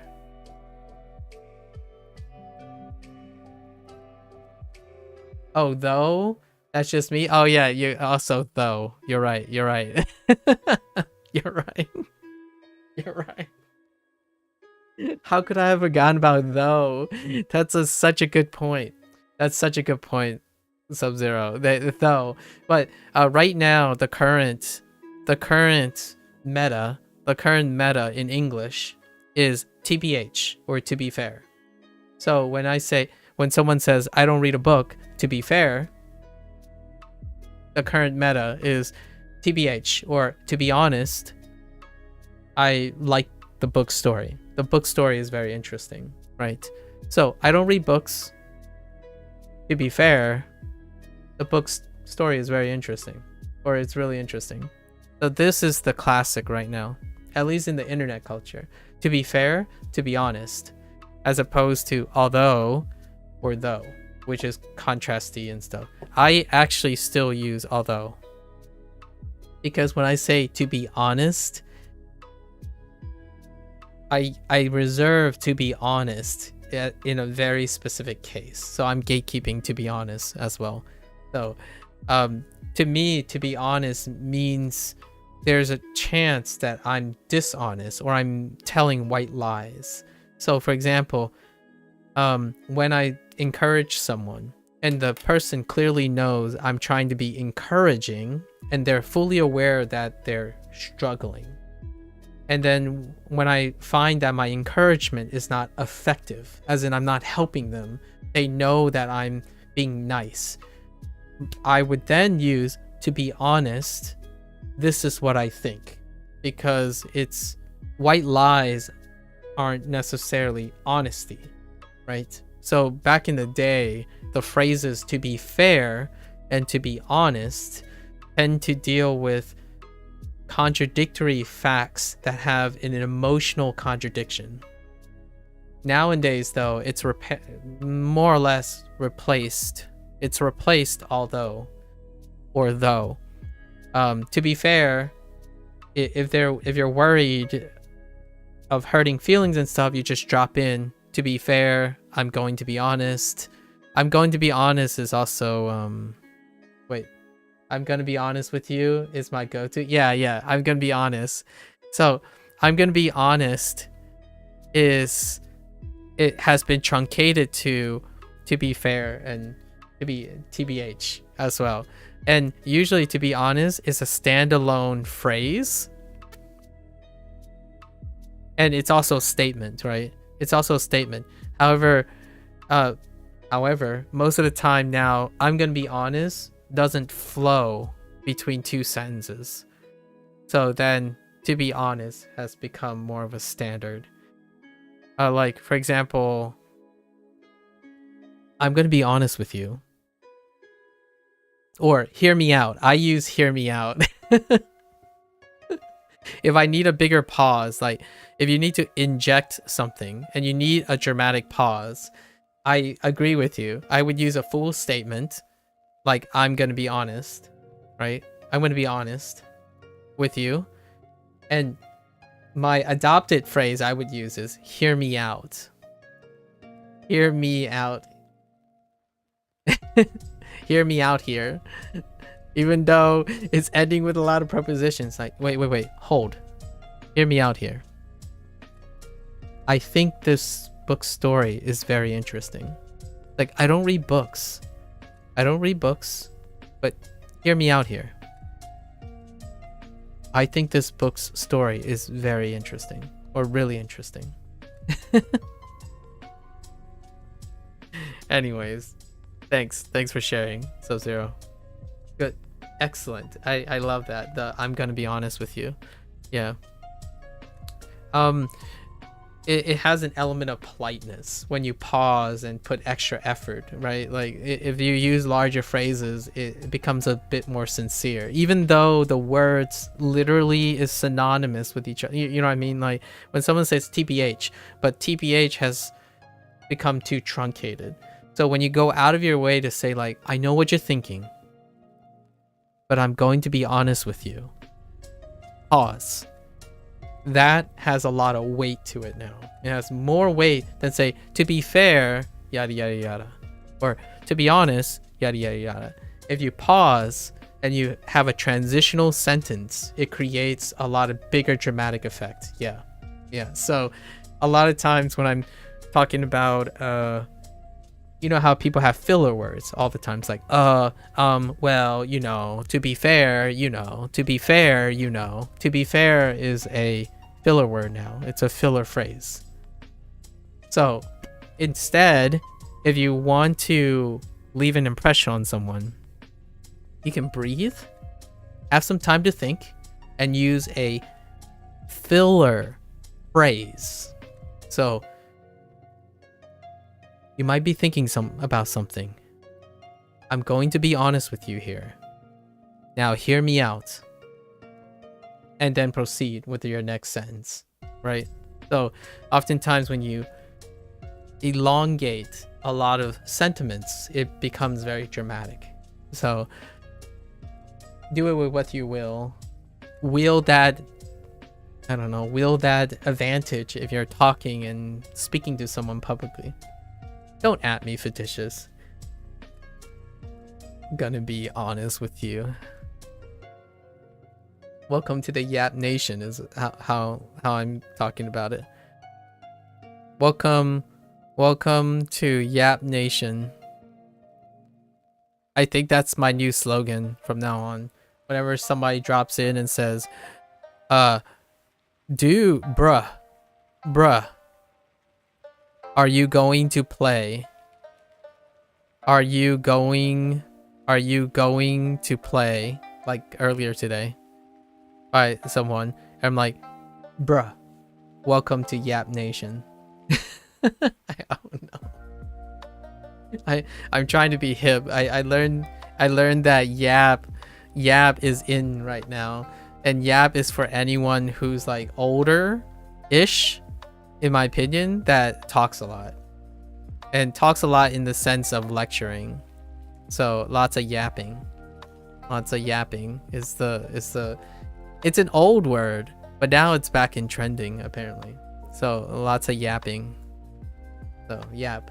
Welcome back, Yap. Welcome back to the fold. And I don't know if you know about Yap Nation. This is a boomer joke. Gonna yap while you're studying Japanese. Japanese. Indeed. I wish I could yap. I wish I could use Japanese. Honestly. Like if I could yap in Japanese, I'd just do it. What I mean is I would talk like this in Japanese if I could. Then I'd be practicing Japanese without like I could learn Japanese while yapping in Japanese. But I can't, not yet. And the Yap Nation thing, I know this is probably gonna be boomer. This is gonna show how old I am. But when I say Yap Nation, I'm thinking of Vape Nation. Don't at me, guys. This is. I know this is like how old is this? 10 years? I think it's been a decade since this particular meme was a thing. So anyways, let's not do that anymore. Let's not talk about that anymore. That's a whole different other story. I'm not a boomer. You're a boomer, okay? I'm not a boomer. You're a boomer. Kono hon no hanashi この本の話は少し what? つまらないですね。Okay, fair enough. Boring? What are our other choices? Aoi. Why do they throw in Aoi everyone? Huh? And Akai? Akai. Oh, red. I'm like, what the heck is Akai? Hi, man. If someone complains that you know what to tell them. Womp womp. Womp womp. I'm gonna have to do that. I'm gonna have to do that sometime. Let me tell you a few things that I've adopted, right? I still use Nito every once in a while, only because Fictitious echoed Nito when I was playing Nino Kuni. But I still use Nito, but now I kind of use Neat a lot of time. But Nito, so we're gonna throw in some womp womp sometime. I use Pep. Pep is something that I adopted from someone else. That's personal. Pep. Sometimes I say Olge. I don't know. Olge, it's got that nice feel. Before Olge was Hail Helix, and this might be funny to you, Sub-Zero, specifically. Hail Helix. I don't know if you know the emote for Hail Helix, but it's Omastar. I'm pretty sure it's a image of Omastar. So Hail Helix means ancient, as in I'm old. So the person that I knew used Hail Helix for old, like being a boomer, right? That's what it meant. So we hailed Helix a couple of times, and now it's like Olge.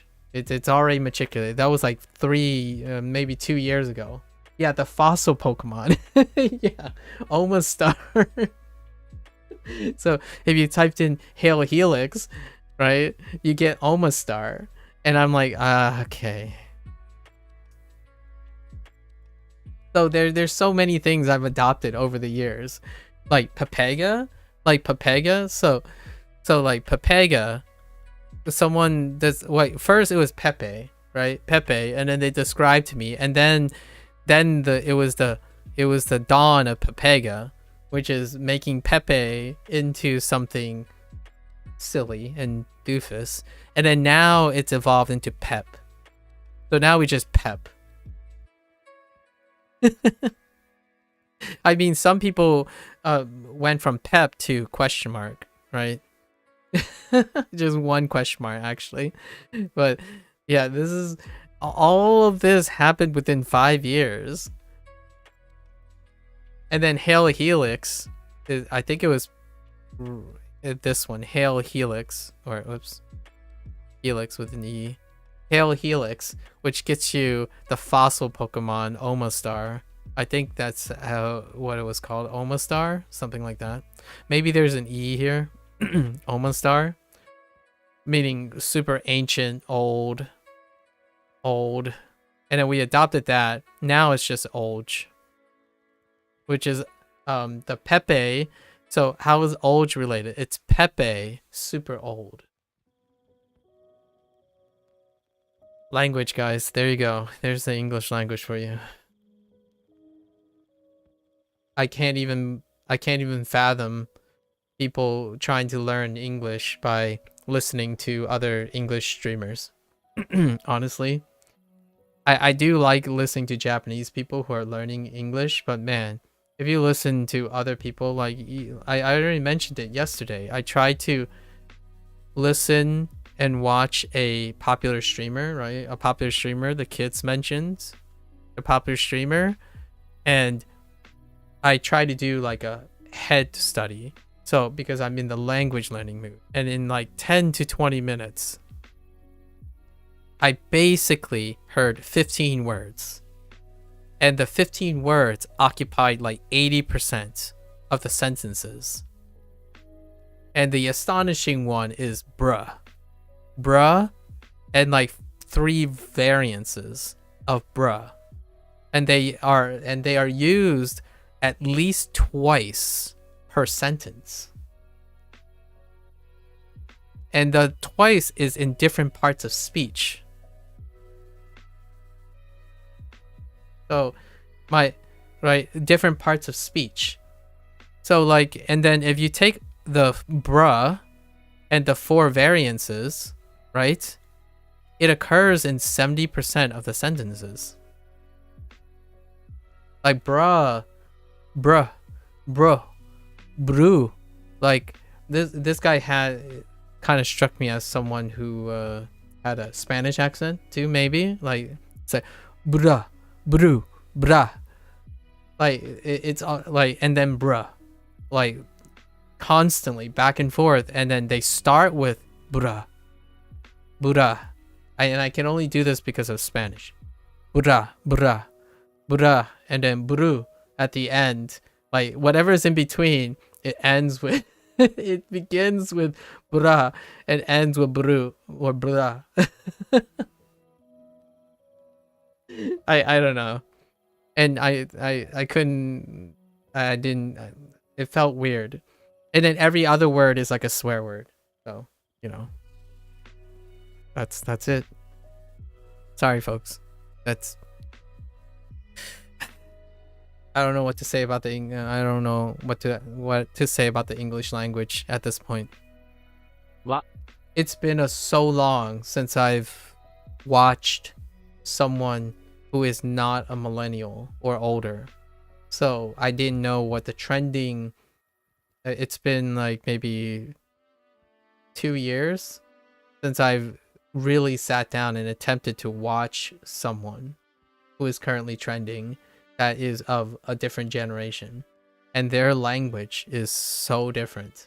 It's to the point where, are they literally saying the same thing the same over and over again, or are they trying to express the same sentiment literally over and over again, or are they actually saying something different every single time because every sentence has 2 or 3 of the same words in a different part of speech? Are you happy? Are you sad? Are you surprised? Are you shocked? I have no idea anymore. Like, the word occurs so much. I'm not even legitimately saying, like, when that guy says bruh, like, is that surprised? Or are you saying hear me out? Or are you saying TBH? Like, even TBH, there's no to be honest, to be fair anymore. It's just bruh. Like, I don't know. I have no idea anymore. I'm so way out of my element. He looks like he's upset, or he looks like he's surprised, or he looks like he's confused, and it's just that one word. Or a variant of it. Just saying. Amari.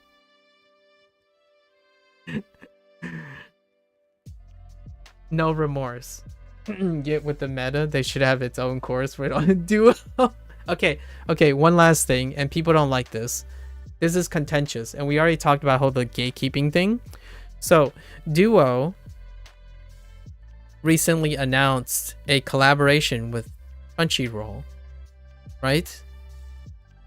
And do you know what a collaboration between Duolingo and Crunchyroll? I'm not sure if this is an April Fool's joke. I don't think it's an April Fool's joke. I don't think so, because their April Fool's joke was Duolingo on ice.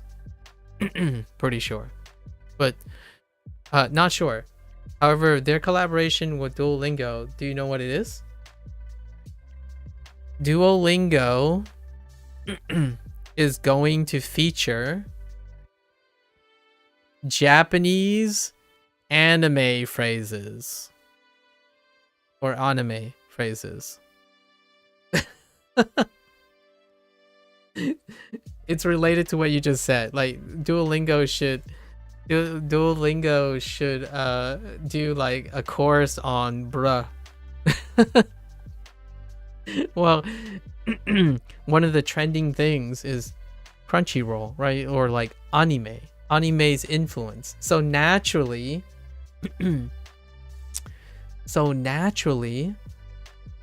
what they're going to do is they're probably going to introduce phrases that you find in anime, right?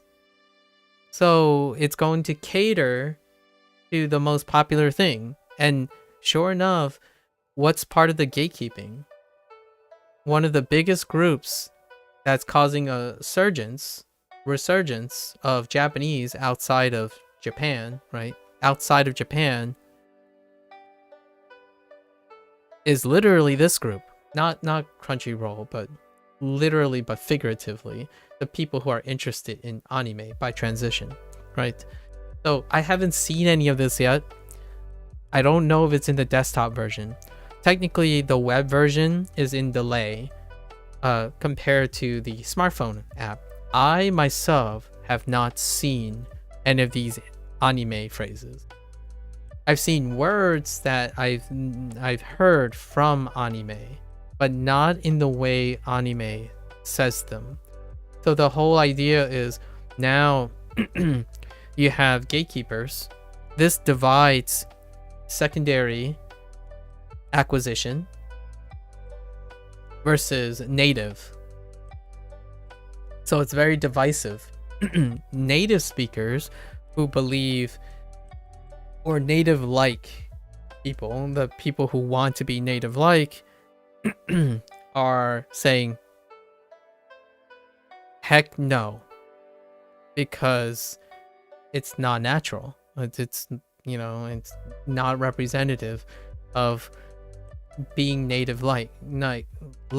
And then you have the people who are motivated to do that. They're saying, heck yeah, now when I go watch anime and manga, the stuff is contextually relevant, as in they can use that for a leaping point to explore Japanese, because now the phrases that they hear are most commonly in the activity that they are using the language for, right?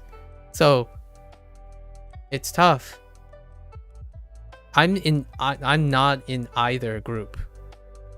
Like I'm not compelled to look for anime. I rarely ever look for anime phrases as I'm learning from Duolingo, and I have no aspirations to want to be native like.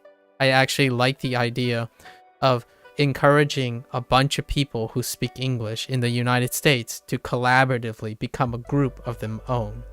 Like, what's really awesome that the Japanese people or the Japanese language does not have is what I believe English is beautiful on.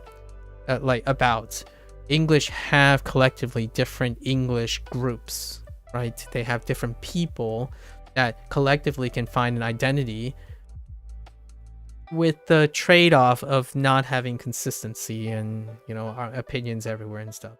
But ultimately, more people are speaking English because there are other communities, in my opinion, statistically more likely. And gatekeeping is kept less. Gatekeeping is lessened when one dominant group isn't sharing their own opinions as the only opinion, right? So that's largely why I feel Japanese's influence as a language itself, even though despite so much influence, right? So much influence for like video games, TV, anime, manga, like so much of westernized culture is digging Japanese culture. Its language is still gatekept so hard because of its rigorous standards that even the people who want others to learn Japanese language is kind of unintentionally gatekeeping. Like when you ask a very influential native-like person or a native speaker, for example, and they evaluate any attempt to make Japanese engaging and relevant, their first comment would be like, this is garbage, right? This is not native. This is silly. This is awkward. You need many, many years of this, and it's still like they're elevating the prestige of Japanese, and I get it. I totally get it. That's understandable. That's also unintentional gatekeeping. Because now people will quit. They will quit all the time. And you have the biggest resurgence in your language now, which is like the anime and manga. And for better or for worse, it's ironic, but those anime, manga crowd are adding to the gatekeeping.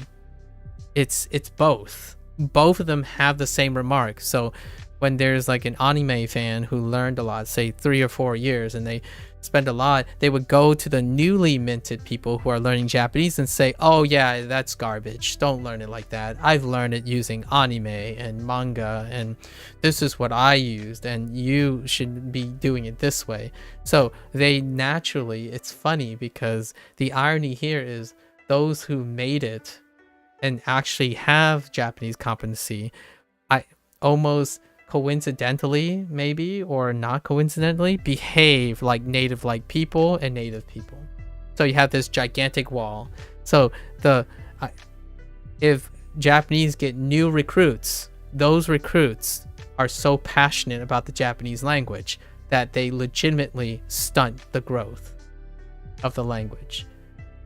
What are 90% of my experiences when learning Japanese? It's either a person who have spent multiple years learning the language or a native speaker telling me I sound funny. It's not me who, by English standards, like, oh, your English is great. And then someone speaks to me in Italian English, like, that sounds amazing. It's far more common for an English speaker to be like, sounds good. Ii desu ne. As opposed to the other way around, we're like, oh dude, get on my level, man. I use Anki like all day long, and that's how I get fluent. I'm like, okay. The last thing I want to tell an English person who's learning English is, you're fluent if you use it. Keep using it. I don't care how many years you spent learning English. I'm even confused if I'm speaking English correctly anymore. Native English speakers are the minority. So if opinion is based on how many people agree and how many people use it, then American English is not the ones that, American English speakers aren't the ones that are making the rules then, right? British English people aren't the ones that are making the rules. It's everyone else. So I thought it was super funny. And the reason why it sparked this is because recently Duolingo announced on their Twitter or X page that, hey, we're going to incorporate anime phrases. And I'm like, I see where they're coming from there. I definitely see what they're coming from. They're a language learning app. So the vast majority of people are, guess what? Closed casual community. Not hardcore, passionate, hardworking, nuance appreciators. I get it. It's also elitism and gatekeeping. Feels bad, man. You can't have both. It's difficult to have both, where you can be both hardcorely casual. I think there might be a few examples in this world where a community can be classified as hardcore casuals. It's so rare to have hardcore casuals. You either have hardcore gatekeepers or closeted casuals, as in like people who don't spend any time thinking about the influence of other people. They do what they want to do, and that's it. As opposed to hardcore casuals where they gatekeep because they worry about the thing they love being misrepresented, cheapened. That comes with passion. You care a lot about it. That's why you're very emotional. And I totally get it. I totally gatekept, although I kind of gatekeep English a lot, actually. My specific type of English, the academic English. I'll try not to as much. I'll try as much as I can not to gatekeep formal English. I don't get to use it very often, so it's not too much of a big deal. I even end my speaking sentences with prepositional phrases, or not prepositional phrases, prepositions. Like, what are you up to? Right? What are you up to? I say that all the time, actually. What are you up to? That's a weird question ending in a preposition.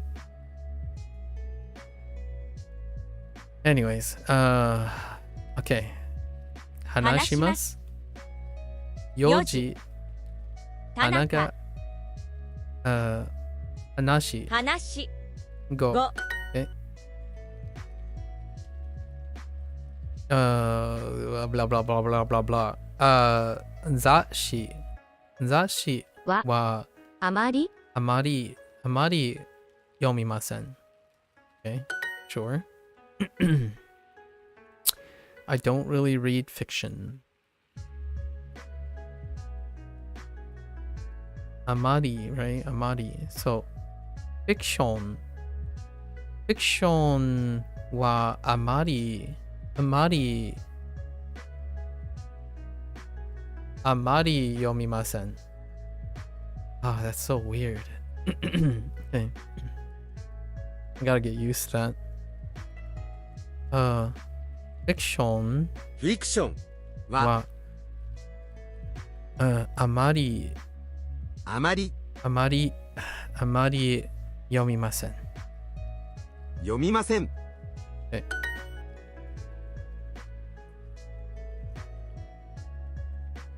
この話はフィクションです。この話はフィクションです。I do say bruh every once in a while. I've been kind of throwing that in every once in a while. I do find there is value in speaking some level to connect with people. So occasionally I do say bruh.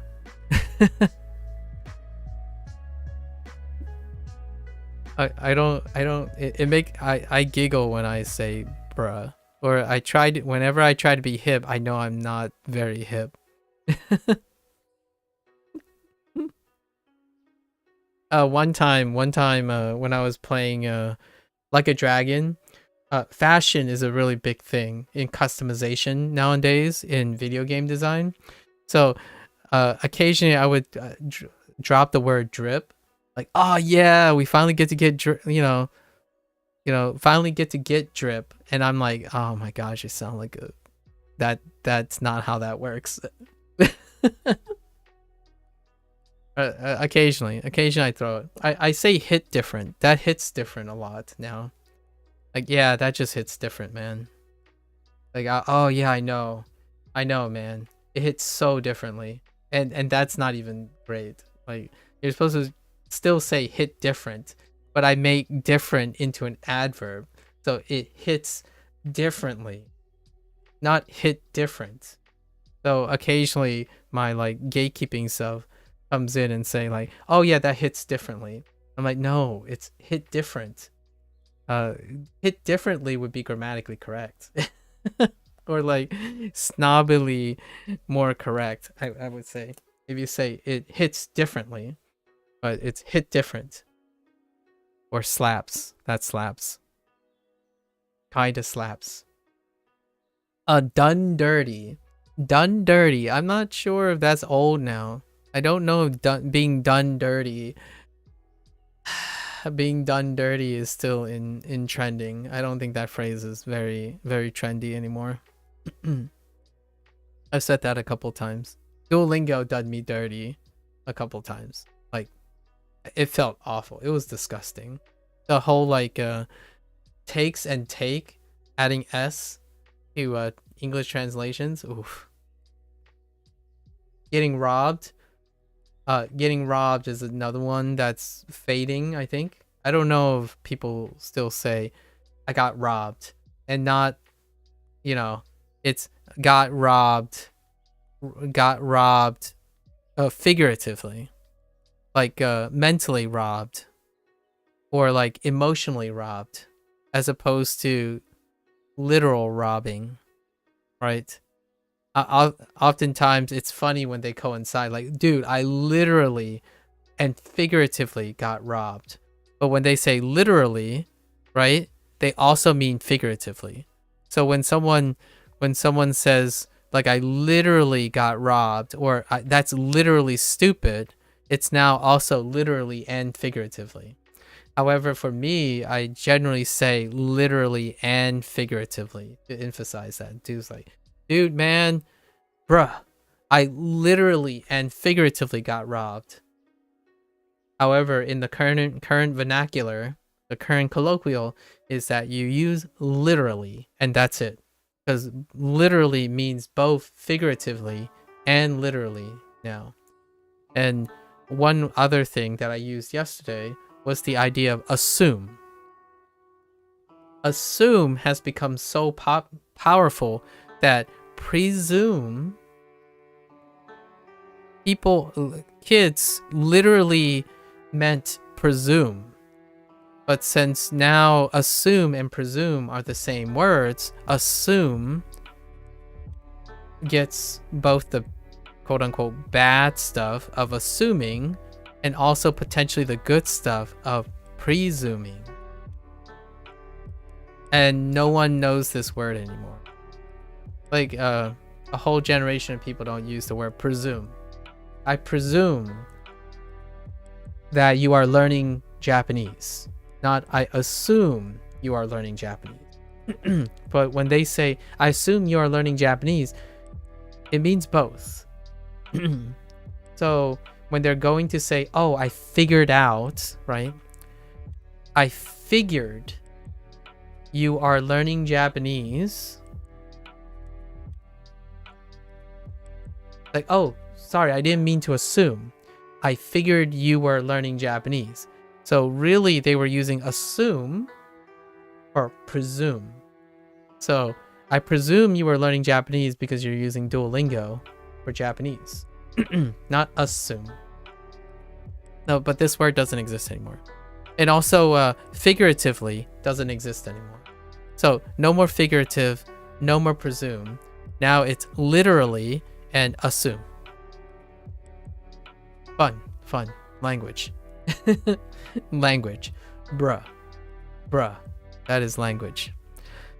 How is the story? Okay. So, 話はどうですか? どうです花はどうですか?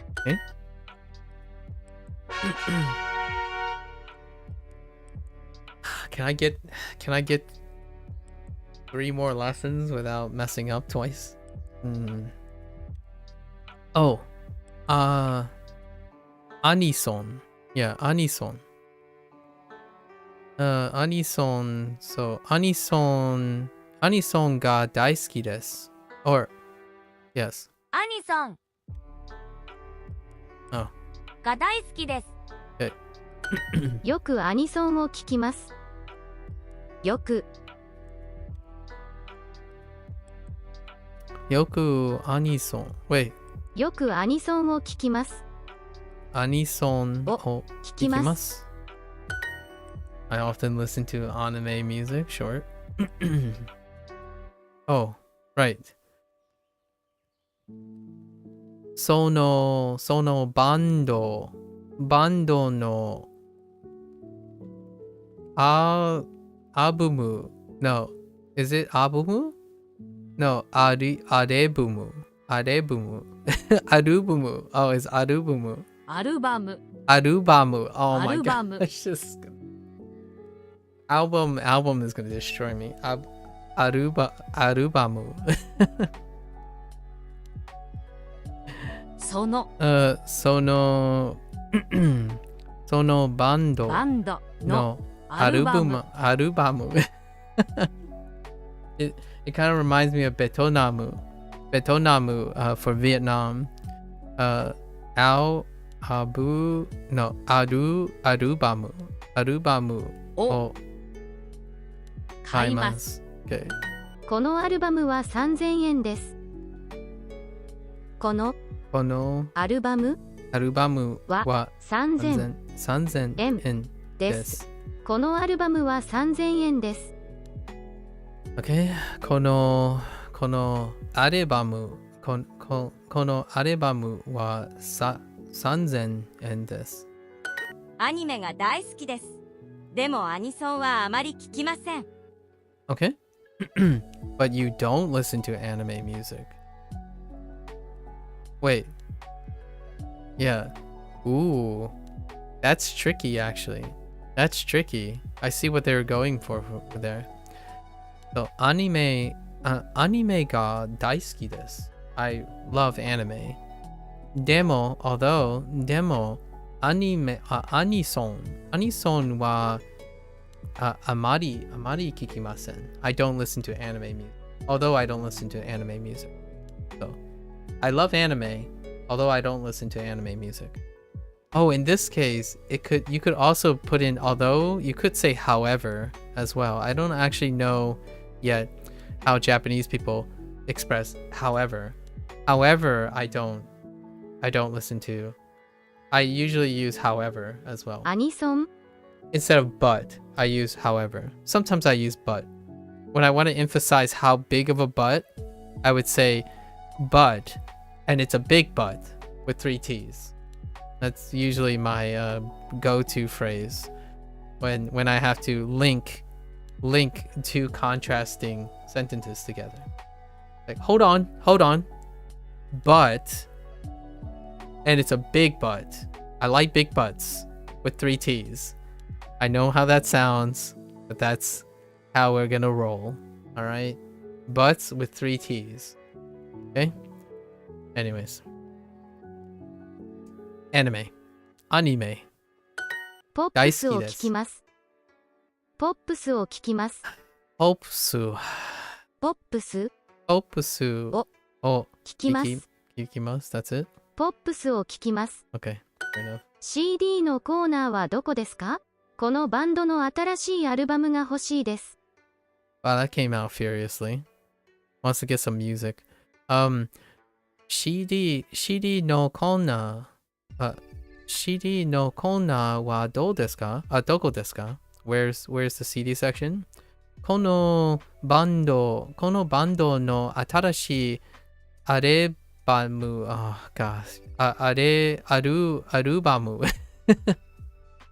ルバムが欲しいです。So I really like this band's new album. Yeah, I really like this band's new album. Okay. そのバンドはとても面白いです。No. ですね。ですね。What do we got? Yume. Yeah, Yume. Famous. Isn't it? We have Mijikai,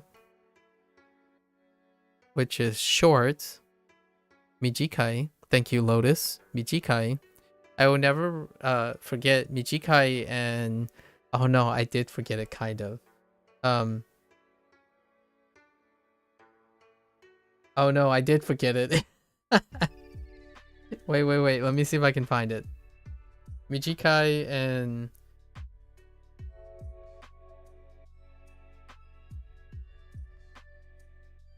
Oh no, I did forget it. Oh no, I did forget it. Huh.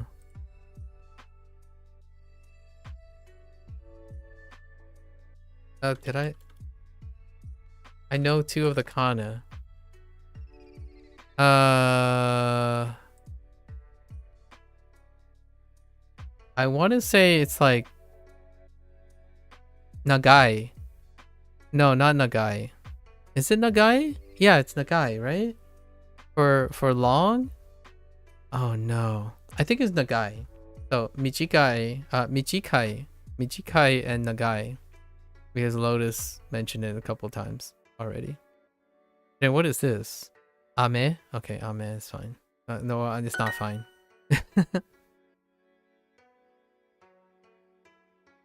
Jazu ジャズはあまり聞きません。Okay, I don't listen to jazz. ポップス。ポッ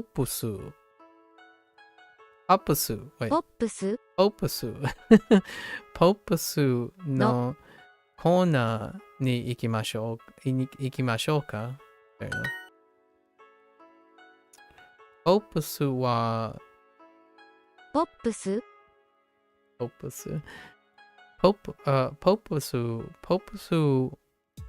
は聞きません。あまり聞きません。Okay, sure. すみません。アニソンはあまり聞きません。I don't listen to anime music. ポップスのコーナーに行きましょうか？ Should we go to the pop section?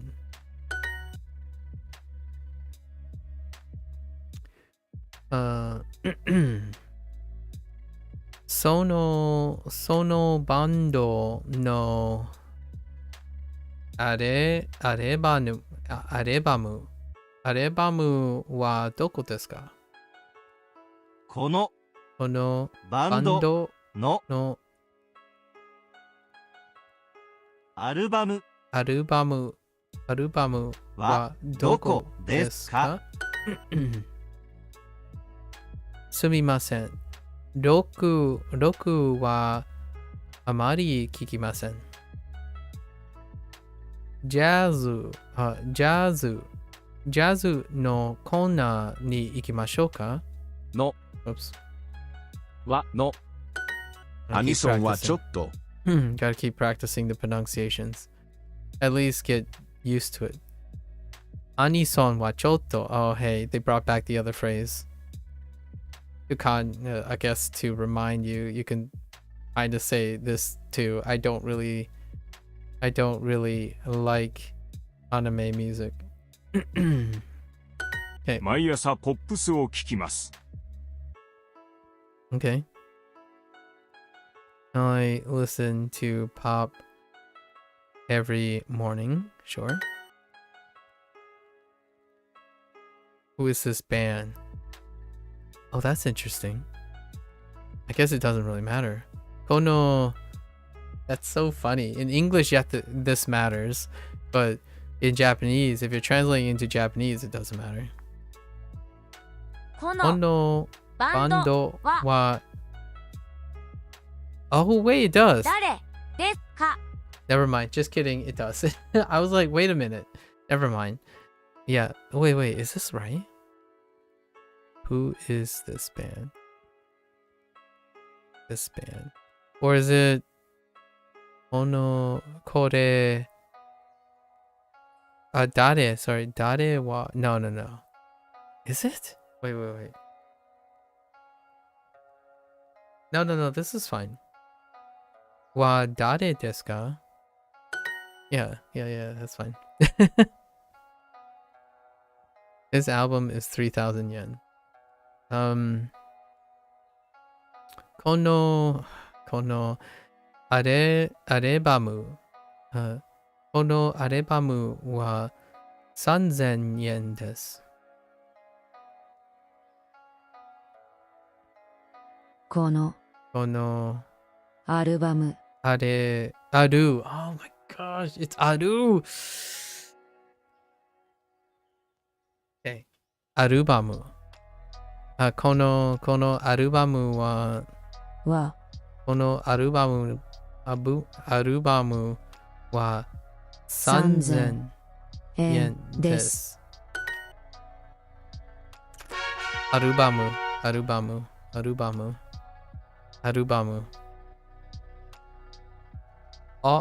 Like RPG? Is that how that works? RPG. Yeah,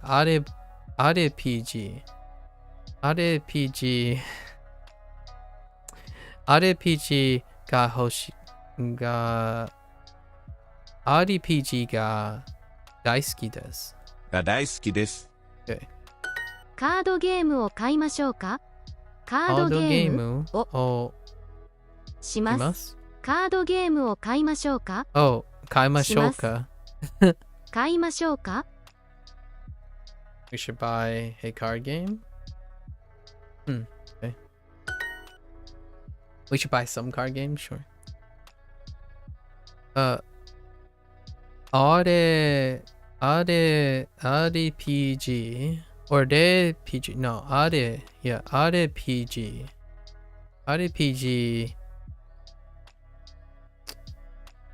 RPG はRPG は好きですか？好きですか？ RPG は好きですか？好きですか？ Yeah. そのカードゲームはとても難しいです。Okay. そのカードゲームはとても難しいです。難しい Oh, that's the fourth hiragana word or Japanese word. 難しい。そのカードゲームはとても難しいです。Yep. Difficult. Tough. Into contrast with taihen, I need to remind myself to look at the usage stuff for taihen and musukashi. そのカードゲームはとても難しいです。すみません、難しいゲームはありますか？難しいゲームが欲しいです。Okay. What's this person doing? Shopping for a new game, technically. Oh, I like that. They were really talking about difficulty games, and musukashi come up a lot, but really shopping for a new game. すみません、難しいゲームはありますか？ Do you have difficult games? Right? 難しいゲームが欲しいです。I want a difficult game. Right. I desire a difficult game. このゲームソース and コーラこのゲームはとても難しいですね。I mean, can a sauce be difficult? Technically, a sauce can be difficult, like to make implicitly. And then coda, okay, maybe not so much coda. パズルが大好きです。一緒にこのパズルをしましょ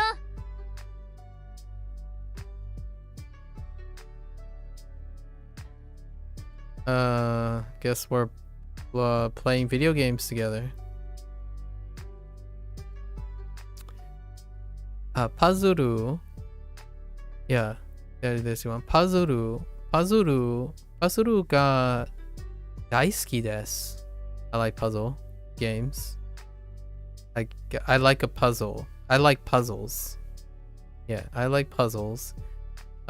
一緒に together. 一緒にこの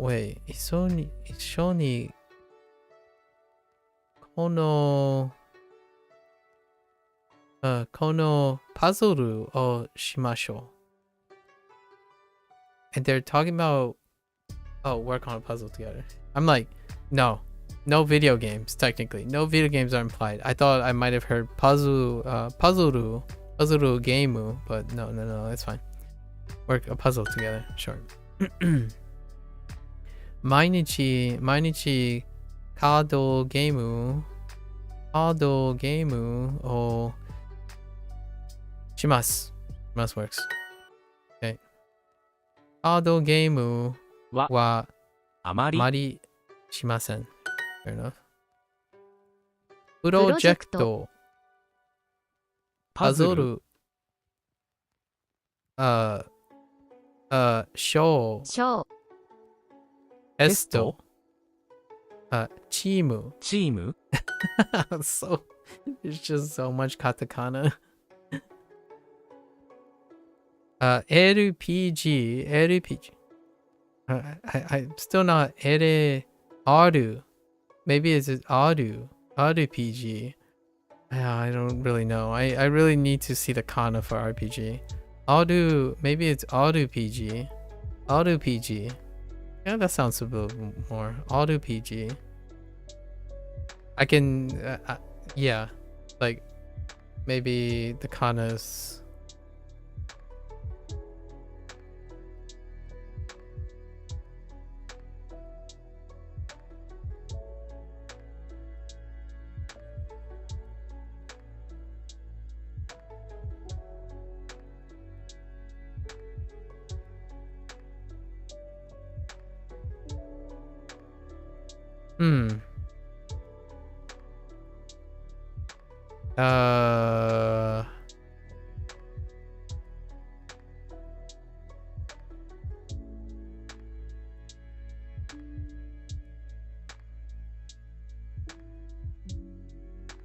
Why can't I can't.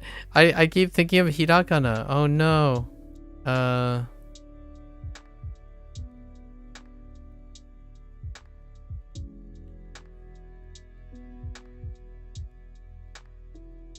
What is wrong with my brain right now?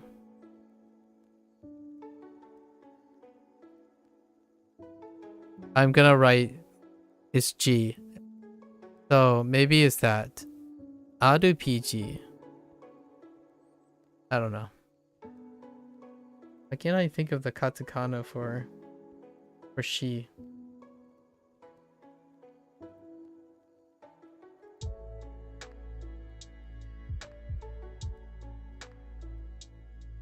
I guess we can go across the row, right? What is the row? Let's work on that.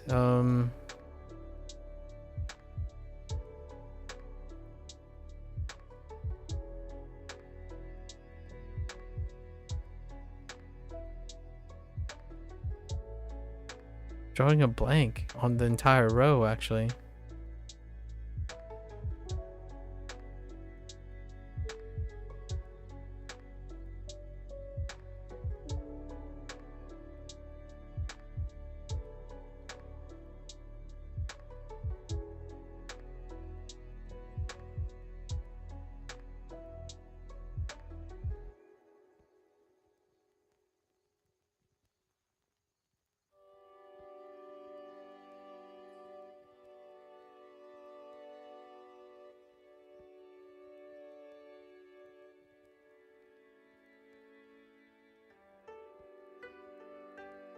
What is wrong with me? Oh no. Okay, hold up. I think I can get this. Now let's not spend more time on that.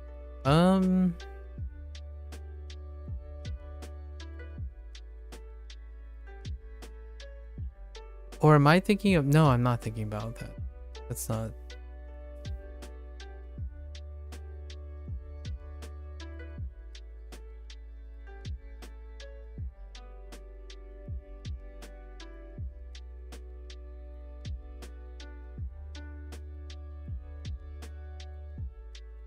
So key up there.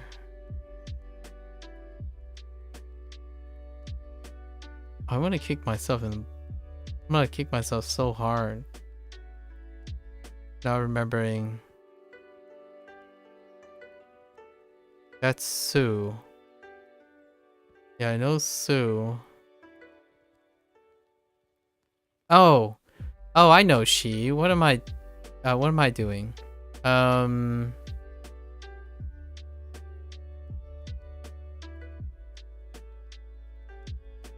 Yeah, she. So maybe like this. Oh, that took me so long. It's like, what's wrong with she? Okay. So anyways. はあまり RPG はあまりしません。It's fine. 毎日パズルゲームをします。毎日パズルをします。ゲーム Puzzle. 毎日パズルゲームをします。 Yeah, so no here. No once again. Mainichi, and it seems like it's largely with geimu in this section. So mainichi pazuru geimu oshimasu. Like any version of geimu in the front. And I think it's still the same geimu for the old ones. Oh, I don't know about eiga. I think eiga is one of them too. 毎日パズルゲームをします。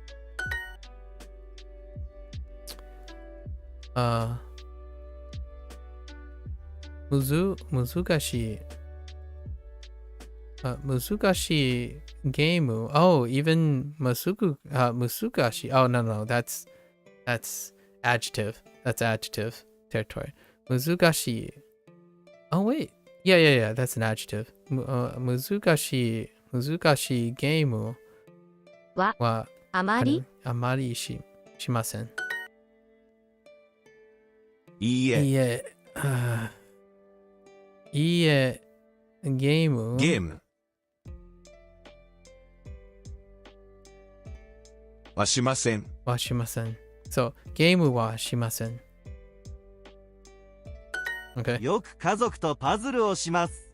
よく家族とパズルをします。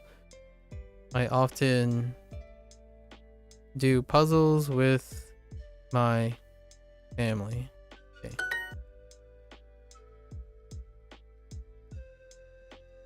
RPG. RPG.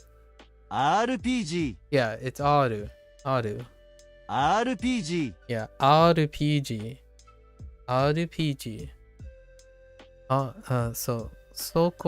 その RPG は楽しいですか？は楽しいですか？ Gonna buy this new role-playing game? So, 新しいこの新しい RPG を買います。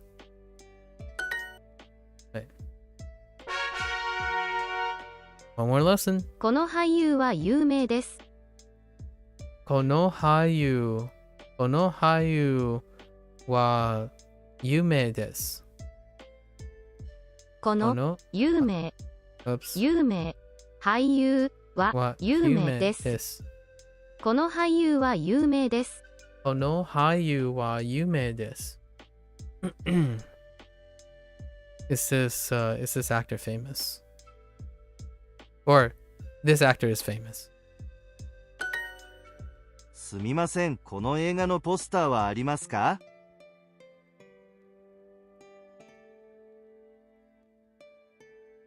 Do you have a movie poster? Shopping. Excuse me. Do you have this movie poster?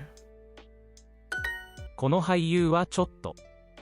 この俳優はちょっと。はちょっと。Oh, that's me. この俳優はちょっと。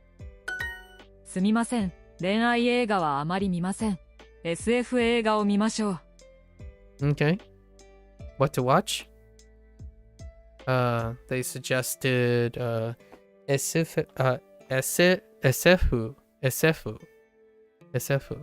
すみません。恋愛映画はあまり見ません。I don't watch romance movies. SF 映画を見ましょう。We should watch science fiction. その俳優は誰ですか？その俳優は誰ですか？その俳優は誰ですか？ Who is this actor? Who is that actor? Sono. Who is that actor? この SF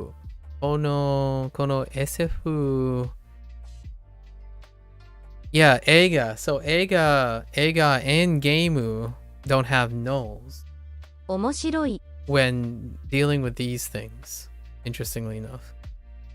And I think those are the only two so far. Everything else took a no. Kono SF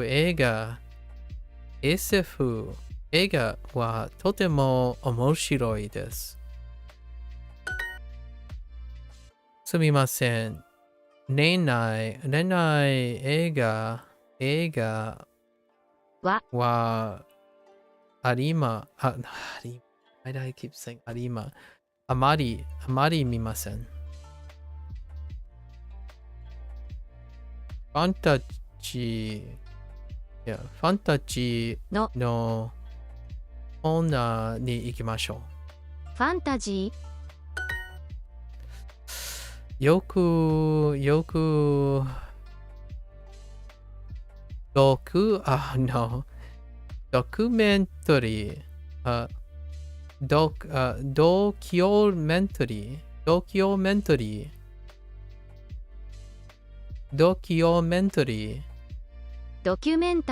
ドキュメンタリーを見ます。ドキュメンタリーはあまり見ません。アクションのコーナーに行きましょうか。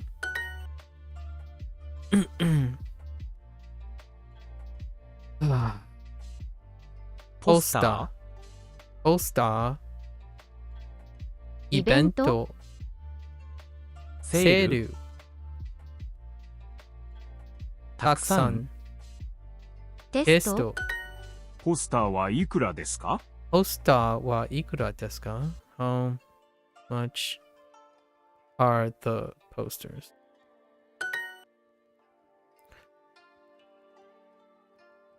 このポスターはどうですか？このポスターはどうですか？ Okay, 俳優声優つまらないジム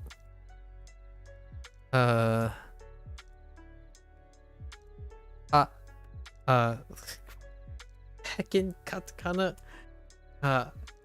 パズル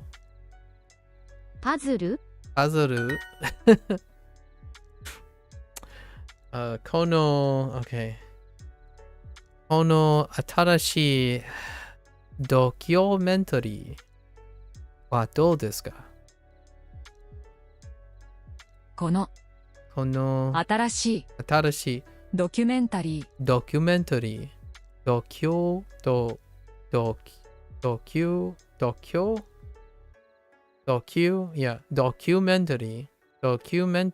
はどうですか？いいえ、アニメはあまり見ません。いいえ、アニメはあまり見ません。I don't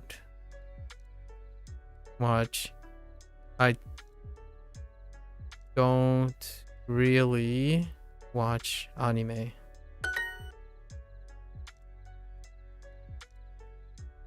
SF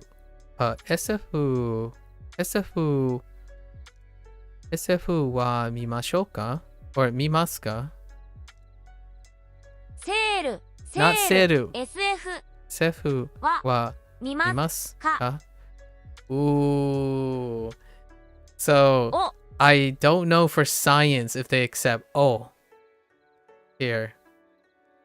I prefer to use wa here, but I don't know about that. I'm not so sure about that. SF を見ますか as opposed to SF は見ますか Interesting. SF を見ます. So, I like this phrasing when you're talking about something you do, as opposed to what you may do or conceptually do. Right. I don't know. Just a preference for now. Alright, folks. We still finished a bit early, which is nice. Even with our 2-hour digression today. Very nice. These phrases are not bad. I'm not as much learning longer phrases. But holy heck. So what, we have four Japanese words, right? Hayu, actor. Hanashi, story. Hanashi. I love this animation. This is so cute. It's also very distracting.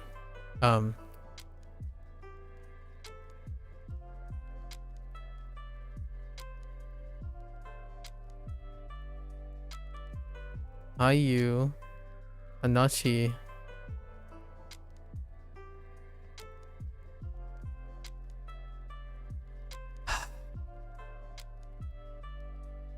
And I promptly forgot the other two. I'm pretty confident there are two others.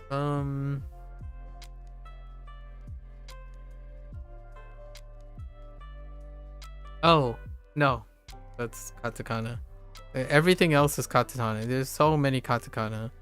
I was kind of thinking I could remember the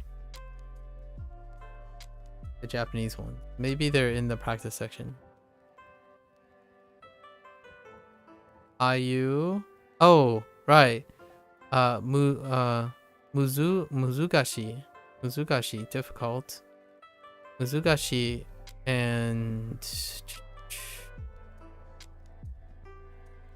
Onya doesn't count. Onya doesn't count. Wait.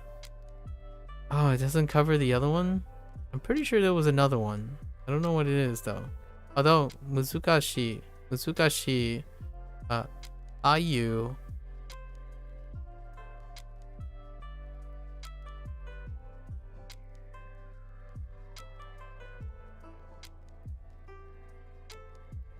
And I totally forgot the other word now.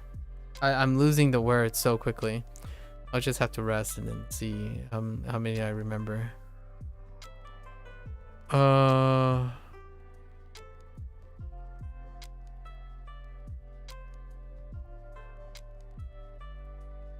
did I just immediately forget the other word? This is tough. Especially when it's grouped with so much katakana. Oh, Hanashi. Yeah, it's right here. Hanashi. What is the fourth word? Oh, we'll see how much I remember tomorrow. Alright, that's a wrap, folks. Day 59 is the end of day 59. Thanks for hanging out. Thanks for listening. Good luck with your journeys, language learning. Exercise healthy gatekeeping. Wholesome gatekeeping, if you will. Lots of good, wholesome gatekeeping. So, until next time, stay safe, stay healthy. Be encouraging, even through your gatekeeping. I will also attempt to try to practice that. Right? And as always, mata ashita. Ja ne.